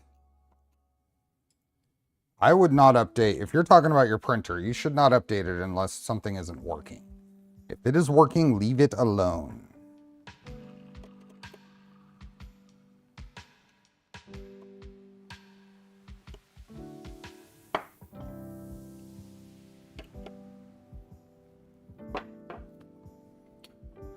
Okay, next. Now we're going to 6 perforations. Net damage. Dates equals port. Exactly. Then go play with it. You don't need to update it to play with it. Use it. Note the correct orientation. Repeat the process at the indicated. So we're going to put 6 zip ties in here.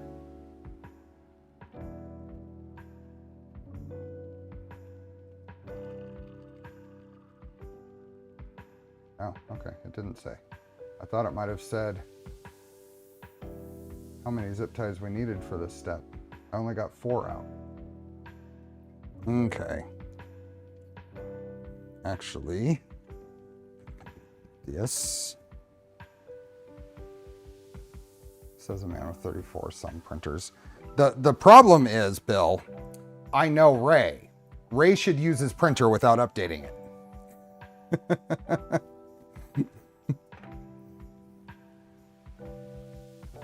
Just use it. Okay, so the idea here is this has a cool little hook here, so you can easily grab the zip tie so it doesn't just go in underneath the board. So it does say here further along. Although they're identifying all the spots, make sure you read the whole instructions to see which ones you should put it in.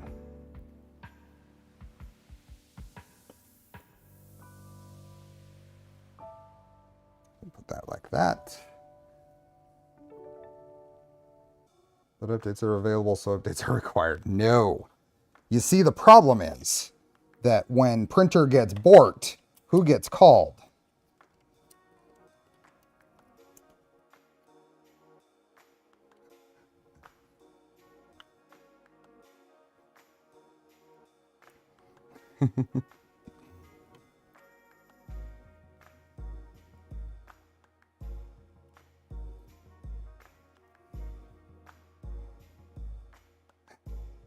No, this is not. If it was content, it would be a different thing. This would not be content. This would not be. Just grab.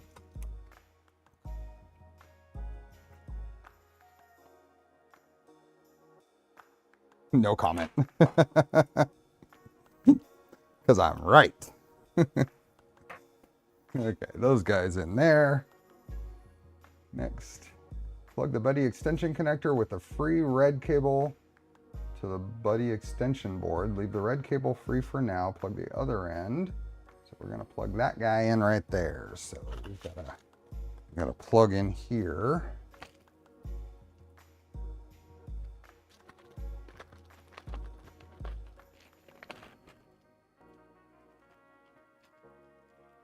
My Marlin Compile is easily over a year old and it works, and I have no desire to fiddle with it. Good idea. So what this is saying, red end goes in there, there. This folds around, goes in right there. I imagine that zip tie is probably going to grab that at some point. We're just going to put that to the side right there. Next, I just hit update all, it didn't blow up. I'm going to put a couple of those grommets in. Yes, yes. Then we're going to get on to the Wi-Fi module. So I am pleased to see these grommets in here instead of just going through a unprotected hole.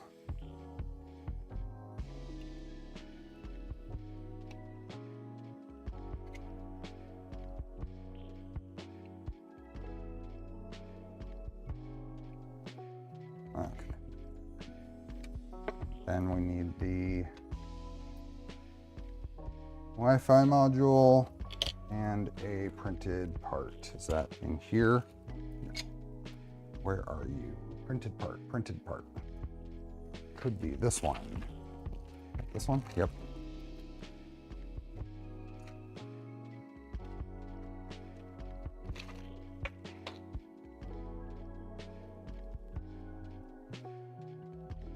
I would say, I'm fairly certain this is going to be a PETG part. Fairly certain this is going to be a PETG part. I'm also fairly certain that that's better print quality than their typical PETG parts. Certainly wouldn't call it perfect, but you've seen the PETG Prusa Farm output, and that's better than usual. And then an M3 by 12 and an M3 by 6 screw. A couple of M3 by 6s. Okay, so those are the M3 by 6s. And then insert the module, put it there, put it on the side, rinse, repeat, do stuff. Oop. This guy goes into here.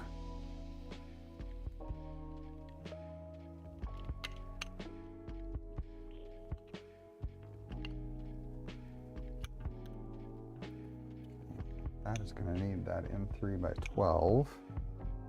12s right there.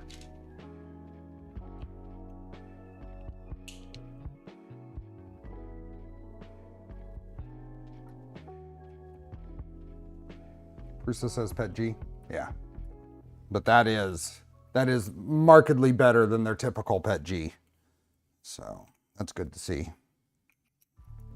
I was looking around for the part I took off because I had left those as PETG on the old printer. don't know where those ended up. I don't think I threw them away yet, but maybe I did. No, not in there, so I don't know.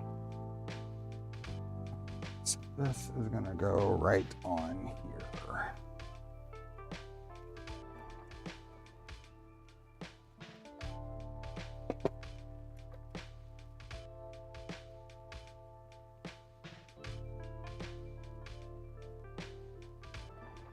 I'm hesitant to reprint. I may reprint this in PC Blend, just because, for no real reason, than not to have PETG on the printer.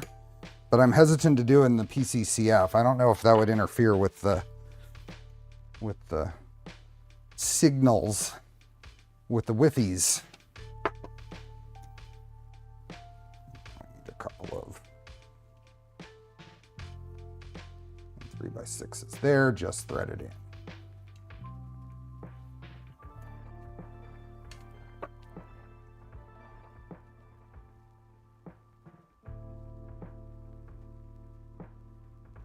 Okay, now we need the power supply.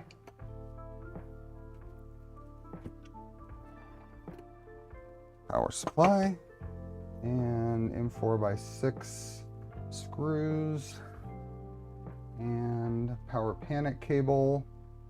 They look different depending on the make for 6 buddy board version, and some power cables.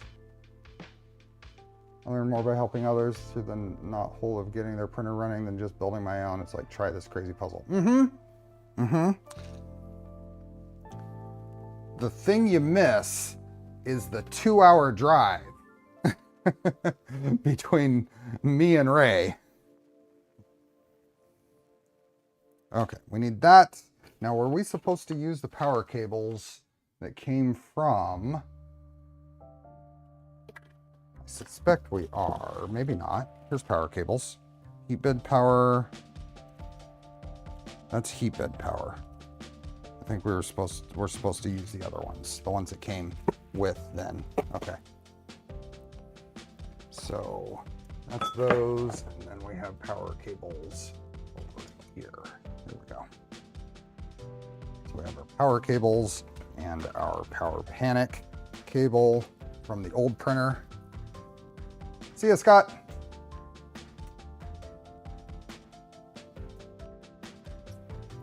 And we need those M3x6 screws. Or M4x6.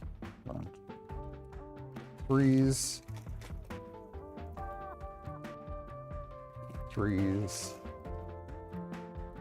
and 4x6R. PC is RF transmission friendly. Oh, okay. Maybe I'll go full Gucci then. There they are. 4 and 4x6. That's good to know. Cable are shorter, I think, due to proximity to the board on the new config.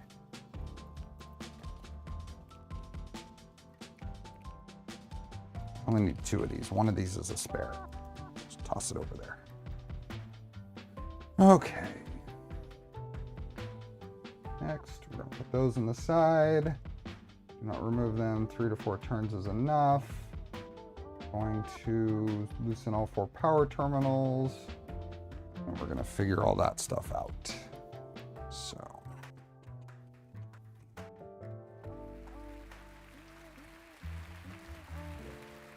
That's good to know on the PC.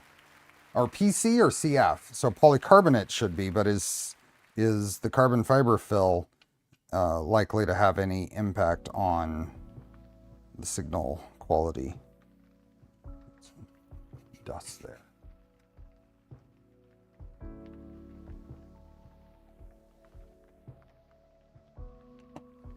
Okay. And we have all of these. Correct tool for the job.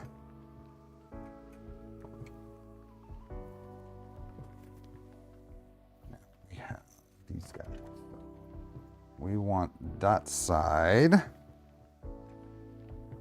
just gonna put them in like that, like they were.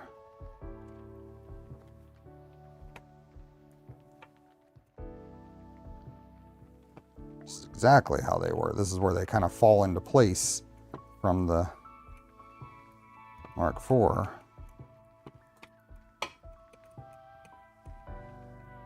Of course, as printed piece or printed CF can block and interfere with Wi-Fi and RFID. So I'll just use regular PC then, not with the carbon fiber fill.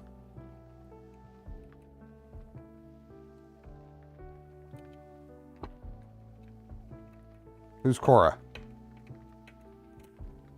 CF can negatively affect RF. That's why CF mass can affect wire antennas. Sure. That makes sense.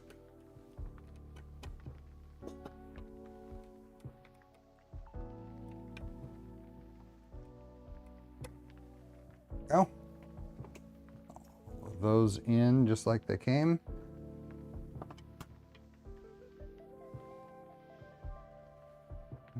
All that in. And that guy can plug in. And then set it aside. Lots of do this, then set it aside. Why aren't you wanting to plug in? Because you are a partially broken connector. That's why. That is. There we go. PC being friendly means it allows transmission. Yep. Next. Okay, so we're setting this aside. I'm running out of setting aside places. We'll figure it out. Setting this aside, and we want to grab the back. And a bunch of ceiling plugs. And some M3 those. And we're going to put in some plugs in different pieces. This one, just saw that. Where do I have it? Set it here. Okay. And grommets. Where are all those grommets? There they are. Grommet bag. So, there we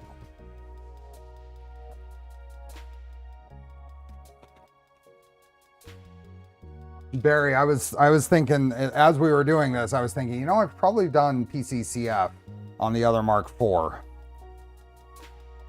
So,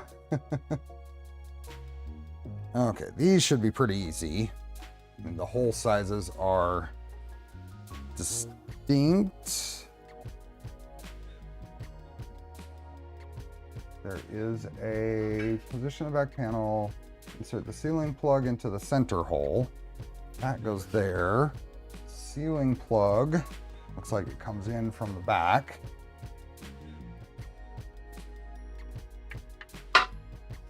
Turn to block RFI friendly. Has a different connotation than allowing radio access. And then the ceiling plug is not symmetrical. Insert the side with smaller diameter facing downward.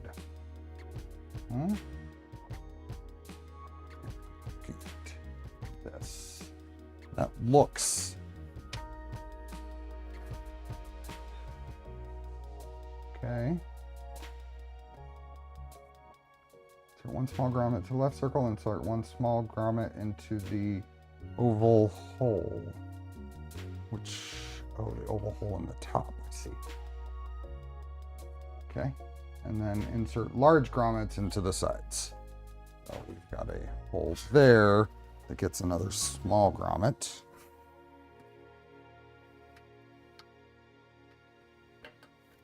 Like that. I did the ceiling plug the other way so I could remove it from the back. I don't know what... Got a large grommet in the top, but not the second one. I'm going to go with what the pictures say for now.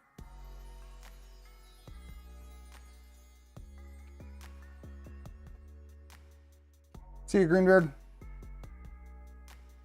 One more over here.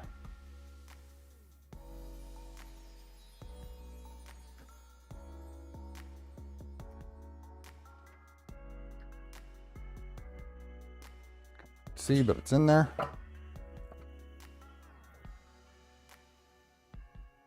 Power supply goes in. Now, is there not one down here? Yeah, there's not a grommet down there. Okay. So power supply is going to go in. Screws there, then push it down, and then tighten.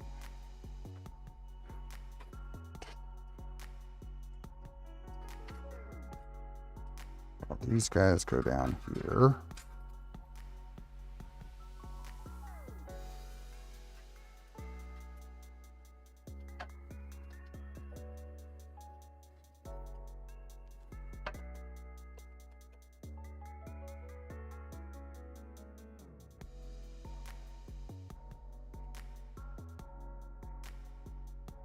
Down. Oops, wrong driver. Choose for the accelerometer wire if you ever need that. Yeah, otherwise inconsequential. I do have the accelerometer. I've never actually hooked it up or tried to use it.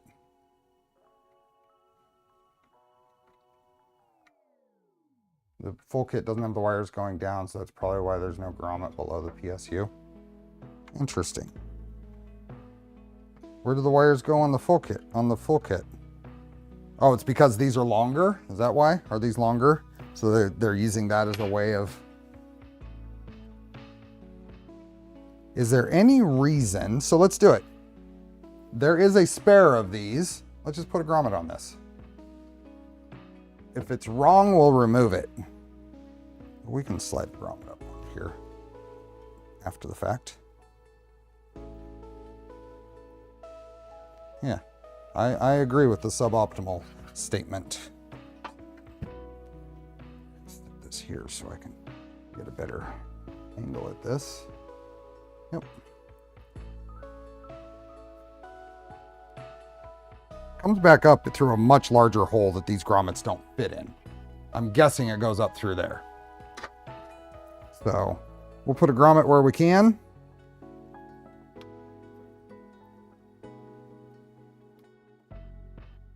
This one of these is, I'm pretty sure labeled as a spare. So.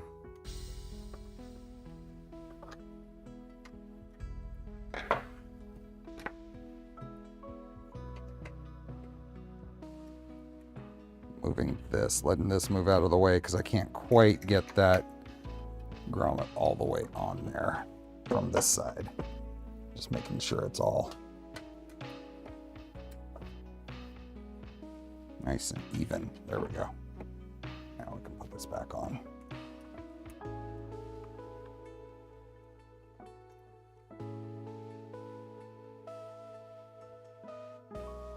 All grommets,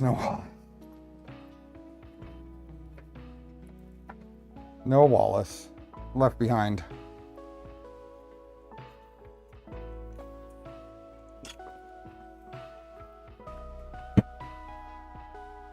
Okay, next, line in the E-buddy. Insert, align the screws, slide the buddy box, and tighten those. Down, tighten, and then we're going to fix it to the back here with a bunch of screws.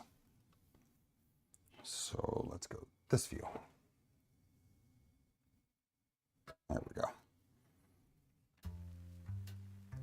This guy. Make sure that red wire doesn't get pinched. Goes like that.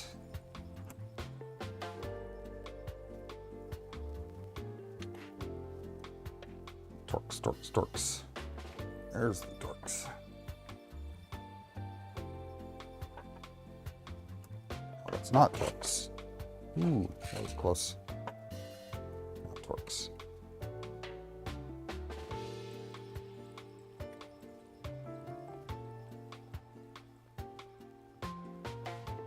Then we get a couple of these, and they go in here, here.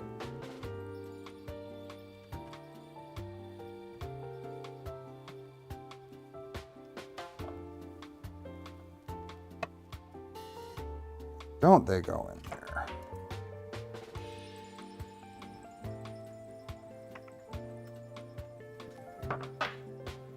Loosen this a little bit.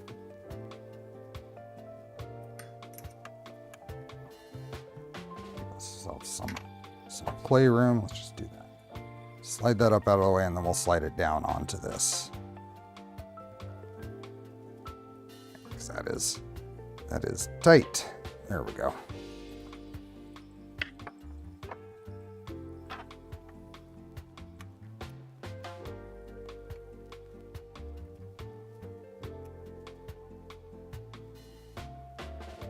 For some reason my build seems like it has just drug on. I want to do the same thing here. These seem like they're just a little off, so it feels like it'd be a better idea to loosen these side screws, move it out of the way, just start the threads, and then it'll slide on. So just start that, and then see how that's off just a little bit? I can push it all the way down, but this is a whole lot easier than cross-threading it.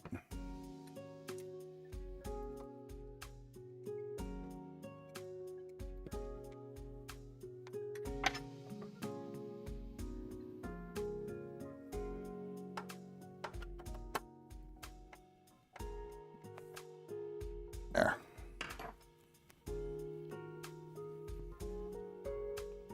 Okay, PSU cable cover found in printed parts. This one I definitely want to reprint. That's NFC. It's this guy. Because these are certainly PET G.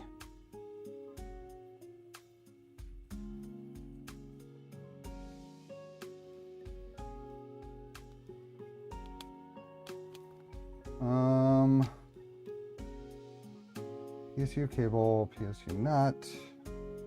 Oh, that's for the there. We got a couple of square nuts to put in. And then this goes in between these two. Interesting.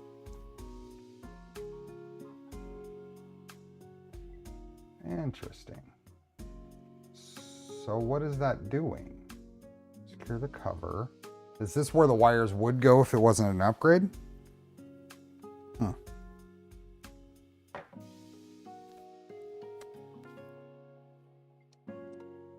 Brace material for wiring. Yep. Okay, so I've got a couple of square nuts to put in here. Let's see. There's one.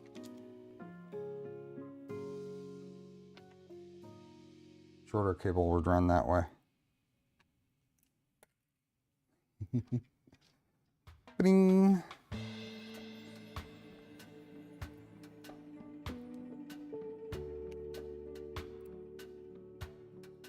There's one, and another one in here.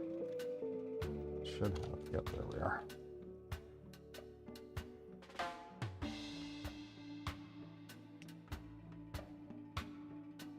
Now, this goes here like that. And those are in 3x10s. 3x10 are Torx. Those are different than regular M3x10s. Right there.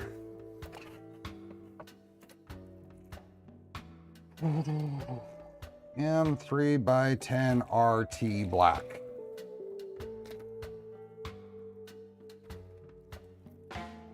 I ordered 2 Core Ones for the school I work at, still waiting on them. Awesome. That'll be fun. Did you order them fully assembled? I hope not. 3x10 RT black. Hey, Thunder Keys.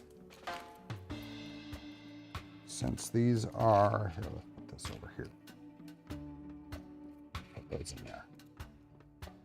1 and 2. Fortunately, that is magnetic, so that makes this nice.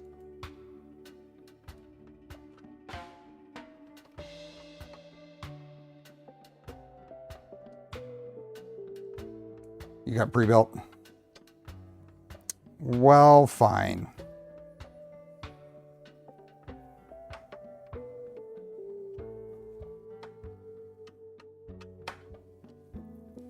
Okay, those are in.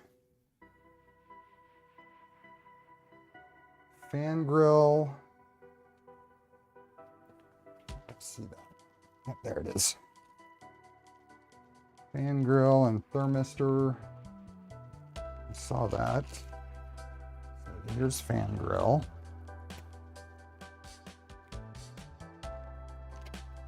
Chamber thermistor. What's that? Where was that chamber thermistor?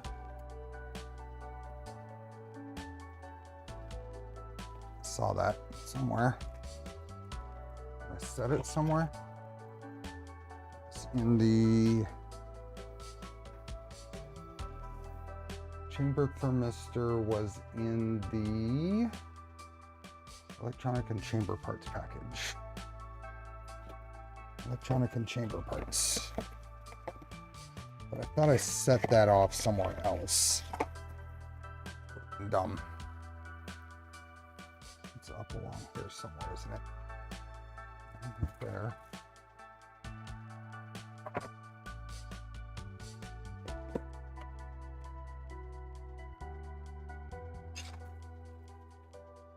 Where did I set that thing? It's a blue wire.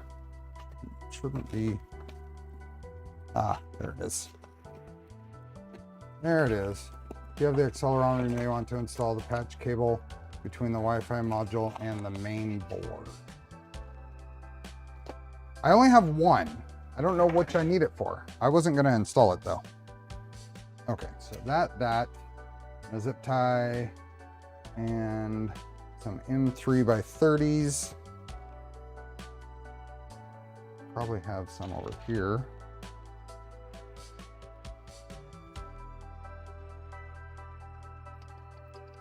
There's one.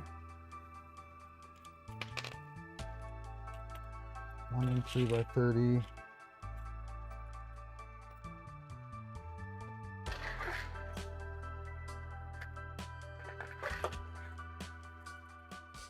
Two and the three. Okay. 4 M3x30s. Cool. Okay. The Core One kit sitting just inside my front door to build tomorrow. Nice. Seat time to use is much better for pre-built. Yes, this is true. Okay, we're going to guide the thermistor cable under the grid, thread it into the direction shown in the picture. Grid has both sides the same. Turn the grid over and push the zip tie through. Do not over tighten it. Okay, so we're doing that. So this piece here. The clarity of the patch cable is just a pass-through in the Wi-Fi board. So you don't have to open up the electronics cover to plug in the accelerometer. That comes with the accelerometer though, right? It doesn't come with the kit here, or does it? Did it come with it? Okay, so this is another, so what it looks like is Prusa, this looks laser cut, which means those other clear things were probably laser cut. Comes with the accelerometer. Yeah, I don't know where it is actually. So we are going to put this through here. It's going to lay right about there. This is going to come up through the next hole.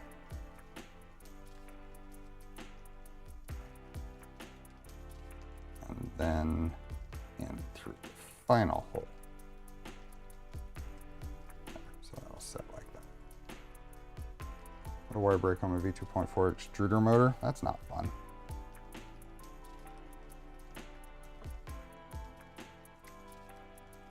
Blue Loctite enough to hold the gear in place. Yes, you don't want to use anything stronger than blue Loctite on any 3D printer stuff. Okay, following that picture.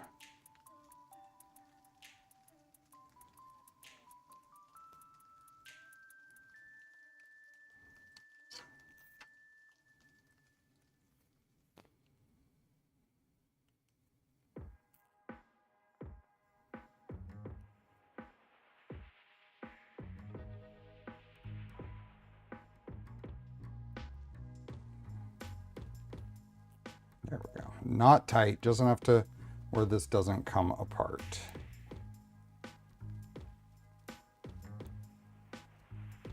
I don't think we have a part 2 on this build. Oh, we very much do. We're not too far. We're at 5 hours right now. I'm hoping to find a good, I'm thinking what is going to be a good ending point.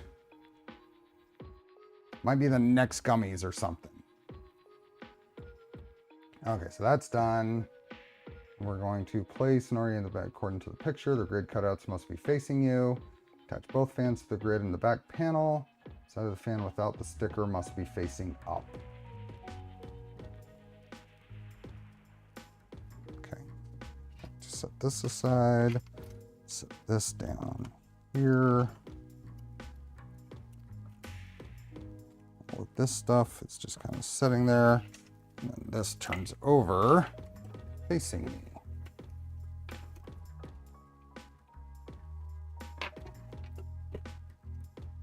What is that sitting on? Oh, that's sitting on the Wi-Fi module. I see. Okay. Fans. The fans. Okay. So we're doing that. Make sure the thermistor is pointing up. Like holes in the, don't over tighten the screws. Okay. So this is sitting here. I don't think we have part, oh. This, so are these both the same length wires? Yeah. So these go like that.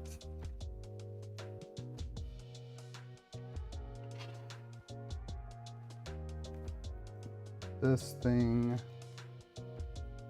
goes like this.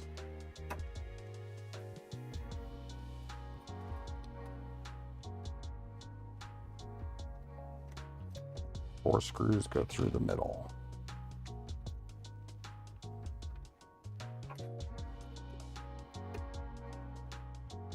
Whole spot assembled with red Loctite. I ended up using a soldering iron to heat the grub screws enough so I get them apart. It's like they're opposite. Let's go over here.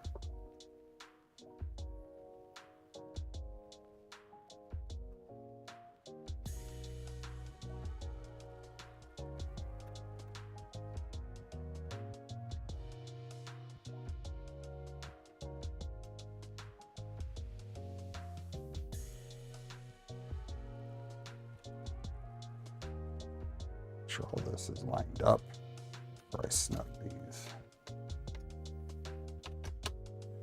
Not over tightening, we're just getting them mostly tight.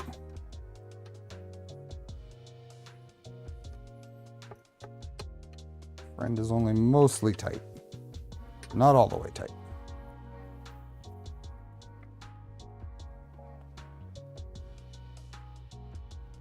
Okay, for the following steps, we need the rear profiles. Take 2 of the longer ones. Note that the other 2 longer ones differ by having cutouts. Okay, and we need some nylon rivets. So I guess this is another thing I have to find. You better have a lot of workspace for your build. There's lots of get something done and then put it somewhere. Oh, that is adorable. Look at that. Oscar was asleep until I moved. Put it on the box here. There's lots of get this assembled, then find somewhere to put it. Okay. These are in nylon rivets.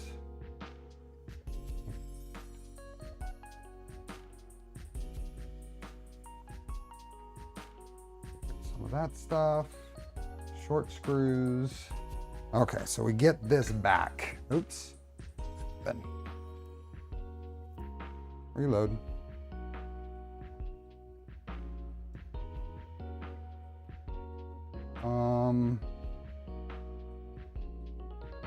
There we go. I can't take you seriously when you say you have no space when there's a boron phoenix in the shot. Okay, we get this piece back. Oh.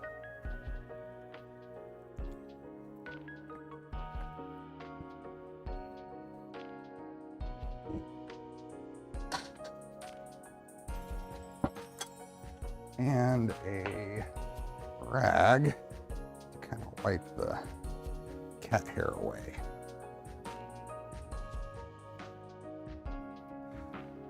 Okay. Hey, Troy. We are still going. So we are going to take the bottom assembly and turn it so the rear side with one motor faces you. Focus on the right rear corner, side with the longest oval opening. Yep, there it is. Attach the rear profile to right corner. Secure, proceed the same with the second rear profile. Okay, so these both. Okay, so it's those two. All right. Personally vouched has no spare space. Yes. Well, at least once the mill gets here, I am going to have no space at all. There and there. This must go this way.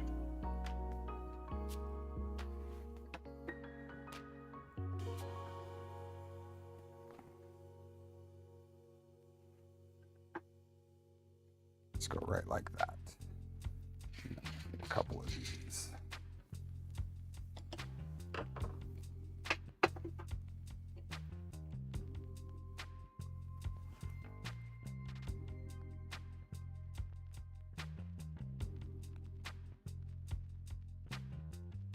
Are you? Where are you? Why are you? Do I have the right side? I don't know that I have the right side. It's got to. Not that. Yep. Does this go to the inside of that? You can take the Phoenix if you need space.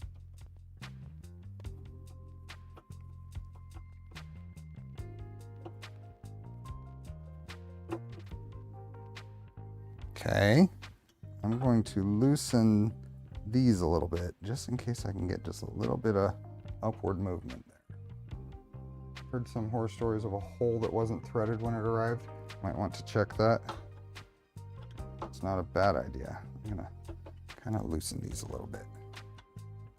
Tighten it all up. Insert it together. Let's double check. Just because you mention it. Nope, that's threaded.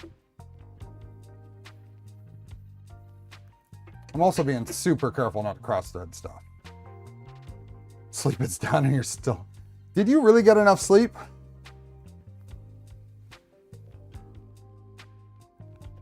Or were you just like a cat nap?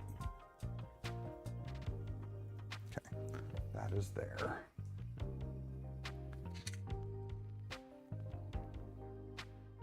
Did have to do a bunch of sheet metal bodywork because UPS did a number on my metal parts. Ew, that sucks.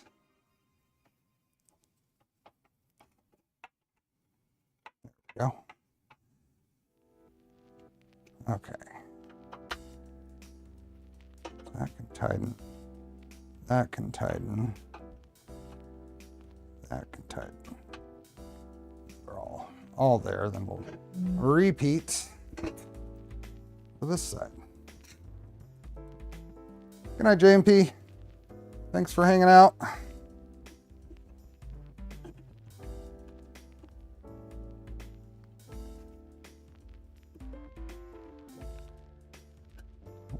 Do same thing. Make sure that these. Yep, that's loose. That's loose.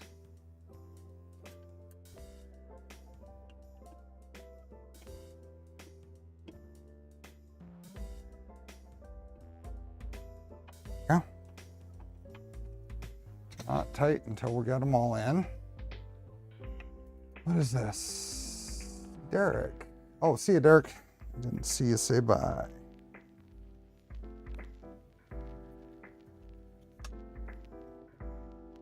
Okay, let's see if I can get a visual on what's going on here.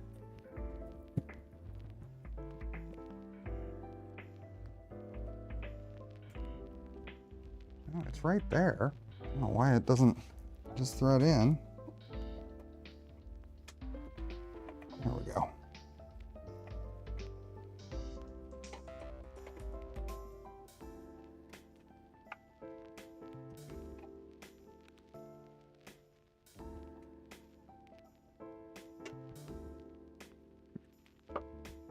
Do-do-do-do. All this work and they haven't recorded. I got 5 Haribos so far. I got 5. Those. Second rear profile. Secure each quarter. And then we get to put the rear on. Nice. Get to take one of those things that I set aside.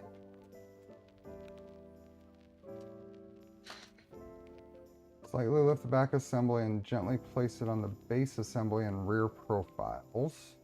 Pull the power cables through the opening in the bottom assembly. So that's one nylon rivet through the rear panel and rear profile. So we put those through there, and then nylon rivets. So let me find out where they put all these nylon rivets. Nylon rivets. Be in here somewhere.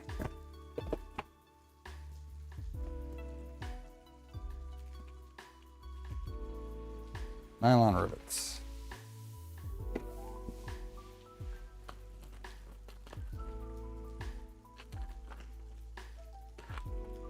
Okay, nylon rivets. There is, I'm pretty sure I have a whole thing of them in here. Yep, they are. A whole thing of them. So we're just going to add to that.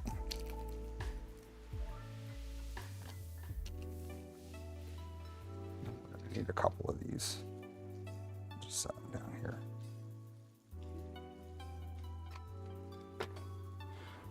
Okay, so this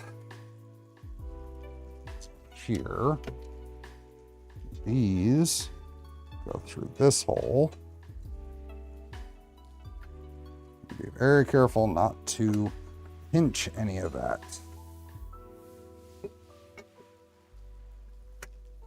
It's all looking good.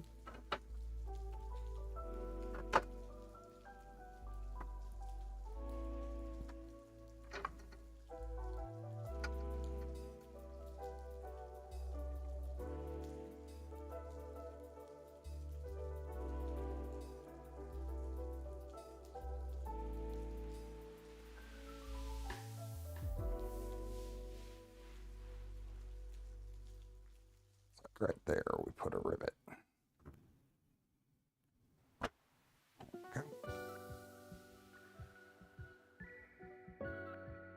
5 Haribos for lunch.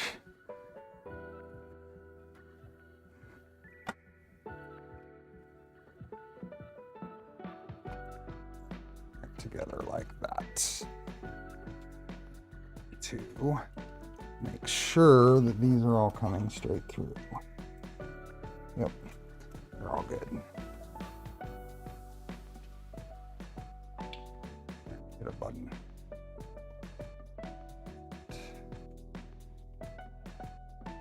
What did I do? I hit a big button. How did I do that? Let's go back to the last section. What did I hit? Yeah. There we are. Okay.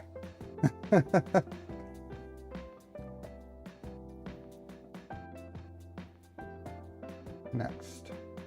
So putting those through there, and then push pins there, and then we're gonna install all 11 nylon riv nuts around the back panel assembly to secure it. Don't over tighten. Oh, self-tapping screws. It's gonna say. Install 2.9 by 6.5 self-tapping screws. Where was the riv nut? Is that just a temporary?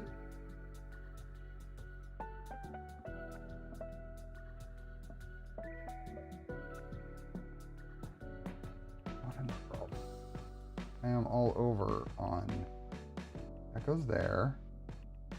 And then I put a riv nut right there, but does a self-tapping screw get placed there instead? It doesn't say to remove the self-tapping, the riv nut. Huh.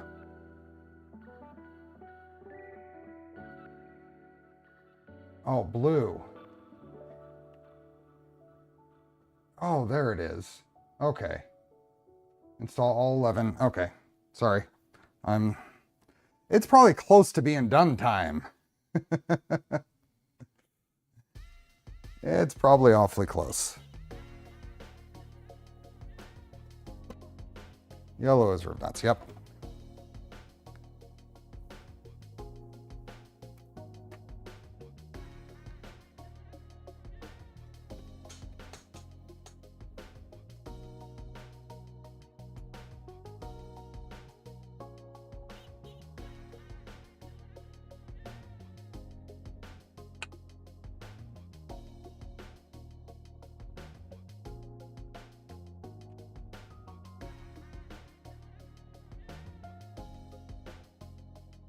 Welcome back, Garrett.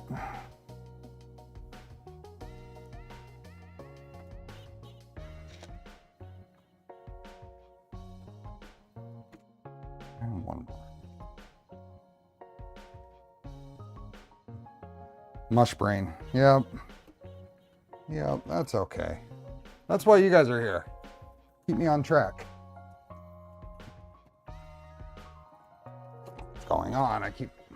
So I've gone about 50 pages forward in the assembly instructions because the key got hit on my keyboard. So let's figure out where we're at. Let's go back assembly.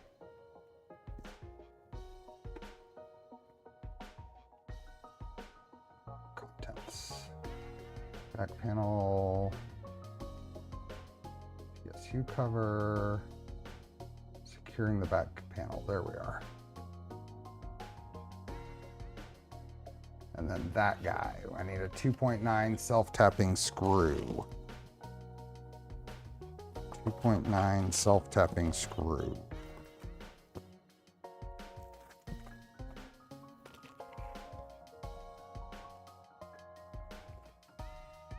$2.9. There we are. Move this over here. No, not as likely.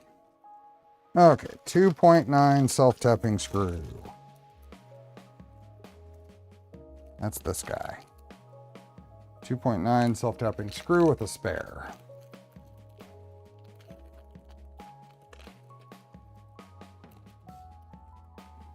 Put the spare over there. Okay, what is this? This is a Torx. Yep.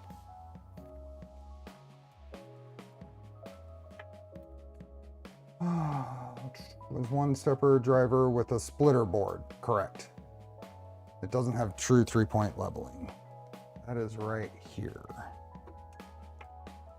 This is right there in the corner.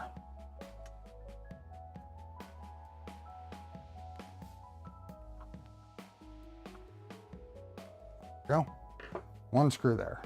And that is to ensure that the ground is, it's grounded between the frame pieces. Since the rest of this is not attached with metal fasteners.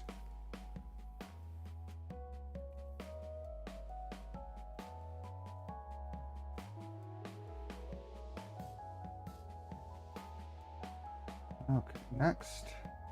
Got the power cable bundle through the rear panel towards the buddy board. Take one red cable leading from the PSU and connect it to the first L shape of the cable connector must always undercut the head of the terminal screw. What are they trying to say there? Okay, so we're gonna run all those up there, and then that guy is gonna go over there, and then that is gonna avoid that hole there. Okay, move some of this stuff out of the way. Get rid of that, put these back in.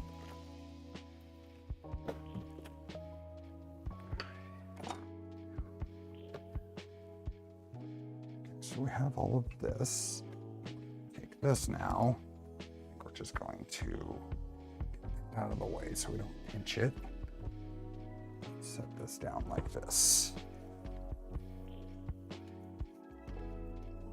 Now, all this goes behind the stepper and then up into here.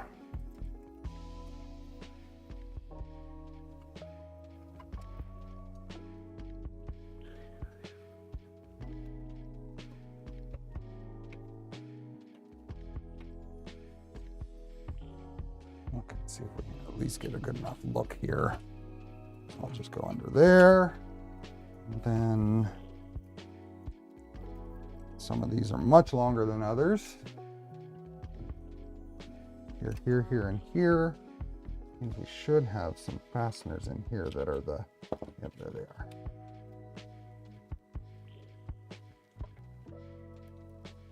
Kyle, good night. Micron has a gantry installed and G2Z's rebuilt. We'd call it a night. Good night, Kyle.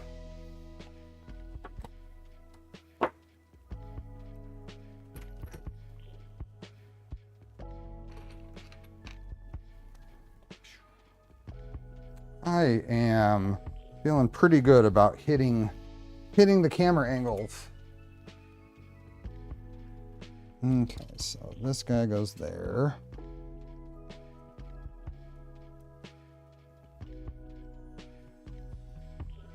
Don't like the rivets for maintenance, though it probably has some acoustic benefits. They're not, I mean, they're not too bad. There's a little printed tool that Vector 3D came up with. I'm not really too down on them.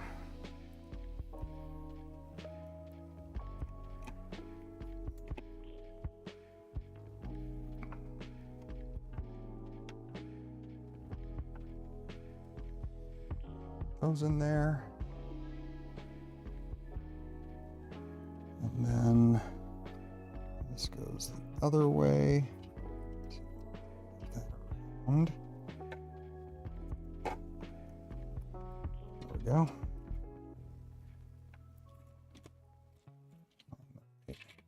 Fasteners over here.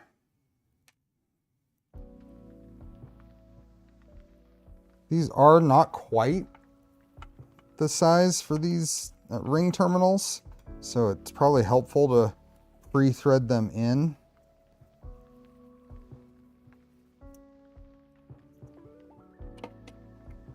Now this one is actually wrong. I need to double that up with this other, this guy. It's gonna go in there, then in there.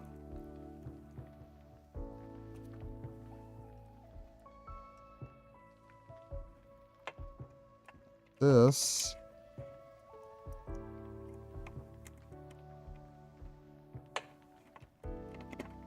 see, it's, you gotta be careful not to cross thread it.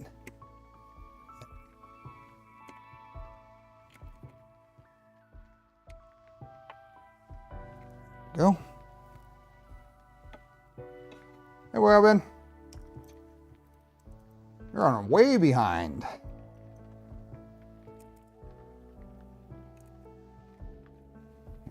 Bend this, probably bend this one a little out of the way too. There we go. Like that. And like that. This is gonna come down and get zip tied out of the way later.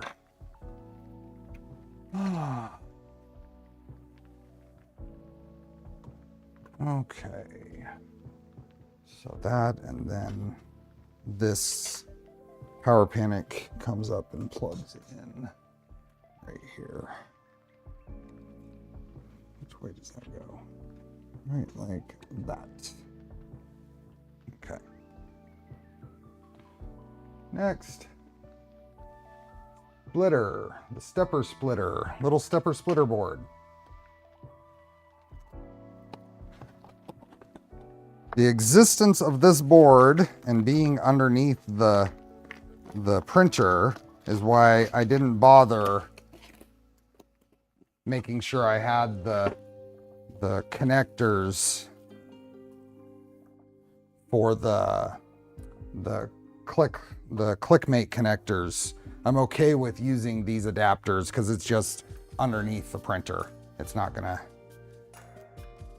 if I was bringing these adapters up into the electronics bay, I was probably gonna swap these ends out for the proper ClickMate end. If that made sense. Okay, so we have this, and we need a electronic and chamber parts package. Electronic and chamber parts. There should be a cable in here. Did I already pull it out? Yep. Or this guy. Buddy stepper splitter. Yep.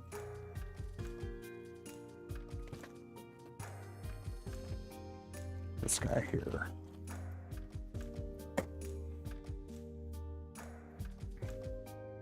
Long cable. Trying to figure out when I'm going to start my sourdough biscuits for tomorrow morning. Okay, next. Support the rear assembly. Keep the foam. That's a good idea. Got some foam that came out of here. There it is. So support this, and then we're going to start routing all these cables. So let's get this up, and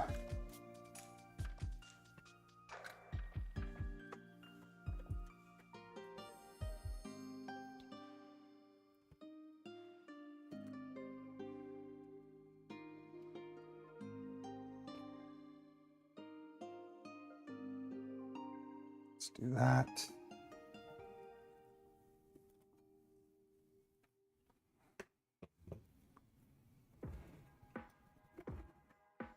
Let's do that. Okay. So all of these get pushed out of the way under here, I think. These guys go over here. And it looks like up through the zip ties. And the assembly is recommended to support the rear of the assembly with a soft raised pad. Use the foam padding from the sheet, guide the stepper cable through the 3 zip ties on the left side. Oh, the stepper splitter cable. Looks like this one goes up through here also. Never for that before, works great when I remember to set the timeout value. Okay, so stepper splitter cable. So we have this, a stepper splitter cable going up through, and stepper right is going through, and this guy is going through all of those. Not, what in the world?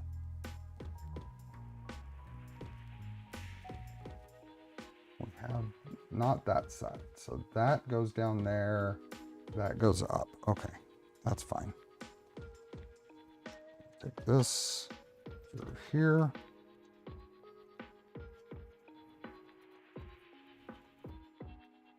Through here, and through there. Okay.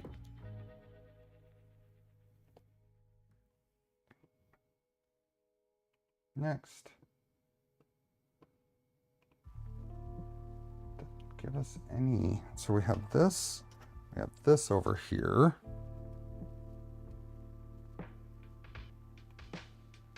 and then connect everything to, okay. So we have our little board here. This goes like these. This means, oh, I need my little adapter. Are those? Nope, that's not it. Where did all those go? Thought they were over here.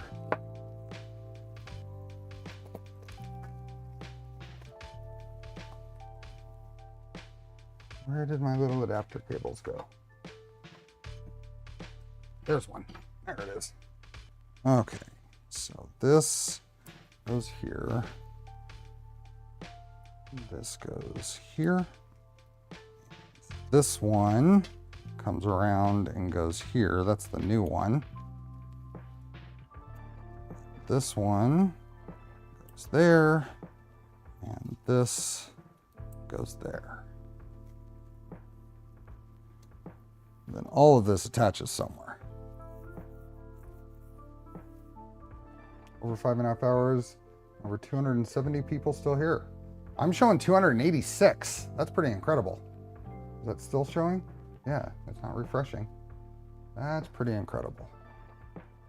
Okay, locate to spacer. Oh, that goes there. That's how that goes. From the inside of the frame, prepare the stepper splitter and attach its holes opposite of the pins. Push. It's necessary to apply significant pressure to seat the part in. So that'll go on.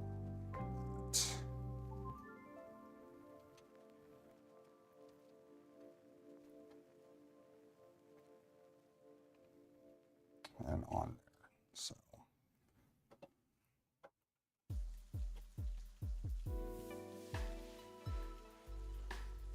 this is probably true, Bill.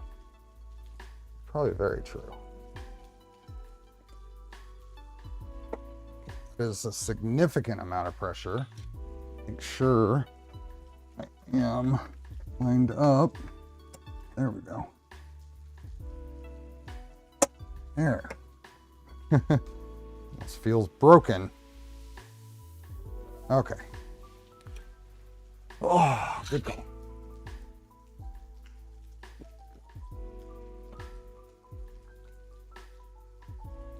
Okay.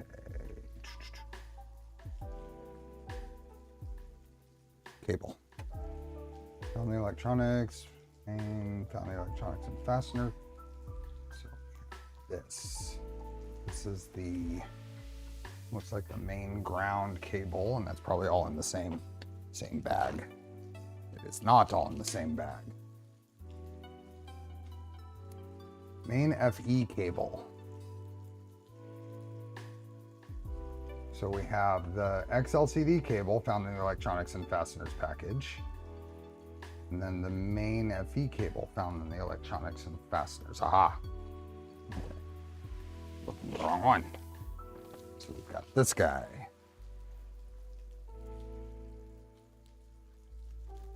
It's got to be whatever this is. A whole bundle of wires here. Got to be this guy. There we are. That's what we want. Got something here. Don't know what that is yet. There are other power cables. I wonder what that goes to.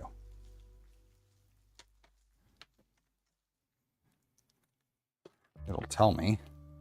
There are, oh, heat bed. That's heat bed power.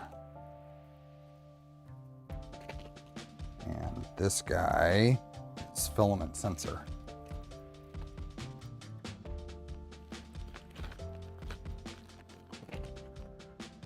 Okay, this guy.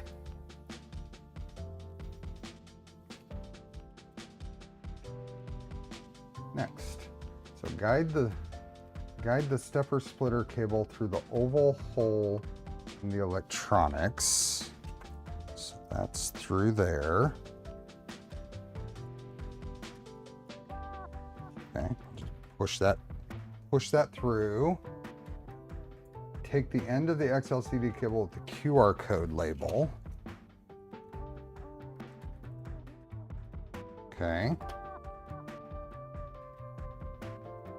Push a few centimeters of the XLCD cable at the end with the QR label called through the oval hole. Cable must be slightly folded to pass through the hole. Okay. Got DX through the zip ties on the left side. So we're going to be doing that. Going through the left side and then out the front. So this was kind of annoying in that you can't really get to the back very well.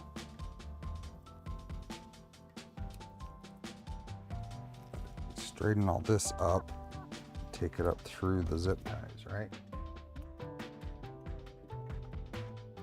XLCD cables through the zip ties.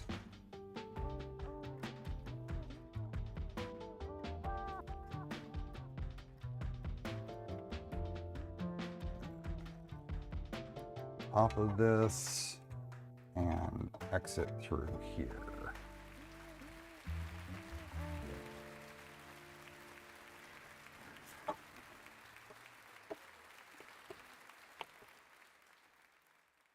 Make this go in the same direction, same folded.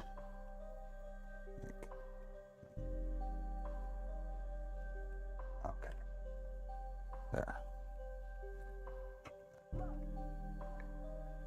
However it ends up going, there. Okay. Leave the cable hang freely. Keep protruding approximately 2.3 inches. Okay, that's good. Lay out the main FE. What is FE? I would think PE is protected earth, but what's FE? Shown in the picture, ensuring each connector is positioned accordingly. Always indicate which connector to use in the following steps. However, it's a good idea to remember this overview for easy assembly. So there's one.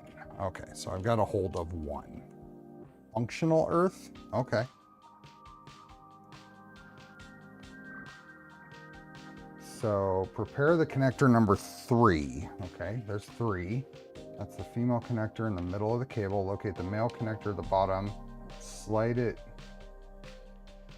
completely onto the fastener. So that's going to go there. So that goes onto this little tab here. Match the orientation and everything, although this is supported on the other side. There we go, all the way up. I heard it snap. Heard it click into place. Okay. Now we're gonna go with this side up into the power supply area.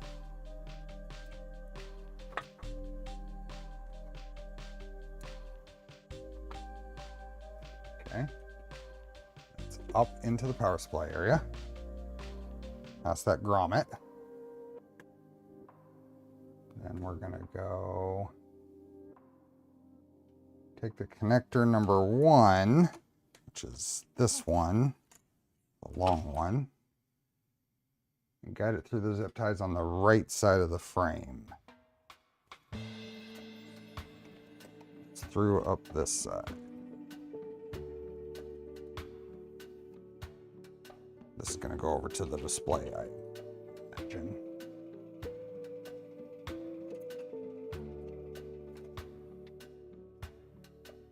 Tighten, leave the cable hanging freely. For now, tighten all 3 zip ties, cut off the excess. Okay, so basically we ran this all the way up and it's sticking out up here now. A functional earth is used for operational purposes such as reducing noise and improving signal integrity in electronic systems. Protective earth is used for safety, preventing electric shock by grounding exposed conductive parts. Awesome.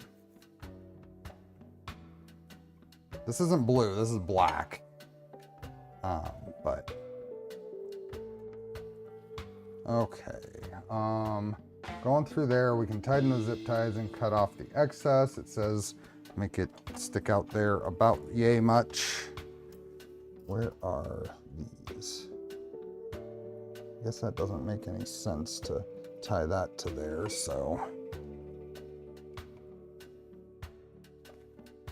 I'm just gonna have to go in and tie these up.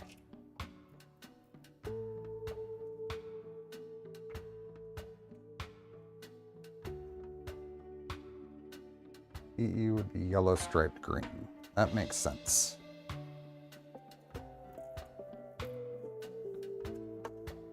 Not necessarily, those aren't going to end up being fully tightened anyway, so.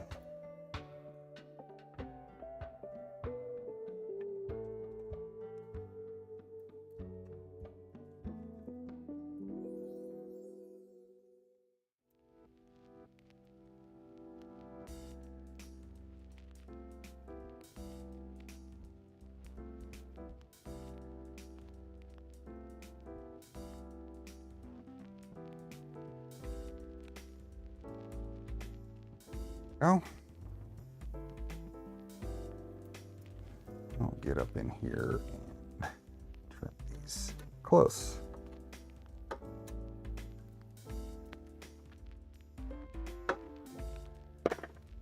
Go.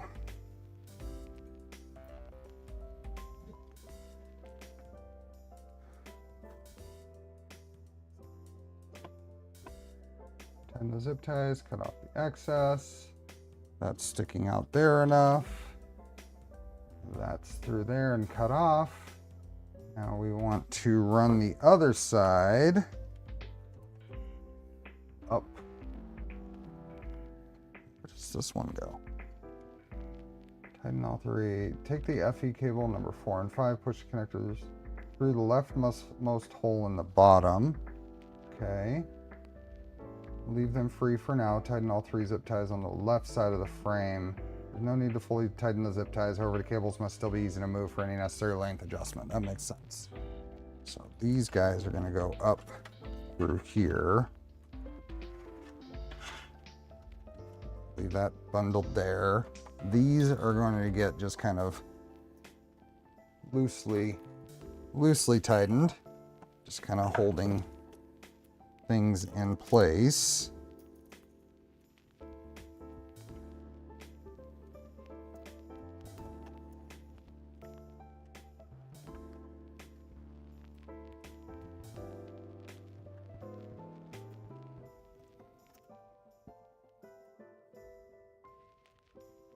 I even just leave those right there for now. Not even trim them for right now. Okay, next. On the bottom, loop the power cable bundle around the Z motor to shorten it. Secure the loop to the Z motor cable with a zip tie. Make sure the cables are kept at a reasonable distance. Prevent cables from hanging below the metal profiles where they could get caught and damaged. Okay, so that's what they're doing there. So we do have all of this. Let's see how much we have of this. That's going that way. EU. The problem is so many of these. Let's pull this out of the way. It's going to go up into there. What is this? So that's there. It's there. That is going through a weird tangle of these. Yeah, there's a twist there, which I can deal with for the power cords, but that power panic plug needs to be redone.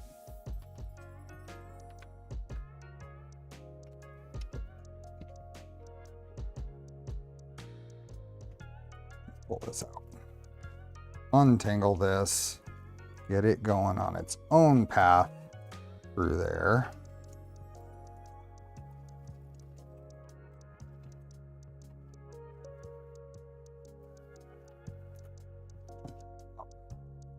And up into here.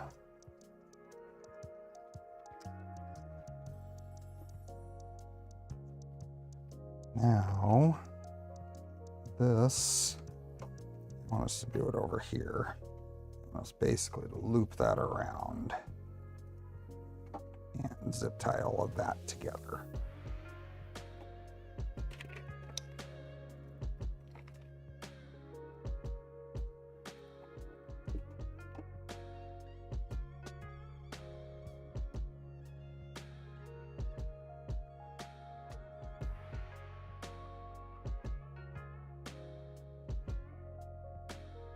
If I wasn't just following their directions, if I was doing this on my own, I probably would have just cut the ends off of these and shortened them to where they should be and recrimp it. That takes those out of the way. Since we're following the upgrade instructions, I'm going to leave it. Okay, that is neater. This has to come back through. Take this through the back here. This has to go up into here.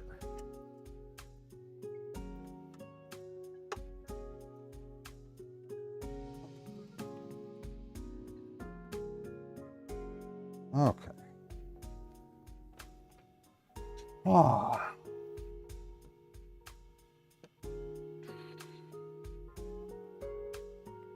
Cables are kept. Secure the loop, the Z motor cable with a zip tie. Okay, what do we want doing here? Flipping it back over. Following per in3 washer and in3x6 screws. So we're going to get that ground wire onto the thing. So.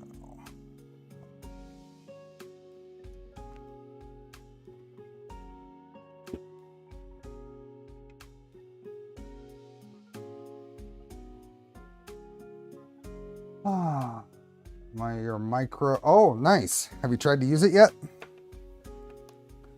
Okay, so this, it's this, which probably connects somewhere, but this is probably going to connect down here. So, next.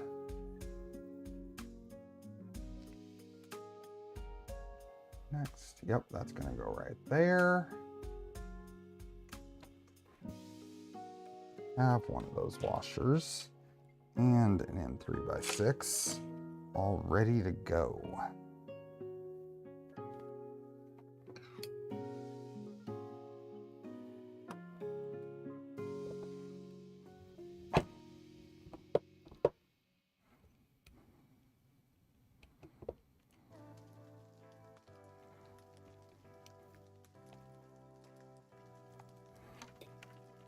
So let's get this guy away, these out of the way.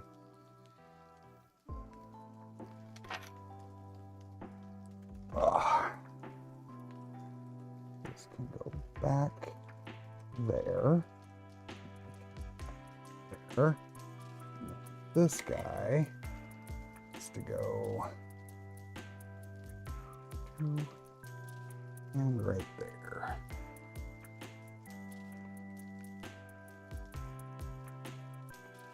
Imagine we want this. Yep, I think the instructions are saying going straight up and down. That way we can still get to this fastener that's here.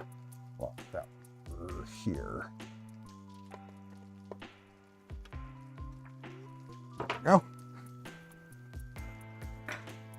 Woven sheath they use on Revo hot ends. Yeah, the fiberglass or the fabric insulation is not fun to deal with. Okay, so that goes there. Then put the printer back on its feet and focus on the rear side. Take the connector number 4 and connect it to the X-Buddy. Oh, that's that. And then that goes all the way up. The other side of this ground goes all the way up the side here and pokes out this grommet on the top. Okay. Make sure it goes through all the zip tie pathing. And then guide the stepper splitter cable along and connect to the second slot on the X-Buddy board. It's going to go along there. Plug it right there. Then arrange the route all the cables along the right side. What? All what?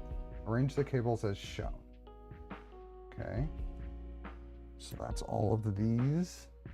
This flips up and around, comes down here. That flips up and around and comes down here. Okay. That goes up and around there. Just kind of getting all of this.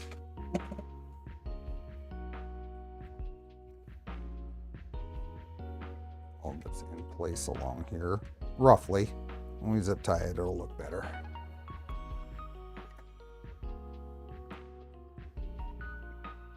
The ground cable eventually connects to the Core XY assembly in a long, long while. Got it. Okay, so now we are going to route our display up through here, which this is, what's this going?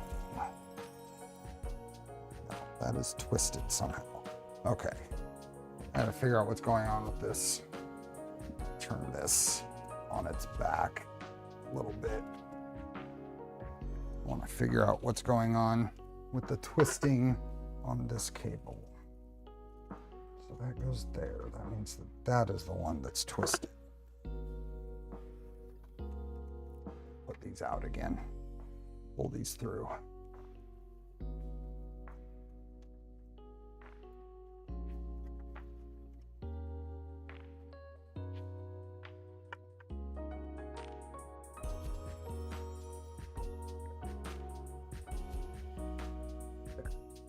That is straight through now. So it comes through like this.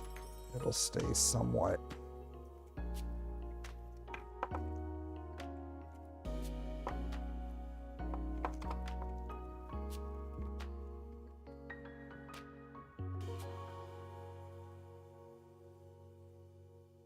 All the wires to catch on. There we go. Now this is coming through here in a nice, neat.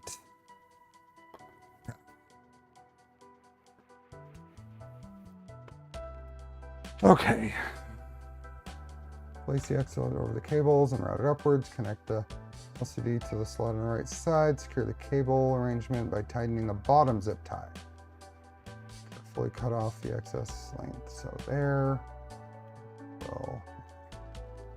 So this is going to come up. All of these are supposed to stay around there. This goes here, plugs in.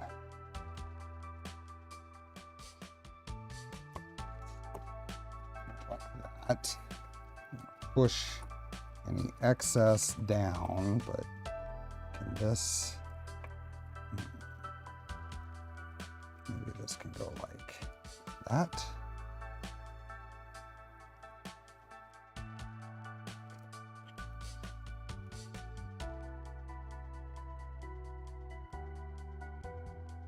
This one down here is the one that we want to zip tie.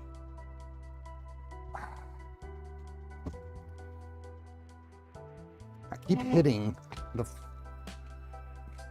the buttons on my keyboard and cycling through. I'm like 500 pages into the manual right now because it was hitting the arrow on my keyboard.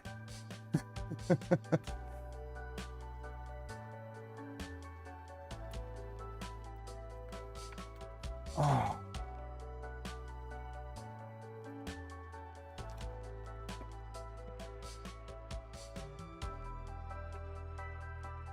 That, I think, is going to kind of loop around like that. This is going to do that. So this one is what they're saying to loosely tighten. Get that away.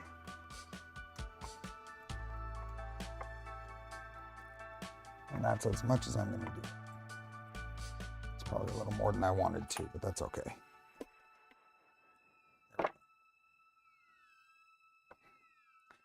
Okay, so see, we're already at the X carriage. We just skipped right through. I gotta go back here, figure out where we were. We were on the back assembly, and then contents, and then cable bundle cleanup. Plugging the XLCD cable. Here we are. Okay, next. That's plugged in. That's good. And then now we're going to put the cover on.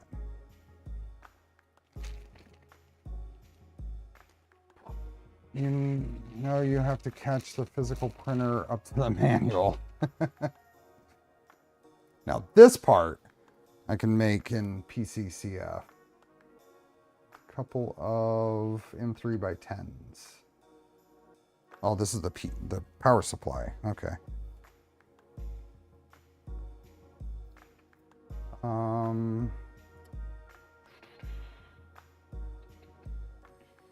Put that on there, and then we can put the cover on. Okay. We need a for this one. The cover turbo tolerances, I broke mine while trying to fix the alignment of the wire behind it. Well, this is definitely not ideal the way this is, as far as being able to get stuff in here. I think I am going to twist that, hopefully, because that should go that way. And then put this through there, and then try to guide that. There we are. There we go. That's not too bad.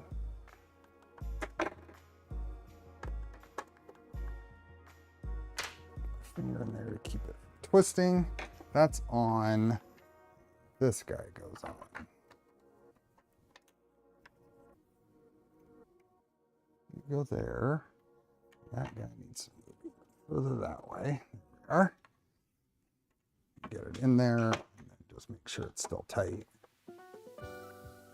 There we go.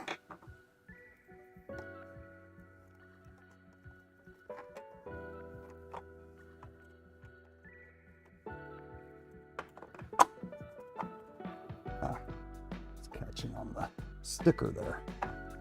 It's looking like it'll be okay. In 3 by 10s.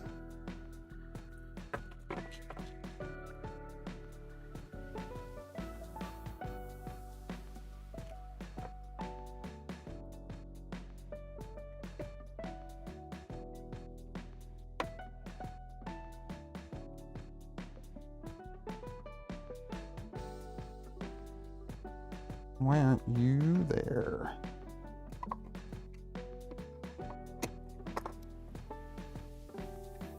Oh, that has to push over that. Okay.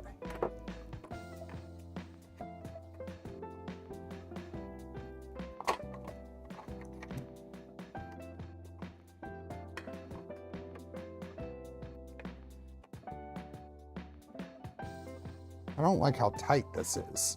Either this piece is too tall or something, because I don't want to tear up the label on this either. But I feel like, I don't know if the power supply is sitting too low. Okay. There we go. Just need to be pushed onto there. Yep, there we go. There we go.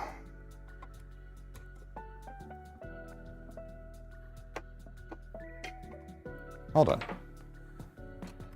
I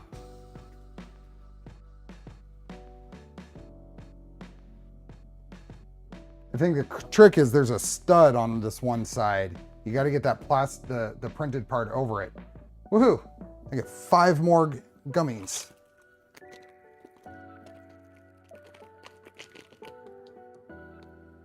Two, 3, 4, 5.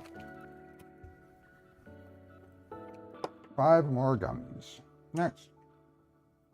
The back assembly is installed.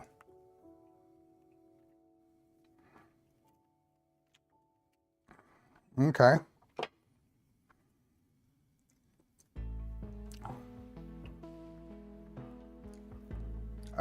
know that that sticks out like that. I don't know, does that stick out like that on the pre-assembled Core One? Let's go look at my other one. What do we have to look forward to? Because I think we're pretty good. We're at 6 hours. We had 270 of you stick around for 6 hours. We're gonna be on to heat bed and stuff. I think this is a good point. 6 hours to stop. Now remember, this is stream. This is not how long this is going to take for you to build your own. There's lots of sidetracks and checking things out. So what happens if I eat 6? Then I won't have enough for the end, and that'll curse the build.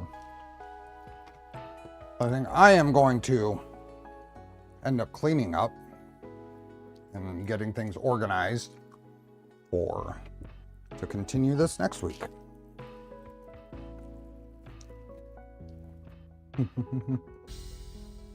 What did Pex Peppers say? Oh, shoot. Okay, so I'm gonna agree 100% with the, that is not, that's awful. That is absolutely awful. Why are these even considered an appropriate foot? You saw me clean these. That is absolutely awful.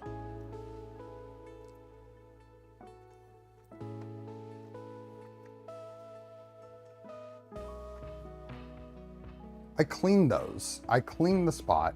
I put it on. That should have been fine. What I am going to do is we're going to just set this on a flat surface and leave it there till next week. And hopefully the pressure will help.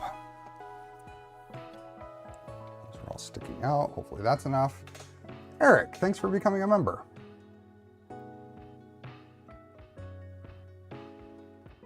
I'm not opposed to doing VHB. I want to see what it does if I leave it sitting here. I've moved my pre-built one with the big long strips around and they haven't come off, but that's pretty awful. It does not help. Yeah. Okay. Whew. 6 hours and 15 minutes. Use the Shugo. 6 hours and 15 minutes. That's pretty good. We are going to pick up on this next week. So we'll be back on it Sunday. And I don't really have anything else going on between now and then. So hope everyone has a good rest of your weekend.